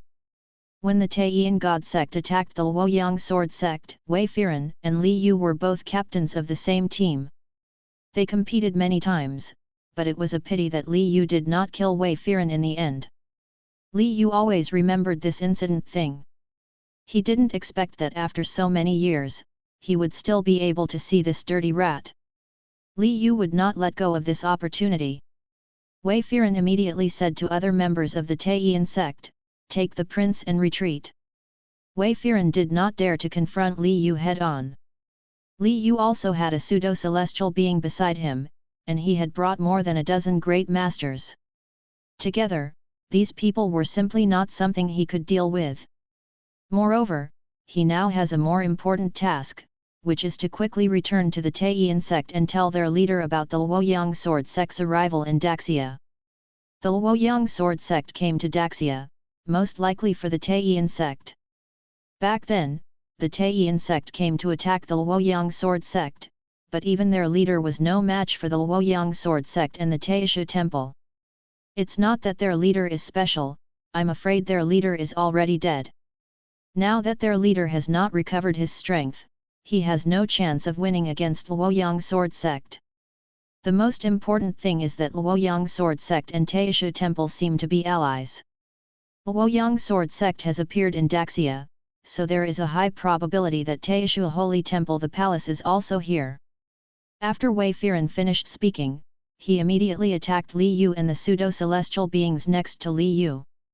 Wei Firen took out the soul summoning flag, and countless black skeletons flew out from the soul summoning flag and headed straight for Li Yu and the others. After hearing Wei Firen's words, Lu Yi's face instantly turned pale. Even the Taiyin sect is afraid of a force, so how powerful must this force be? In addition to Suanya Palace, does Daxia have such a powerful force? Just when Lu Yi was thinking about something, an evil wind blew, and then Lu Yi felt like he was being lifted up by someone. The next moment, Lu Yi was taken away by people from the Taiyin God sect. Wei Firen came to Lu Yi personally this time, mainly because Lu Yi and Lu Chen were brothers. If their leader took Lu Yi's body first, he might be able to use the power of blood to use some small tricks against Lu Chen. However, Wei Firen never expected that they would encounter people from the Luoyang sword sect here. Seeing that the Taiyin God sect wanted to escape with Lu Yi, Li Yu immediately said to the pseudo-celestial being next to him, "Junior brother, you go deal with Lu Yi, and I'll deal with Wei Firen." The man next to Li Yu said the word okay lightly, and the next moment, his body turned into an afterimage and went straight in the direction of Lu Yi's escape. Seeing this scene, Wei Firen was stunned for a moment. He originally thought that Li Yu was coming for him, but in the end, he actually asked someone to deal with Lu Yi. This is not possible. Lu Yi is an important chess piece for their Taiyin sect. Wei Firen immediately wanted to follow up and hold off Li Yu's junior brother, but just as he was about to leave, Li Yu appeared in front of Wei Firen, blocking his way. "Elder Wei, where are you planning to go? Elder Wei killed so many people in our Luoyang sword sect back then, now it's time to repay the debt." Seeing that his way was blocked, Wei Firen snorted coldly. He had already entered the Hedao stage and was a pseudo-celestial being. He did not believe that he was not Li Yu's opponent. Then Wei Firen rushed directly to Li Yu and started fighting with Li Yu. Although the battle between the pseudo-celestial beings was not as spectacular as that of the heavenly beings, the destructive power was still great, and the trees in the forest were destroyed one after another. The soldiers in the military camp were frightened and fled in all directions. At the same time, Li Yu's junior brother had blocked the Taiyin god cult member who was leading Lu Yi to escape, but when he saw a pseudo-celestial being chasing him, he was so frightened that he threw Lu Yi where he was. After Lu Yi fell from the sky, he was completely stunned. His current mood was as if he had fallen from the fairy world to hell. "I finally got in touch with the Taiyin sect, but I didn't expect to provoke such a powerful force." At this time, Lu Yi quickly stabilized his body, looked at the person in the distance and said, "Senior, I am the Prince of Daxia. I am not a member of the Taiyin God sect. I am also held hostage by the Taiyin God sect. Don't you want to kill the wrong person?" As soon as Lu Yi finished speaking, Li Yu's junior brother immediately waved the sword in his hand, and the next moment, Lu Yi's head was separated from his body. "Lu Yi, die!" Before he died, Lu Yi felt very aggrieved. He thought from beginning to end that the Luoyang sword sect came to cause trouble for the Taiyin sect, and he was just implicated. Little did he know that the Luoyang sword sect itself came to kill him. End of chapter. Chapter 469. So, does the soul still exist after death? Under the encirclement and suppression of the Luoyang sword sect, almost all the Taiyin God sect disciples brought by Wei Firen were killed. After Wei Firen realized that something was wrong, he quickly used the teleportation talisman given to him by the Taiyin sect leader. After all, Wei Firen was the core elder of the Taiyin sect, so he still had ways to save his life. After Wei Firen escaped, Li Yu did not pursue him. Their main task was to kill Lu Yi and completely disintegrate the forces Lu Yi had gathered. As for the destruction of the Taiyin sect, that will have to wait until their young master gives the order. After Lu Yi's death, the forces gathered by Lu Yi quickly collapsed, and most of them chose to surrender to Daxia. People have also realized that the situation is over. If they continue to fight against the new emperor now, they will only be met with destruction. A few days later, the embarrassed Wei Firen returned to the Taiyin sect's headquarters. When the leader of Taiyin saw Wei Firen's embarrassed appearance, he asked in confusion, "Elder Wei, what's going on with you? Wei Firen hurriedly knelt on the ground and said, "Master, my subordinates did things poorly and failed to complete your mission." Hearing this, the leader of Taiyin was stunned for a moment. Didn't he just ask Wei Firen to have some contact with Lu Yi? He couldn't complete such a simple task? The leader of Taiyin quickly realized that there must be something hidden in this, so he said, "Just tell me what you encountered." Wei Firen immediately said, "We had already contacted Lu Yi, and Lu Yi agreed to cooperate with us." But at this moment, people from the Luoyang sword sect suddenly appeared. Hearing this, the blood mass in the blood pool suddenly trembled. The fierce voice of Taiyin God sect came, "Luoyang sword sect. Go on." Seeing that the leader of Taiyin was angry, Wei Firen couldn't help but sweat broke out on his forehead, but Wei Firen continued, "The Luoyang sword sect sent 2 pseudo-celestial beings and more than a dozen great masters. One of the pseudo-celestial beings' subordinates also I know. When my sect was attacking the Luoyang sword sect, my subordinates fought against that pseudo-celestial being, and he was still the Grand Master at that time." Having said this, Wei Firen stopped talking and waited for the order from the leader of Taiyin. The leader of Taiyin snorted coldly, and then said, "I didn't expect that they actually found this place." In the opinion of the leader of Taiyin, the Luoyang sword sect came for them. After all, the Taiyin sect killed many people on the island in order to capture the Luoyang sword sect, so the Luoyang sword sect must have wanted revenge. Wei Firen asked carefully at this time, "Leader, what should we do now?"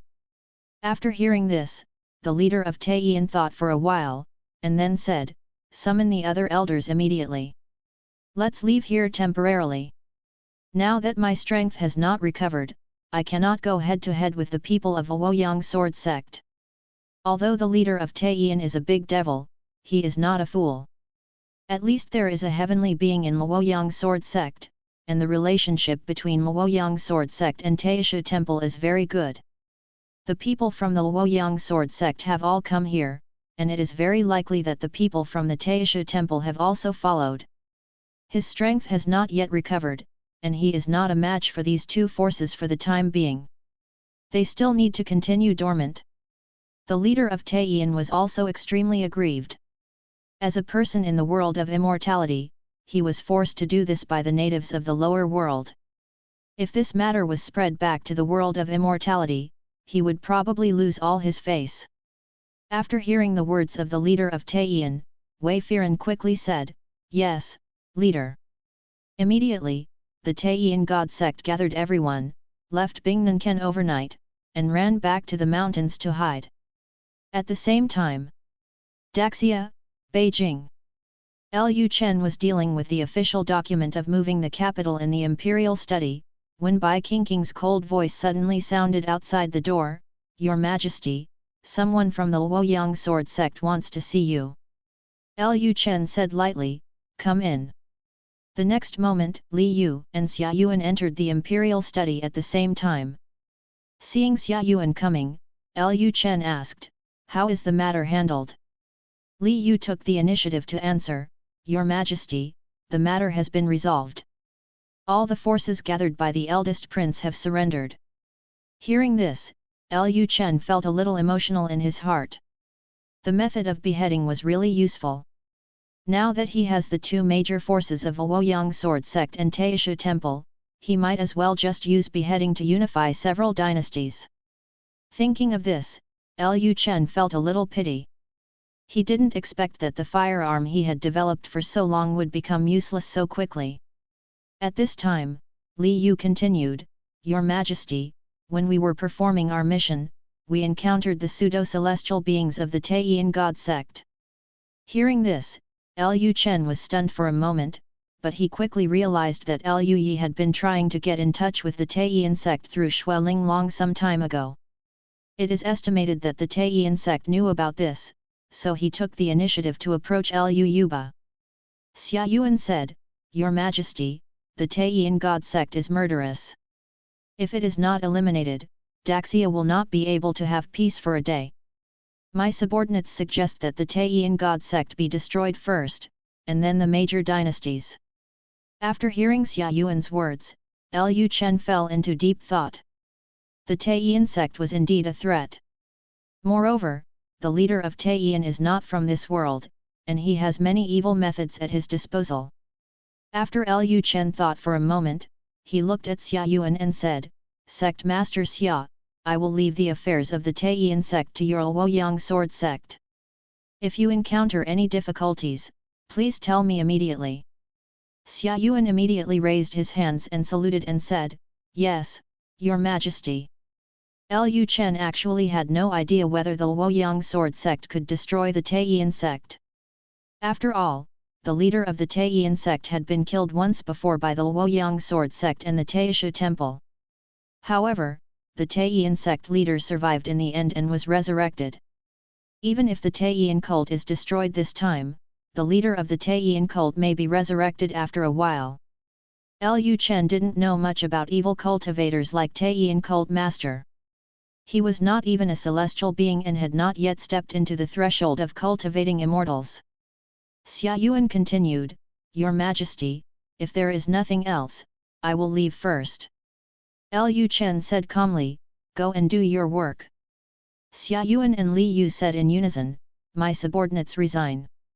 The two of them immediately left the imperial study. After they left, Lu Chen stood up from his seat and walked directly towards the door. Seeing Lu Chen coming out of the imperial study so early today, Bai Qingqing was stunned for a moment at the door. During this period, Lu Chen had to stay in the imperial study until late at night every day, and every time she reminded Lu Chen that Lu Chen knew how to take a rest. It was not even dinner time yet, but Lu Chen actually came out on his own initiative. Bai Qingqing asked quickly, "Your Majesty, do you want to eat?" Lu Chen said, "No need for now, let's go to Linglong Palace." Bai Qingqing said, "Yes." Bai Qingqing then followed Lu Chen to Linglong Palace. At this time, Xue Linglong was wearing a black gauze skirt, lying lazily on the beauty's couch. There was only a thin layer of black gauze, which vaguely revealed her white skin. Xue Linglong's slender white legs were when exposed, the whole person looks charming and enchanting. "Well." Xue Linglong sighed slightly, then raised her delicate hand and stroked her belly. "In the past few days, that bad thing has been coming every day, and my stomach has been feeling uncomfortable every day. When will this day end?" Although she has fallen, she can't do that every day. Xue Linglong couldn't help but think that if she ran away, her brain would be broken sooner or later if she continued like this. "It makes me feel ashamed to think about it. She is a witch from a demon sect, but she can't subjugate a man. Compared with her, that guy is the real demon sect demon." At this time, Xue Linglong sighed again. At this time, the maid's voice came from outside, "See Your Majesty." Hearing the maid's voice, Xue Linglong's delicate body trembled slightly. "Isn't it evening yet? Why did that guy come so early today?" She quickly got up from the bed and walked towards the door. As soon as she reached the door, Lu Chen opened the door and entered. Xue Linglong also said quickly, "The slave family has met Your Majesty." Seeing Xue Linglong saluting so respectfully, she smiled and said, "This is not like you. When did you become so polite?" Hearing this, Xue Linglong sneered in her heart. If she was not polite, she might suffer again tonight. She had long discovered that as long as she showed a little rebelliousness, she would be able to inspire the cruel personality in this guy. Xue Linglong asked, "Your Majesty, why are you here so early today? Aren't you very busy these days?" Lu Chen grabbed Xue Linglong's arm, pulled Xue Linglong's delicate body into his arms, then gently stroked her buttocks with his big hands, and said while stroking, "Why, you don't welcome me?" Xue Linglong said quickly, "How dare you?" The gauze on Xue Linglong's body felt very smooth and comfortable to the touch. Lu Chen immediately picked up Xue Linglong's delicate body and walked directly towards the bed. Seeing this scene, Xue Linglong was speechless and came again. However, to Xue Linglong's expectation, after Lu Chen carried her to the bed, he just hugged her soft body and did not do anything bad to her right away. While stroking Xue Linglong's delicate body, Lu Chen said, I came today because I want to ask some questions about the Taiyin sect. Hearing this, Xue Linglong was stunned for a moment, and then said, Your Majesty, haven't I told you everything about Taiyin God sect a long time ago? Lu Chen said, I want to know some more details. Having said this, Lu Chen continued, for example, how did your Taiyin leader resurrect? Hearing Lu Chen's first question, Xue Linglong thought for a while and then said, the Taiyin cult has a soul-gathering coffin. After the Taiyin cult's body was destroyed, the soul was not destroyed. The Taiyin cult has been using blood and temperature to feed his soul until his soul awakens. Actually, he can't be considered resurrected.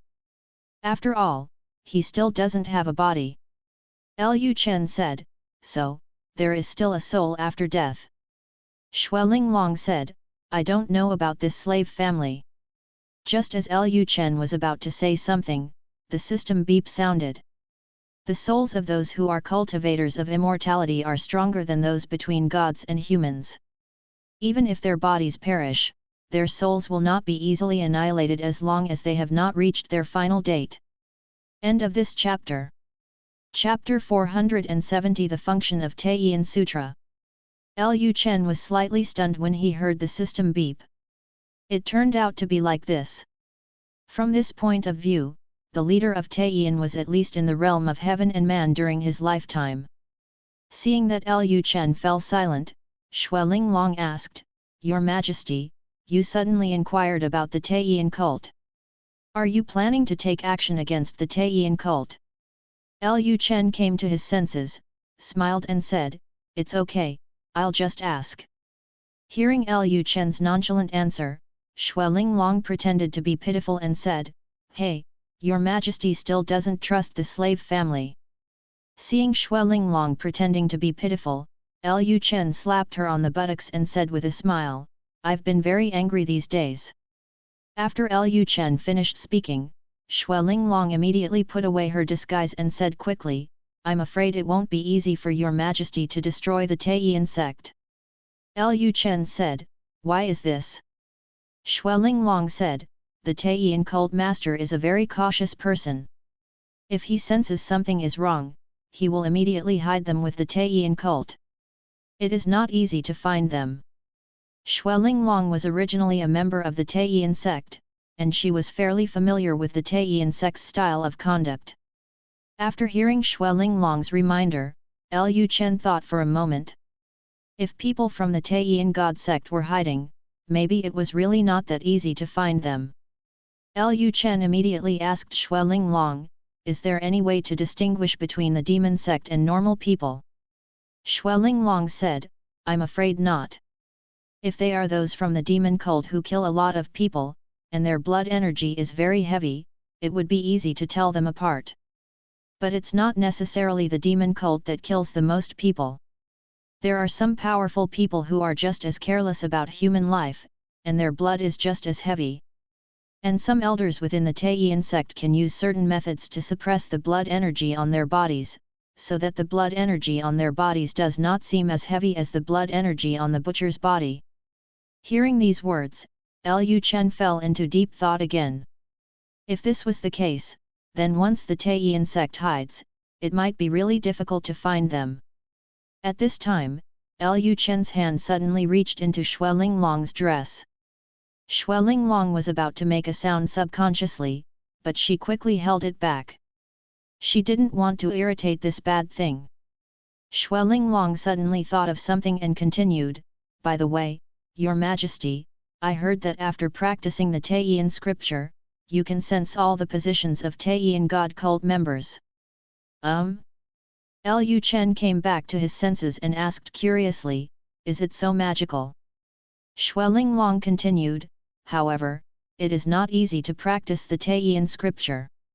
After the Taiyin cult master passed the Taiyin scripture to us, no one in the entire Taiyin divine sect has cultivated to the second level.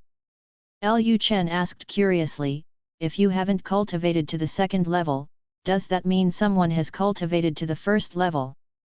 Xuelinglong said, several elders have cultivated to the first level. The new family has also cultivated to the first level in a short period of time since they practiced with His Majesty. Now that you have reached the first level of cultivation, can you determine the location of others? Xuelinglong replied, no, you have to practice at least to the third level before you can use the Taiyin scripture to determine the location of other believers. After hearing this, Lu Chen thought for a while and then said, show me your Taiyin scripture. After the words fell, Lu Chen raised his hand, and the pen and paper in Xuelinglong's room flew to Xuelinglong's face. Xuelinglong took the pen and started writing on the paper. Soon the formulas of the Taiyin Sutra were written on the paper. Lu Chen glanced at the formulas on the paper and was about to say something when the system beeped. Incomplete skills detected, do you want to store them? Hearing the system prompt, Lu Chen was stunned for a moment. Incomplete technique? Is the Taiyin scripture incomplete? Lu Chen then said to the system, storage it. The next moment, the contents of the Taiyin manual were integrated into Lu Chen's brain, and Lu Chen also knew how to practice this technique. However, Lu Chen did not practice. He suspected that the leader of the Taiyin cult deliberately gave only the first level of the Taiyin scripture to the followers of the Taiyin God sect, so the followers of the Taiyin God sect could only practice to the first level no matter how they practiced. In this way, the Taiyin leader can not only determine the position of those believers through the Taiyin scripture, but the Taiyin leader does not have to worry about those believers in turn determining their own position through the Taiyin scripture. What a good plan! At this moment, the system prompt sounded again. Detected Taiyin meridian can be repaired. Lu Chen was slightly startled when he heard the notification sound. Is his system still capable of repairing incomplete skills? Lu Chen asked in confusion, isn't it said that there are rewards for giving birth to children? Can you still repair your skills? The host only needs to do things related to the reproduction of offspring, and the incomplete skills collected by the host can be repaired. Lu Chen's mind was stunned. How could this be done? At this time, Lu Chen's eyes fell on Xuelinglong's graceful body. Since the system says that incomplete skills can be repaired through things related to reproduction of offspring, then give it a try yourself. Seeing Lu Chen's eyes staring straight at her, Xuelinglong was startled and her delicate body trembled slightly. Your Majesty, why are you looking at me like this? Lu Chen smiled and said, I suddenly realized that tonight you seem to be even more enchanting than before. Xuelinglong was stunned for a moment, but before she could say anything, Lu Chen laid her down on the bed, and then covered Xuelinglong's soft red lips. Ahoy! After Xuelinglong struggled slightly, she immediately broke it down and let Lu Chen do whatever he wanted. Just when Lu Chen was kissing Xuelinglong, he glanced at the system interface with the corner of his eye. The Taiyin scripture is being repaired, 15%, 16%, 17%. Seeing this scene, Lu Chen thought in his heart, it turns out that it can really be repaired. If it can be repaired so quickly just by kissing, wouldn't it be possible to recover faster if we do more intimate things? Thinking of this, Lu Chen's big hand pulled hard, and Xuelinglong's favorite black gauze skirt was destroyed. Xuelinglong was a little helpless. She asked the North Palace to send her many black gauze skirts, but in the end, Lu Chen gave them all to her. An hour later, Lu Chen hugged Xuelinglong and looked at the system interface. Seeing that Lu Chen didn't continue, Xuelinglong was a little puzzled. Why did Lu Chen know that Lianxiang cherished jade today? Shouldn't it? In the past, this guy would never give up until he heard me begging for mercy. At this time, Lu Chen's system interface displayed the Taiyin manual has been repaired. Lu Chen then said to the system, this technique shouldn't have any negative effects on me, right? Can I practice it? There are no negative effects. The host only needs to incorporate the exercises into the exercise interface, and then it can be practiced together with other exercises. After hearing the system's answer, Lu Chen immediately added the Taiyin manual to the exercise column. At this time, Xuelinglong noticed something strange about Lu Chen. After Lu Chen stopped, he didn't say a word. He didn't know what he was doing, as if he was distracted. Xuelinglong asked curiously, "Your Majesty, what's wrong with you? Is it because the slave family didn't satisfy you?" Hearing Xuelinglong's voice, Lu Chen came back to his senses. He immediately turned Xuelinglong's body over and continued to do bad things. Xuelinglong suddenly hated herself for being rude. She asked this bad guy what he was doing. Wasn't this asking for trouble? As time passed by, Lu Chen found that the contents of the Taiyin Sutra began to be imprinted in his mind.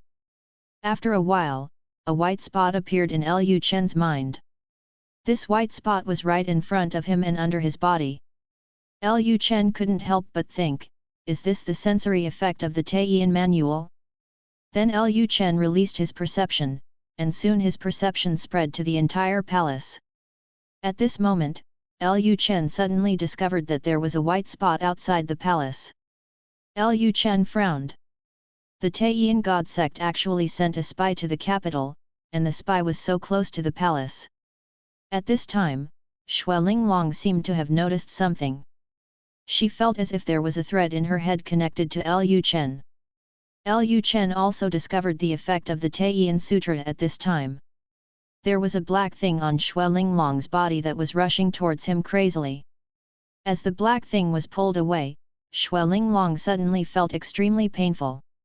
After realizing something was wrong, Lu Chen quickly stopped running the Taiyin manual and used the rejuvenation hand to treat Xuelinglong. Under Lu Chen's treatment, Xuelinglong quickly returned to normal and began to cry again. Lu Chen sneered in his heart. It seemed that the creator of the Taiyin manual wanted to absorb the soul power of the believers in this way, so as to improve his own strength. It is indeed a technique practiced by evil cultivators, it is indeed evil enough. This Taiyin scripture is divided into two parts. If you practice only part of the Taiyin scripture, it will become nutrients. Practitioners who have the complete Taiyin scripture can improve their strength by absorbing the soul power of those nutrients. Lu Chen thought to himself that he didn't know if the Taiyin Sutra in the hands of the Taiyin leader was the complete Taiyin Sutra. If the Taiyin Sutra in the hands of the Taiyin leader was not a complete Taiyin Sutra, then he could absorb the soul power of the Taiyin leader. At this time, Lu Chen ran the Taiyin manual again and once again sensed the Taiyin sect members near the palace. He now only has the cultivation level of a pseudo-celestial being and has limited perception. Although the Taiyin manual can determine the location of nourishment, it can only determine the followers of the Taiyin God sect within the perception range. If the distance is too far, it exceeds the perception range. And there is no way to find out where they are hiding. Being restricted by his cultivation level made Lu Chen feel very unhappy. Lu Chen secretly made up his mind that he must seize the time to dominate the world and break through to the realm of heaven and humanity as soon as possible. Only by breaking through the realm of heaven and man can his cultivation level be further improved. Thinking of this, Lu Chen became even more passionate and his behavior became more violent. End of chapter. Chapter 471 Return to Yancheng. Time passes day by day, autumn turns to winter, winter turns to spring, all the work of moving the capital has basically been completed, everything is ready, and we are waiting for a good and auspicious day to go to Yancheng. In this nearly half a year, the Luoyang sword sect has not found the hiding place of the Taiyin God sect, and at most they have destroyed some of the Taiyin God sect's minions. As Xuelinglong said, the leader of the Taiyin cult is a very cautious person. Almost none of the core members of the Taiyin cult came out to cause damage, as if they had disappeared from the world. Lu Chen had been mentally prepared for a long time, so he didn't pay too much attention to this matter. Now he just wanted to dominate the world and improve his cultivation to the realm of heaven and man as soon as possible. In the past 6 months, Xuelinglong and Bai Qingqing have been suffering because they were the only two by Lu Chen's side. Lu Chen originally listened to the minister's suggestions and selected a concubine, but the selection went back and forth without looking at it. A woman with a score of 90. Lu Chen even wondered if there was something wrong with the system. There were so many beautiful ladies in the capital, but at the end of the selection, there was not even a woman with a score of 90. This was indeed a bit difficult to explain. Lu Chen also asked the system if it was intentional, and the system responded that it was a normal phenomenon. Later, Lu Chen also gradually discovered what was going on. It turned out that women with a score of over 90 had something special about their bodies, not just beautiful appearance. Lu Chen had no choice but to focus on Bai Qingqing and Xue Linglong, trying to get them to conceive their children. As a result, the two of them had to serve Lu Chen every day, especially Xue Linglong, a witch. Lu Chen was not polite to her at all. As a result, Xue Linglong was not pregnant yet. Lu Chen has now looked away. If he can't conceive, then he can't conceive. He doesn't need to be too persistent. Fortunately, before he goes south, he can let Qin Yue be pregnant with his child. When Qin Yue's child is born, he should be able to gain another power. In this way, it will be easier for him to dominate the world. After more than half a year of governance, Daxia has stabilized, and the land ownership has basically been transferred. Now the land ownership is nominally owned by the Emperor, Lu Chen. Of course, this only stipulates land ownership in the name of the law, but the sale of land is not completely prohibited, and if the state wants to expropriate land, certain compensation will still be given. After internal stability, Lu Chen only had two important matters left, one was to move the capital, and the other was to destroy each dynasty. Soon, the date for moving the capital was decided. Daxia Capital, Imperial Study Room. Lu Chen was dealing with the memorial when Bai Qingqing's voice came, "Your Majesty, Xuanyuan University scholar wants to see you." Lu Chen said, "Come in." Xuanyuan Keoj immediately entered the imperial study and said, "Greetings to your Majesty." Lu Chen said calmly, "No courtesy. Master Xuanyuan, I plan to let you stay in the capital and take charge of the 6 departments of the capital for me. What do you think?" Currently there are 2 great scholars in Daxia, one is Zhuge Chongguang and the other is Xuanyuan Keoj. Although they are both bachelors, their identities are still different. Zhuge Zhongguang is a bachelor of Wenyuan Pavilion, while Xuanyuan Keoj is a bachelor of Wuyuj. The two people belong to different systems, but Lu Chen needs a trustworthy person to watch over the people in the capital to prevent them from causing trouble, and Xuanyuan Keoj is very suitable. Moreover, Xuanyuan Keoj is still a heavenly being. As long as the heavenly being is there, the officials in the capital dare not do anything. After hearing Lu Chen's words, Xuanyuan Keoj immediately said, "I will live up to your Majesty's expectations." Xuanyuan Keoj also knows the importance of the 6 ministries in the capital. Although the 6 ministries in the capital will have less and less power in the future, there are so many officials in the 6 ministries in the capital at this stage. If they are not watched, these officials are likely to collude with each other in private, to do something harmful to Daxia. Lu Chen continued, "Then I'll bother you, Archmaester Xuanyuan. The telegraph machine has been produced and will be ready for use soon. If anything happens in the capital in the future, you can report it to me through the telegraph machine." Xuanyuan Keoj said, "Yes, Your Majesty." After identifying those who would stay in the capital, the work of moving the capital officially began early the next morning.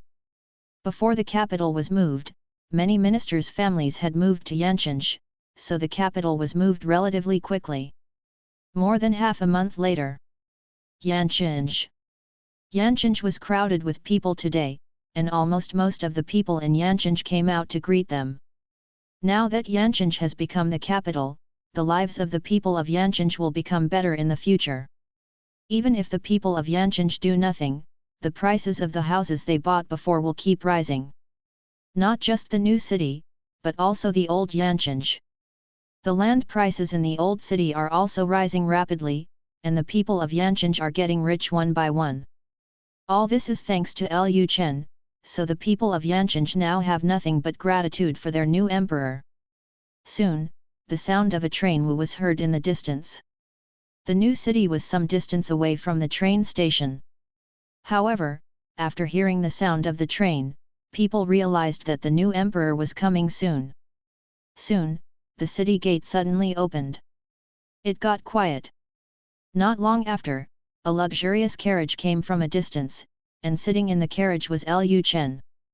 At this time, Mu Zixuan and her concubines stood quietly at the entrance of the new palace, waiting for Lu Chen's return. Lu Chen, who was sitting in the carriage at this time, was very anxious. He had not seen his wives and concubines for a long time and missed them very much. At the same time, Xue Linglong, who was sitting in another carriage, took a piece of zihuan, wiped her non-existent tears, and said to herself, "I finally returned to Yancheng." During this time in the capital, she had to serve Lu Chen almost every day. No matter how depraved she was, she wouldn't be able to hold on anymore. Lu Chen knew how to heal people, so she rarely felt uncomfortable, but the long-term stimulation made her brain slow down a lot. And she found that she was becoming more and more like a slave girl. Every time she saw Lu Chen, she couldn't help but raise her hips. Now that they are back, Lu Chen's wives and concubines have been waiting for Lu Chen in Yancheng for almost a year. They may have lost their patience. As long as they are here, Lu Chen will definitely not come back for a long time. Now she can finally take a good rest. When she thought of this, Xue Linglong felt very happy in her heart. When she was in the Taiyin God sect, she never dreamed that she, a witch, would actually be where she is today. The other demon sect witches all went to drain those men dry and use the men's yang energy to practice, but she, the demon sect witch, fell into the hands of men and was repeatedly ravaged by the demon Lu Chen. When she thought of this, Xue Linglong couldn't help but sigh, what kind of demon sect she was. The carriage that Lu Chen was riding in quickly arrived at the palace gate. The palace was expanded on the basis of the original North Palace. When the North Palace was built, enough land was left for expansion. At that time, Lu Chen was actually thinking about moving the capital. After arriving at the entrance of the palace, Lu Chen got off the carriage. Mu Zixuan and others immediately saluted and said, "Greetings to your majesty." Now Lu Chen is already the 9th emperor and is no longer the former vassal king. Although they missed Lu Chen very much and wanted to rush over to hug him, in the end they resisted their inner impulse. Seeing that neither Mu Zixuan nor Chu Yukan came to hug him, Lu Chen instantly understood what they were worried about. Lu Chen then smiled and said, "My ladies, I'm back." Having said this, Lu Chen walked directly in front of Mu Zixuan. Before Mu Zixuan could say anything, Lu Chen hugged Mu Zixuan and Chu Yukan beside him. Lu Chen continued, "Although I am already the emperor, I am still your husband. I am very disappointed that you are so cold to me." After hearing this, everyone immediately rushed forward and surrounded him. They were actually worried in their hearts. They were worried that Lu Chen's character would change greatly after he became the emperor. Now it seemed that they were worrying too much. End of chapter. Subscribe to Chinese Novel Audio Wave. Chapter 472 Aunt Chu, I have something to ask you tonight. Lu Chen hugged Mu Zixuan and Chu Yukan and inhaled the fragrance of their bodies. At this time, Lu Chen said, "Zixuan, Aunt Chu, you have worked hard." Hearing this, Mu Zixuan and Chu Yukan were about to say something, but Lu Chen turned to look at the other wives and concubines around him. "You have worked hard too." At this time, Lu Chen's eyes fell on Lin Wanyun. He smiled and said, "Wanyun, the Lin family has moved to Yancheng. You should go and see them in the next 2 days." Hearing this, Lin Wanyun was slightly stunned, and a blush appeared on her cheeks uncontrollably. The Lin family moved to Yancheng, and then she would probably officially marry Lu Chen. Lu Chen then looked at the others and found that Wu Yunwan and Mirong Shui were not there.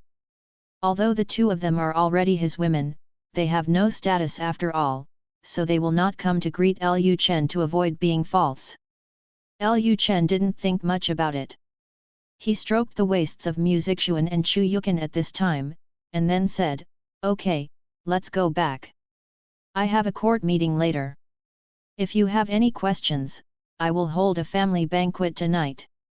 Let's talk about it when the time comes." Hearing this, the girls didn't say much to Lu Chen. Anyway, Lu Chen was back. No matter how many things they had in mind, they still had time to talk to Lu Chen slowly. Then the girls returned to the palace, and Lu Chen immediately summoned the officials from the northern kingdom. A large number of officials from the capital came to Yancheng, and the officialdom will undergo great changes. The court meeting held today was just to let the ministers from the two capitals and the original ministers from the north get familiar with each other. Soon, the great court meeting began. Lu Chen sat on the dragon chair and looked at the people above the main hall. Now the court was divided into two distinct groups. One group was his original team, and the other group was the ministers from the capital. Lu Chen said at this time, "From today onwards, the court meeting will be held according to the original rules of the Northern Kingdom. There will be a small court meeting once every 7 days and a major court meeting once a month." Hearing this, the ministers from the capital were stunned. Meeting once every 7 days? Real or fake? Doesn't the emperor go to court every day? Only those foolish emperors often don't go to court. Could it be that after Lu Chen became emperor, he was ready to enjoy himself? The ministers who followed Lu Chen to the capital were all officials with pursuits, ideals, and ambitions. Those officials who had no ambitions and wanted to take care of themselves in retirement were all staying in the capital and would not come to Yancheng. These ministers did not want to see the new emperor fall. Lin Jieyuan stood up at this time and asked, "Your Majesty, if the court meeting is changed to once every 7 days, will it delay the implementation of the decree?" Lu Chen said, "You can rest assured about this. Baiguo has done this before, and it will not delay the implementation of any government orders. On the contrary, doing so can improve the efficiency of officials. I have long discovered that every day during the court meeting, some ministers came to court without even waking up. They were also dozing off during the court meeting. What was discussed in the court meeting was not known at all after the court meeting. And the daily discussions in the morning meeting are basically trivial matters, which is just a waste of time. Of course, even if there is a court meeting every 7 days, it doesn't mean that you can't report anything to me. If you have important matters, you can also write an official document and submit it. I will handle government affairs every day. In the future, the 7-day Umram meeting and the January Umram meeting will mainly discuss some more important matters. Don't discuss trivial matters." After hearing Lu Chen's answer, Lin Jieyuan said, "Your Majesty is wise." Then Lin Jieyuan retreated to his position. Lu Chen glanced at the ministers, and then said, "In addition, dear friends who came with me from the capital, don't worry, the personnel arrangements will be sent to you in a few days, and will also be announced in the Daxia Times." Although Lu Chen looked down upon some officials in the capital, among the officials who came to Yancheng with him, there were still some knowledgeable and far-sighted officials. Lu Chen planned to reshape the personnel structure of the imperial court. Of course, the main thing is to focus on himself. All important departments, such as those that control money, will be handed over to the people summoned by the system and officials from Huanyu Academy. Today's court meeting was relatively brief and did not say anything important. It was just for officials from the capital and officials from the north to get acquainted with each other so that they can start work after the job arrangement list is released. After the court meeting, Lu Chen went to Fenjiayun Palace. Fenjiayun Palace was expanded on the basis of Fenjiayun Yuan, and today's Fenjiayun Palace is even more majestic. When Lu Chen arrived at Fenjiayun Palace, Mu Zixuan and the others were already waiting. Lu Chen also saw Wu Yunhuan and Mirong Shuer at the dinner party. Just when Lu Chen was about to walk over and hug the two of them, a little boy jumped out of nowhere. "Daddy, Daddy!" Hearing this, Lu Chen was stunned for a moment, and quickly realized what he was doing. He quickly squatted down and opened his arms. The next moment, the little boy threw himself into Lu Chen's arms. Lu Chen directly hugged Lu Chongfeng and said with a smile, "Feng I didn't expect you to be able to speak so soon." At this moment, Lu Huan and Lu Chongsheng also came to Lu Chen. Seeing the three of them, Lu Chen showed a kind smile on his face. He had only left Yancheng for less than a year, but he didn't expect that his child would undergo such a big change. Fortunately, he was his father. After Lu Chen teased his child for a while, he went to the main seat. At the family dinner, Mu Zixuan asked, "Your Majesty, Feng can speak now. It's time to find him a teacher." In this era, the prince's teacher was no ordinary person, and this often involved some political arrangements. Lu Chen thought for a moment and then said, "I have already made arrangements for the teacher's affairs." After hearing Lu Chen's answer, Mu Zixuan stopped continuing the topic. Since Lu Chen already knew it, she didn't need to say anything more. Lu Chen glanced at Wu Yunhuan and Mirong Shuer at this time, and then returned to Mu Zixuan. "Zixuan, a lot of things must have happened while I was away from Yancheng, right? I remember you also wrote to me and said that someone ever wanted to harm Bei Wangfu." Mu Zixuan replied, "There were people who wanted to do harm to the North Palace, but with the help of Sister Wu, things have been calmed down." After hearing Mu Zixuan's answer, Lu Chen looked at Wu Yunhuan again and said with a smile, "Thank you for your hard work, Junhuan." Wu Yunhuan said calmly, "This is what I should do." Although Wu Yunhuan's expression was very cold, Wu Yunhuan's heart was extremely hot at this time. She had long been looking forward to Lu Chen's return.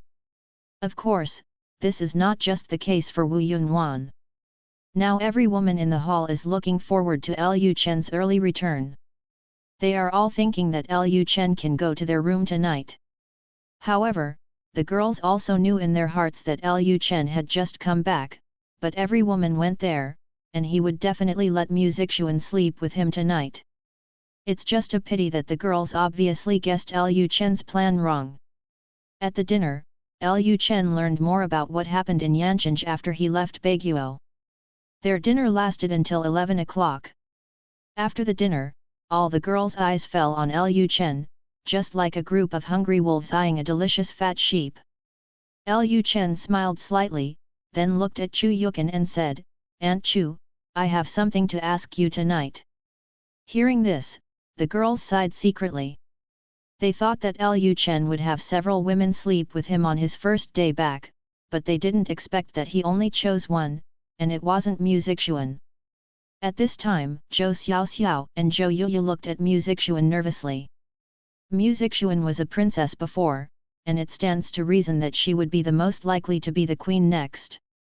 However, Lu Chen did not let Mu Zixuan come back on the first day. Instead, he chose Chu Yukin to sleep with him.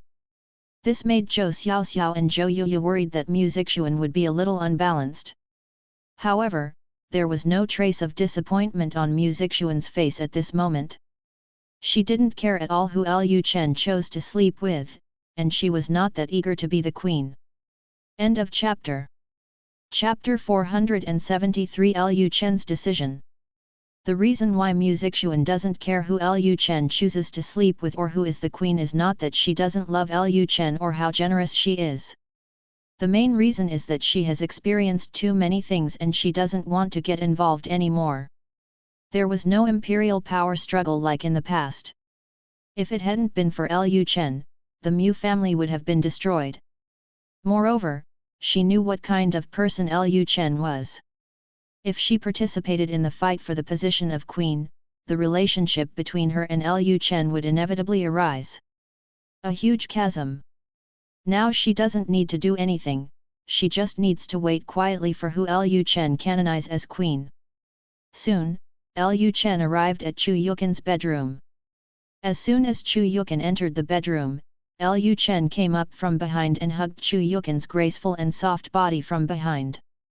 Chu Yukin sighed slightly and said, "Your Majesty, you should let Zixuan sleep with you tonight." Although Chu Yukin knew that her position in Lu Chen's heart was more important, she was also a sensible person. Mu Zixuan was Lu Chen's first wife, and she was supposed to be the queen in the future. Lu Chen had just returned from the capital, so he naturally wanted to be in the same room with the future queen. This was also to reassure Mu Zixuan. Now that Lu Chen has gone to another woman, Mu Zixuan will probably think too much and feel that her position as queen is not stable. After hearing Chu Yukin's words, Lu Chen held Chu Yukin's waist and pressed her hips. While pushing her towards the bed, he said, "Aunt Chu, I noticed your attitude towards me. I've become a lot more indifferent. Haven't I told you before that when we get along in private, you have to call me Chener?" Although Lu Chen said this, Chu Yukin still said, "Your Majesty, now that you are the emperor, you can no longer be like before." Lu Chen blew into Chu Yukin's ear, and then said in her ear, "If you continue to call me Your Majesty, I will be angry." Chu Yukin sighed inwardly. Of course she knew Lu Chen's inner hobbies, and then she had to say, "Chener, you asked me to sleep with you as soon as you came back. You must have something to do, right?" Lu Chen smiled and said, "Can't I just look for you because I miss my wife?" After Lu Chen finished speaking, the two of them had already arrived at the edge of the bed. Lu Chen's claws appeared on the belt of Chu Yukin's attire. Soon Chu Yukin's belt was easily untied, and Chu Yukin's white lining was clothes appear. Chu Yukin said, "If you just miss me, then you can't just call me tonight." The night before Lu Chen left Yancheng, he asked her and Mu Zixuan to accompany him, but when he returned, he just called her. How could Lu Chen be so affectionate and only want one woman? In Chu Yukin's opinion, Lu Chen must be what every woman wants. So when he came back, he naturally wanted to spend the night with as many wives and concubines as possible. After hearing Chu Yukin's words, Lu Chen smiled slightly. Unexpectedly, Chu Yukin really realized that he had ulterior motives in finding her. Lu Chen fell into silence at this time. He gently took off Chu Yukin's coat, and then untied his belt. Then he hugged Chu Yukin's waist and said, "I do have a question to ask Aunt Chu." Chu Yukin immediately asked, "What's the problem?" Lu Chen said directly, "After the court today, several officials came to me and said that I have now returned to Yancheng. For the stability of Daxia, I should canonize the queen as soon as possible and establish the prince as soon as possible." Hearing this, Chu Yukin was stunned for a moment. She didn't expect that this was what Lu Chen wanted to talk to her about. Lu Chen continued to ask at this time, "Aunt Chu, do you think Zixuan is suitable to be the queen?" Faced with this question, Chu Yukin did not answer directly. She quickly said, "Your Majesty, I am now your concubine. It is inconvenient for me to contact you about this kind of question. If I am not your concubine yet, you can ask me. If you ask me this question now, if I answer it, then I will be involved in politics." On the issue of establishing a queen, Chu Yukin did not dare to speak casually. Moreover, she is also Lu Chen's woman now. If she talks too much, she will most likely get herself involved. Although Lu Chen still calls her Aunt Chu from time to time, Chu Yukin knows very well in her heart that it is just to increase the fun of the boudoir. She can no longer say everything like before. Seeing that Chu Yukin was so cautious, Lu Chen smiled and said, "Aunt Chu, when did you become so cautious?" Chu Yukin sighed slightly, and then said, "Your Majesty, although I have watched you grow up and you trust me very much, I have become your woman after all, and I am also in some interests. If you still talk nonsense, you will be impeached by the ministers sooner or later." Lu Chen also heard Chu Yukin's worries, and Lu Chen also felt a little emotional in his heart. As an emperor, it is indeed easy to become a loner. In Lu Chen's view, Chu Yukin was the most trustworthy person in the world, but now she was distanced from him because of her identity. Since there is a distance, the best way is to shorten the distance, and Lu Chen quickly found a solution. Lu Chen's big hands immediately started to roam around Chu Yukin's plump body, and while walking around, he said, "Madam, you have changed. Now you are deliberately keeping your distance from me. It seems I have to find a way to bring us closer." Chu Yukin's cheeks turned red when she heard this. She naturally understood what Lu Chen meant. After a while, Chu Yukin felt hot all over. After all, she hadn't seen this little villain for so long, and the feeling of missing him for nearly a year had been accumulating in her heart. Lu Chen was able to make her physically and mentally restless just by being close to her. At this time, Lu Chen whispered in Chu Yukin's ear, "Madam, you are not good." Hearing Lu Chen's low and magnetic voice, Chu Yukin's face became even hotter. At this moment, Chu Yukin's throat suddenly made a squeaking sound. "I haven't done anything bad with this bad guy for nearly a year. As soon as this guy comes up." However, Lu Chen did not continue at this time, and just maintained this state. He said at this time, "I don't really want to establish a queen. After all, you are both my wives, and you are all equally important in my eyes. If I establish a queen, there is a status gap. And once there is a queen, it is likely that there will be a harem struggle. After all, everyone wants the position of queen." Hearing Lu Chen's words, Chu Yukin tried to stay rational. She took a deep breath and said, "If you don't establish a queen, more people will care about you, and then everyone will feel that they have a chance. And if there is no queen, how will the position of the prince be determined? Do you still plan to choose the prince according to the method before Daxia?" The previous method mentioned by Chu Yukin was naturally that the winner was the king and the loser was the bandit. Chu Yukin believed that Lu Chen, as a father, would not be willing to see his children killing each other. Hearing Chu Yukin's words, Lu Chen pondered for a moment, and then moved slightly. Chu Yukin quickly gritted his teeth. Lu Chen continued, "Actually, whether or not the crown prince is established will lead to a struggle for imperial power, so take my as for my father, he established 2 princes, but in the end, both princes ended badly, and it was me, the prince at the bottom, who became the emperor in the end. The temptation of power is great. The only way I can think of is to support a child to become the emperor in my lifetime, and then under my care, let him have absolute control over the court and inside. In this way, even if other children have ideas in their minds, they have to weigh whether they have the ability to fight for power." After hearing what Lu Chen said, Chu Yukin thought for a moment and realized that what Lu Chen said was not unreasonable. But it's hard for her to think rationally now. She just wants Lu Chen to do things quickly. At this time, Lu Chen put his big hands around Chu Yukin's lower abdomen, then lowered her body and said, "I thought about it and decided not to make a queen. I will make Feng'er the crown prince directly, and then you and Zixuan will be crowned imperial concubines. How do you feel?" Chu Yukin was stunned for a moment. At this time, Lu Chen made a move, which made Chu Yukin scream again, and said quickly, "No, how can I be the imperial concubine? Then I am on an equal footing with Zixuan. You are just a maid, how will those ministers treat you then?" Lu Chen said with a smile, "I am already the emperor now, and I am the emperor who has absolute control over the court. Do I need to look at other people's faces when I appoint an imperial concubine?" End of chapter. Chapter 474 Chu Yukin is pregnant again. After Lu Chen finished speaking, he moved his body, and then continued, "Actually, it's not just you, I also plan to make Rongrong and Wu Yunwan the imperial concubine." After hearing Lu Chen's words, Chu Yukin gradually became confused. "You, canonized so many imperial concubines, what are you doing?"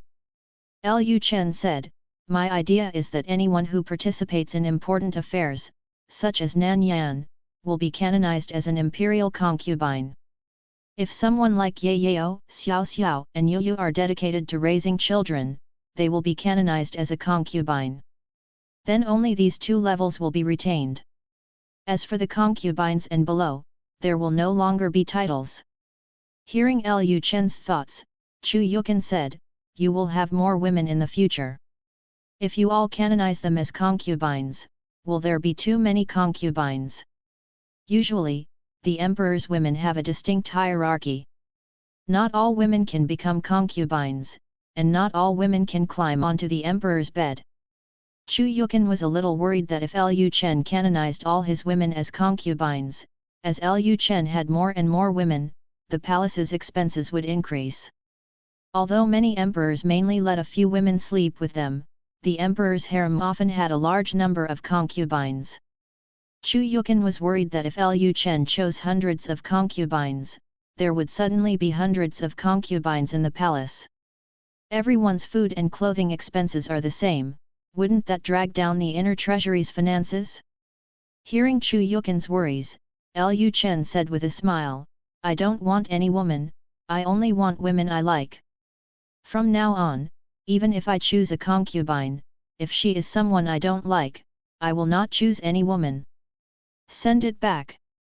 Hearing what Lu Chen said, Chu Yukan seemed to understand something, and she also reacted. Although Lu Chen likes beauty, Lu Chen is also a principled person. If it is someone Lu Chen likes, he will find ways to get it the first time he sees it.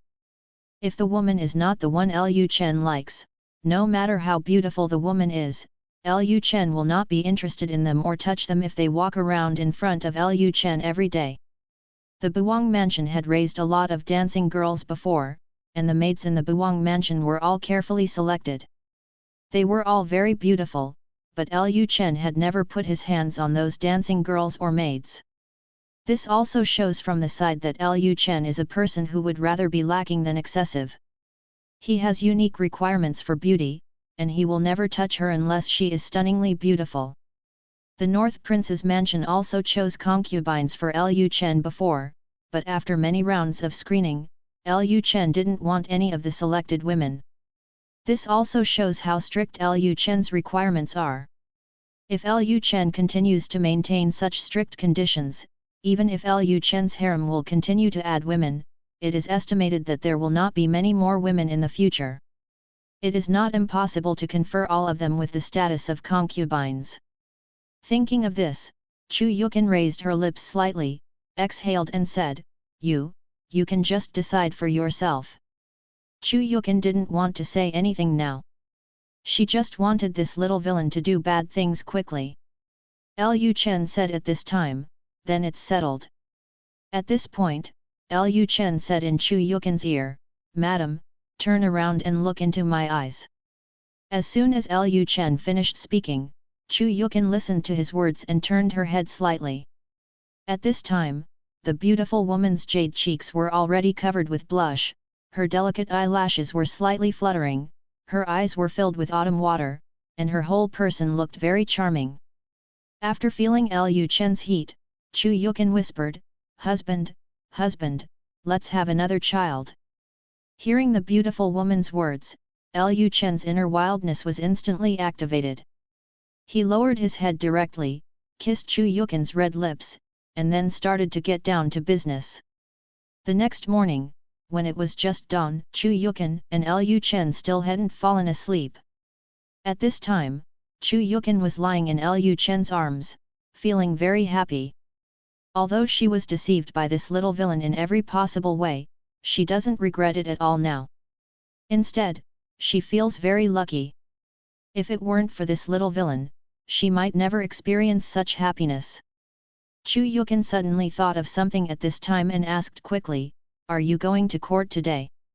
Chu Yukan didn't want to delay Lu Chen's time to go to court because of herself.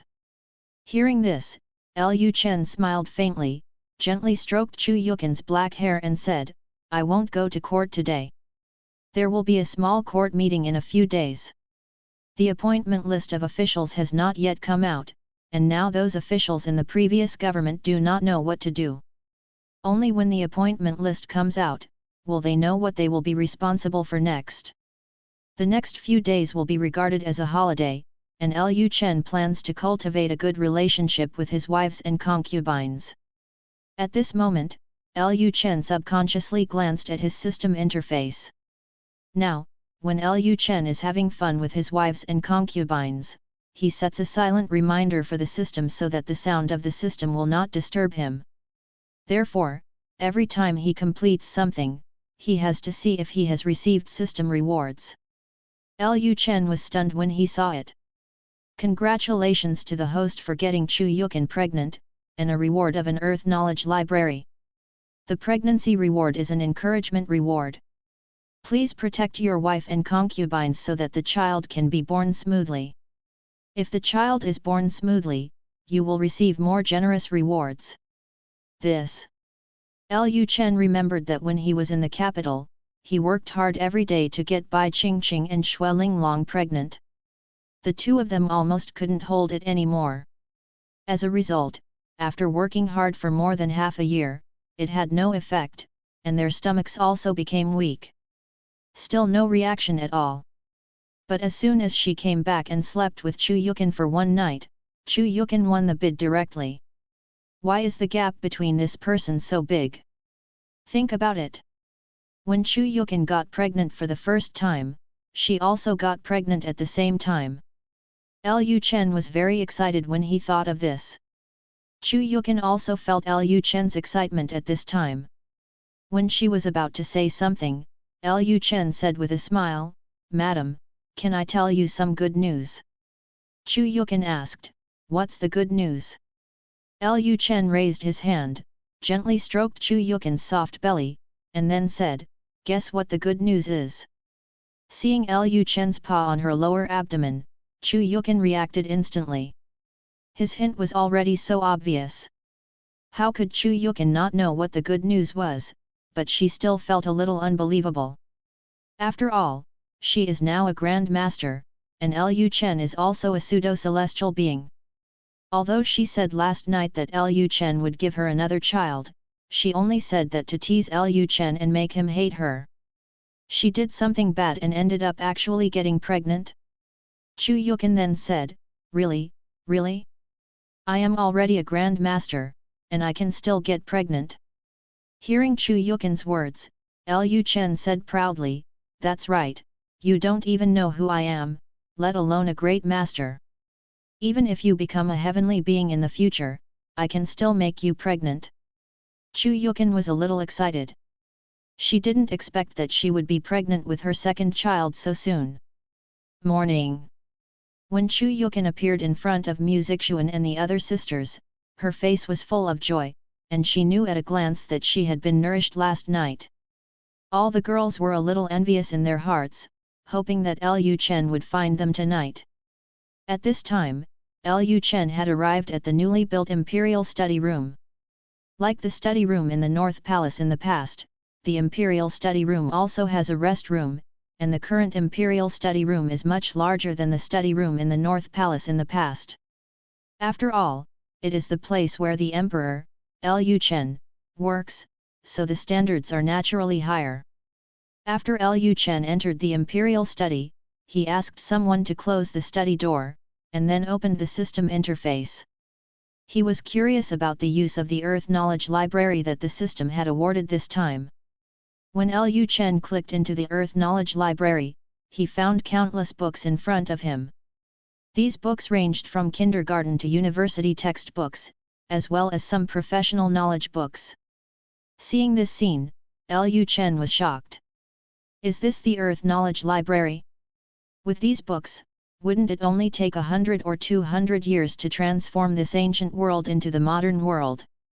The system used to reward him one thing at a time, but he didn't expect that this time it would directly give him all the Earth's knowledge. As long as the knowledge in the library is passed on, the world will definitely undergo earth-shaking changes in the future.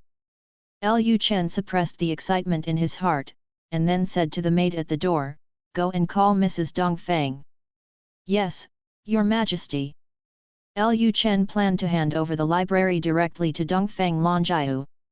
The matters involved in the library were very important and must be handed over to talents he trusted.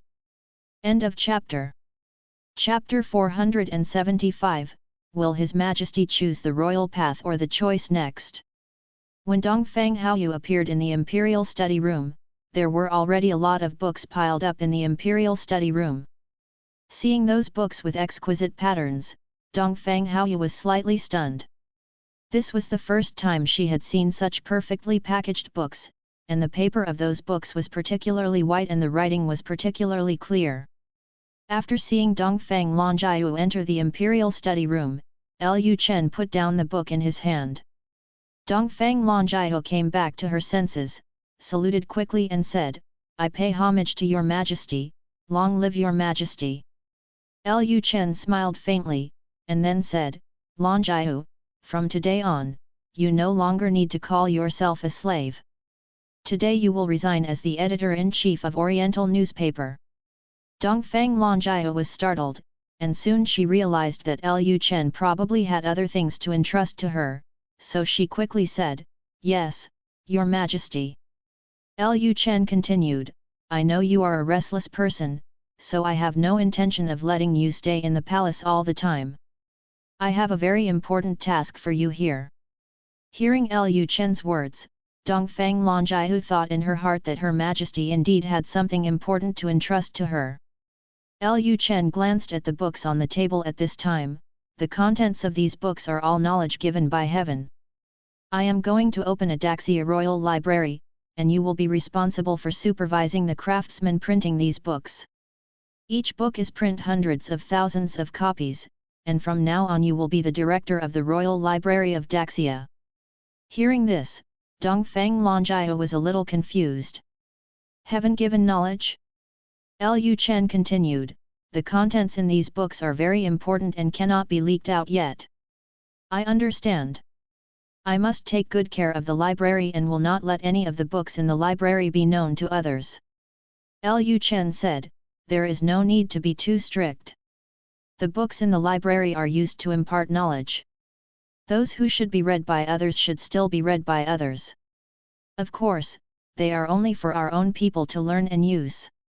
Lu Chen thought for a moment and then said, "I will first let some people learn the knowledge in the book, train them to become teachers, and then let these teachers teach more students. From now on, only these students are eligible to have access to the books in the Royal Library of Daxia." Dongfang Longjiu instantly understood what Lu Chen meant. Having said this, Lu Chen said to the maid outside, "Go and call Commander Qin." "Yes, your majesty." Having said this, Lu Chen looked at Dongfang Longjiu and said, "I asked Qin Yushan to send some royal guards to assist you." Dongfang Longjiu quickly thanked him and said, "Thank you, your majesty." At this time, Dongfang Longjiu asked in an anxious mood, "Your majesty, I wonder if I can read these books." Dongfang Longjiu was very curious about these God-given knowledge. As a studious person, she also wants to learn something from these books. Lu Chen replied, "Of course, the books in the Daxia Royal Library are completely open to my wife, concubines, and children. You can read them and learn the knowledge inside." Dongfang Longjiu thanked him again and said, "Thank you, your majesty." Then Lu Chen explained to Dongfang Longjiu about the library. After Qin Yushan arrived, Lu Chen talked to Qin Yushan about the library. It was not until noon that Dongfang Longjiu and Qin Yushan left the imperial study. After lunch, Lu Chen took a short rest and then met Zhuge Chongguang.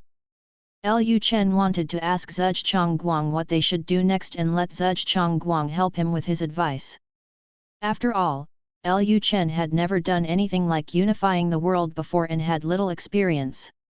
When Zhuge Chongguang came to the imperial study, he saluted Lu Chen, "Old minister, I pay my respects to your majesty." "Long live your majesty." Lu Chen immediately said, "Without courtesy, if you come, I will give you a seat."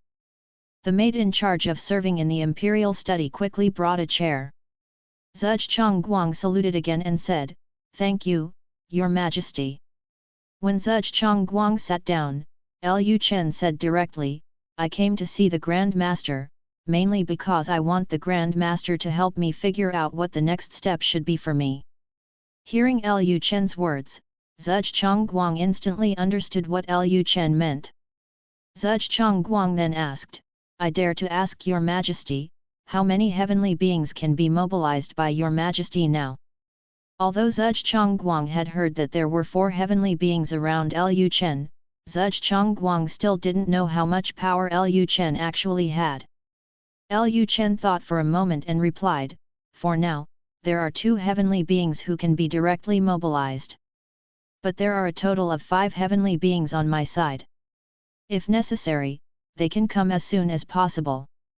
Zhuge Chongguang said, Your Majesty has such power, he already has the ability to dominate the world. But for your Majesty, the real difficulty is not to conquer the world, but to govern the world. The number of officials in Daxia is not enough to manage the entire world for your Majesty. Once His Majesty destroys several major dynasties, he will inevitably use several major dynasties. The indigenous people manage the remote areas for your Majesty. Lu Chen naturally understood this. He said, I am indeed worried about this. Once people from other dynasties are allowed to enter Daxia's bureaucracy, then Daxia's weapons and various knowledge will also be used by several major dynasties in the future. People know that there are many people among them who pretend to surrender to Daxia. When the time comes that they have weapons from Daxia, they are likely to cause huge losses to Daxia. Lu Chen had read history books and knew what Qin Shi Huang did secretly after he unified the 6 kingdoms. He very much doubted that the remnants of the previous dynasty would quietly carry out sabotage in secret. With Daxia's weapons in hand, they would be even more harmful when they wreak havoc. So governing the world is a big problem. Zhuge Chongguang said at this time, I have a question to ask your Majesty. Is it okay? Lu Chen said, if you have any questions, Bachelor, just ask me directly. Zhuge Chongguang asked, may I ask whether your Majesty will choose the kingly path or the domineering one next? Lu Chen was stunned when he heard this question. He pondered for a moment and then asked, is there any difference between the two? Zhuge Chongguang said, if your Majesty chooses to be overbearing, when you destroy other dynasties, the royal families of other dynasties will also die.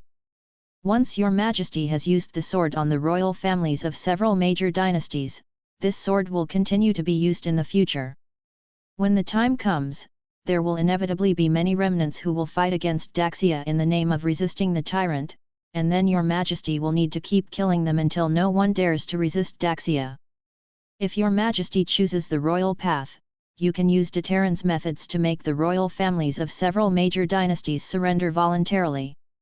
If the royal families of several major dynasties choose to surrender, this can alleviate the hatred of the people of several major dynasties towards Daxia to a certain extent.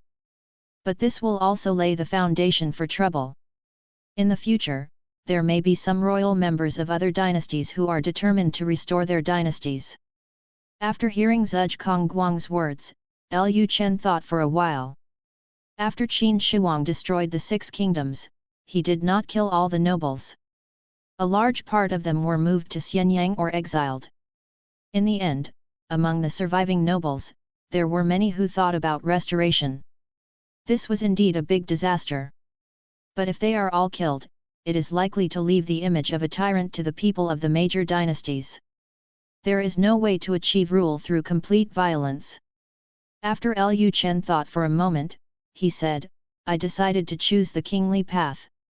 What Lu Chen was thinking about was that after putting the royal families and nobles of the major dynasties under house arrest, if they were obedient, they would be given some benefits. If they wanted to rebel, then they would catch the role models and kill them. Beat a stick and give a date. In this way, you can not only maintain your dignity, but also make the people less afraid of him. And he is different from Qin Shi Huang. He is already a pseudo-celestial being. He can live longer than Qin Shi Huang. He has enough time to spend with those royal nobles. He can solve them slowly and one by one. Lu Chen then said, in the opinion of the imperial master, which dynasty is better to be destroyed first? Zhuge Guang did not answer directly, but said, this matter should be easy first and then difficult. The plague is rampant in Daqian and they are at their weakest. It is easiest to kill them at this time, but it is precisely because their plague is still there. It spreads widely, and once Daxia's soldiers are infected, it will be a huge disaster for Daxia. Daiyu is humble and powerful, but there are barbarians to the north of Daiyu who are eyeing her. Some time ago, the Jin Yiwei sent back the news that some kind of goddess had appeared among the barbarians and unified the entire barbarians. If Daiyu is to be destroyed, the barbarians in the north must be destroyed together. The northwest is so big that the barbarians can escape at any time. It is not easy to destroy the barbarians. End of this chapter. Subscribe to Chinese Novel Audio Wave. Thank you.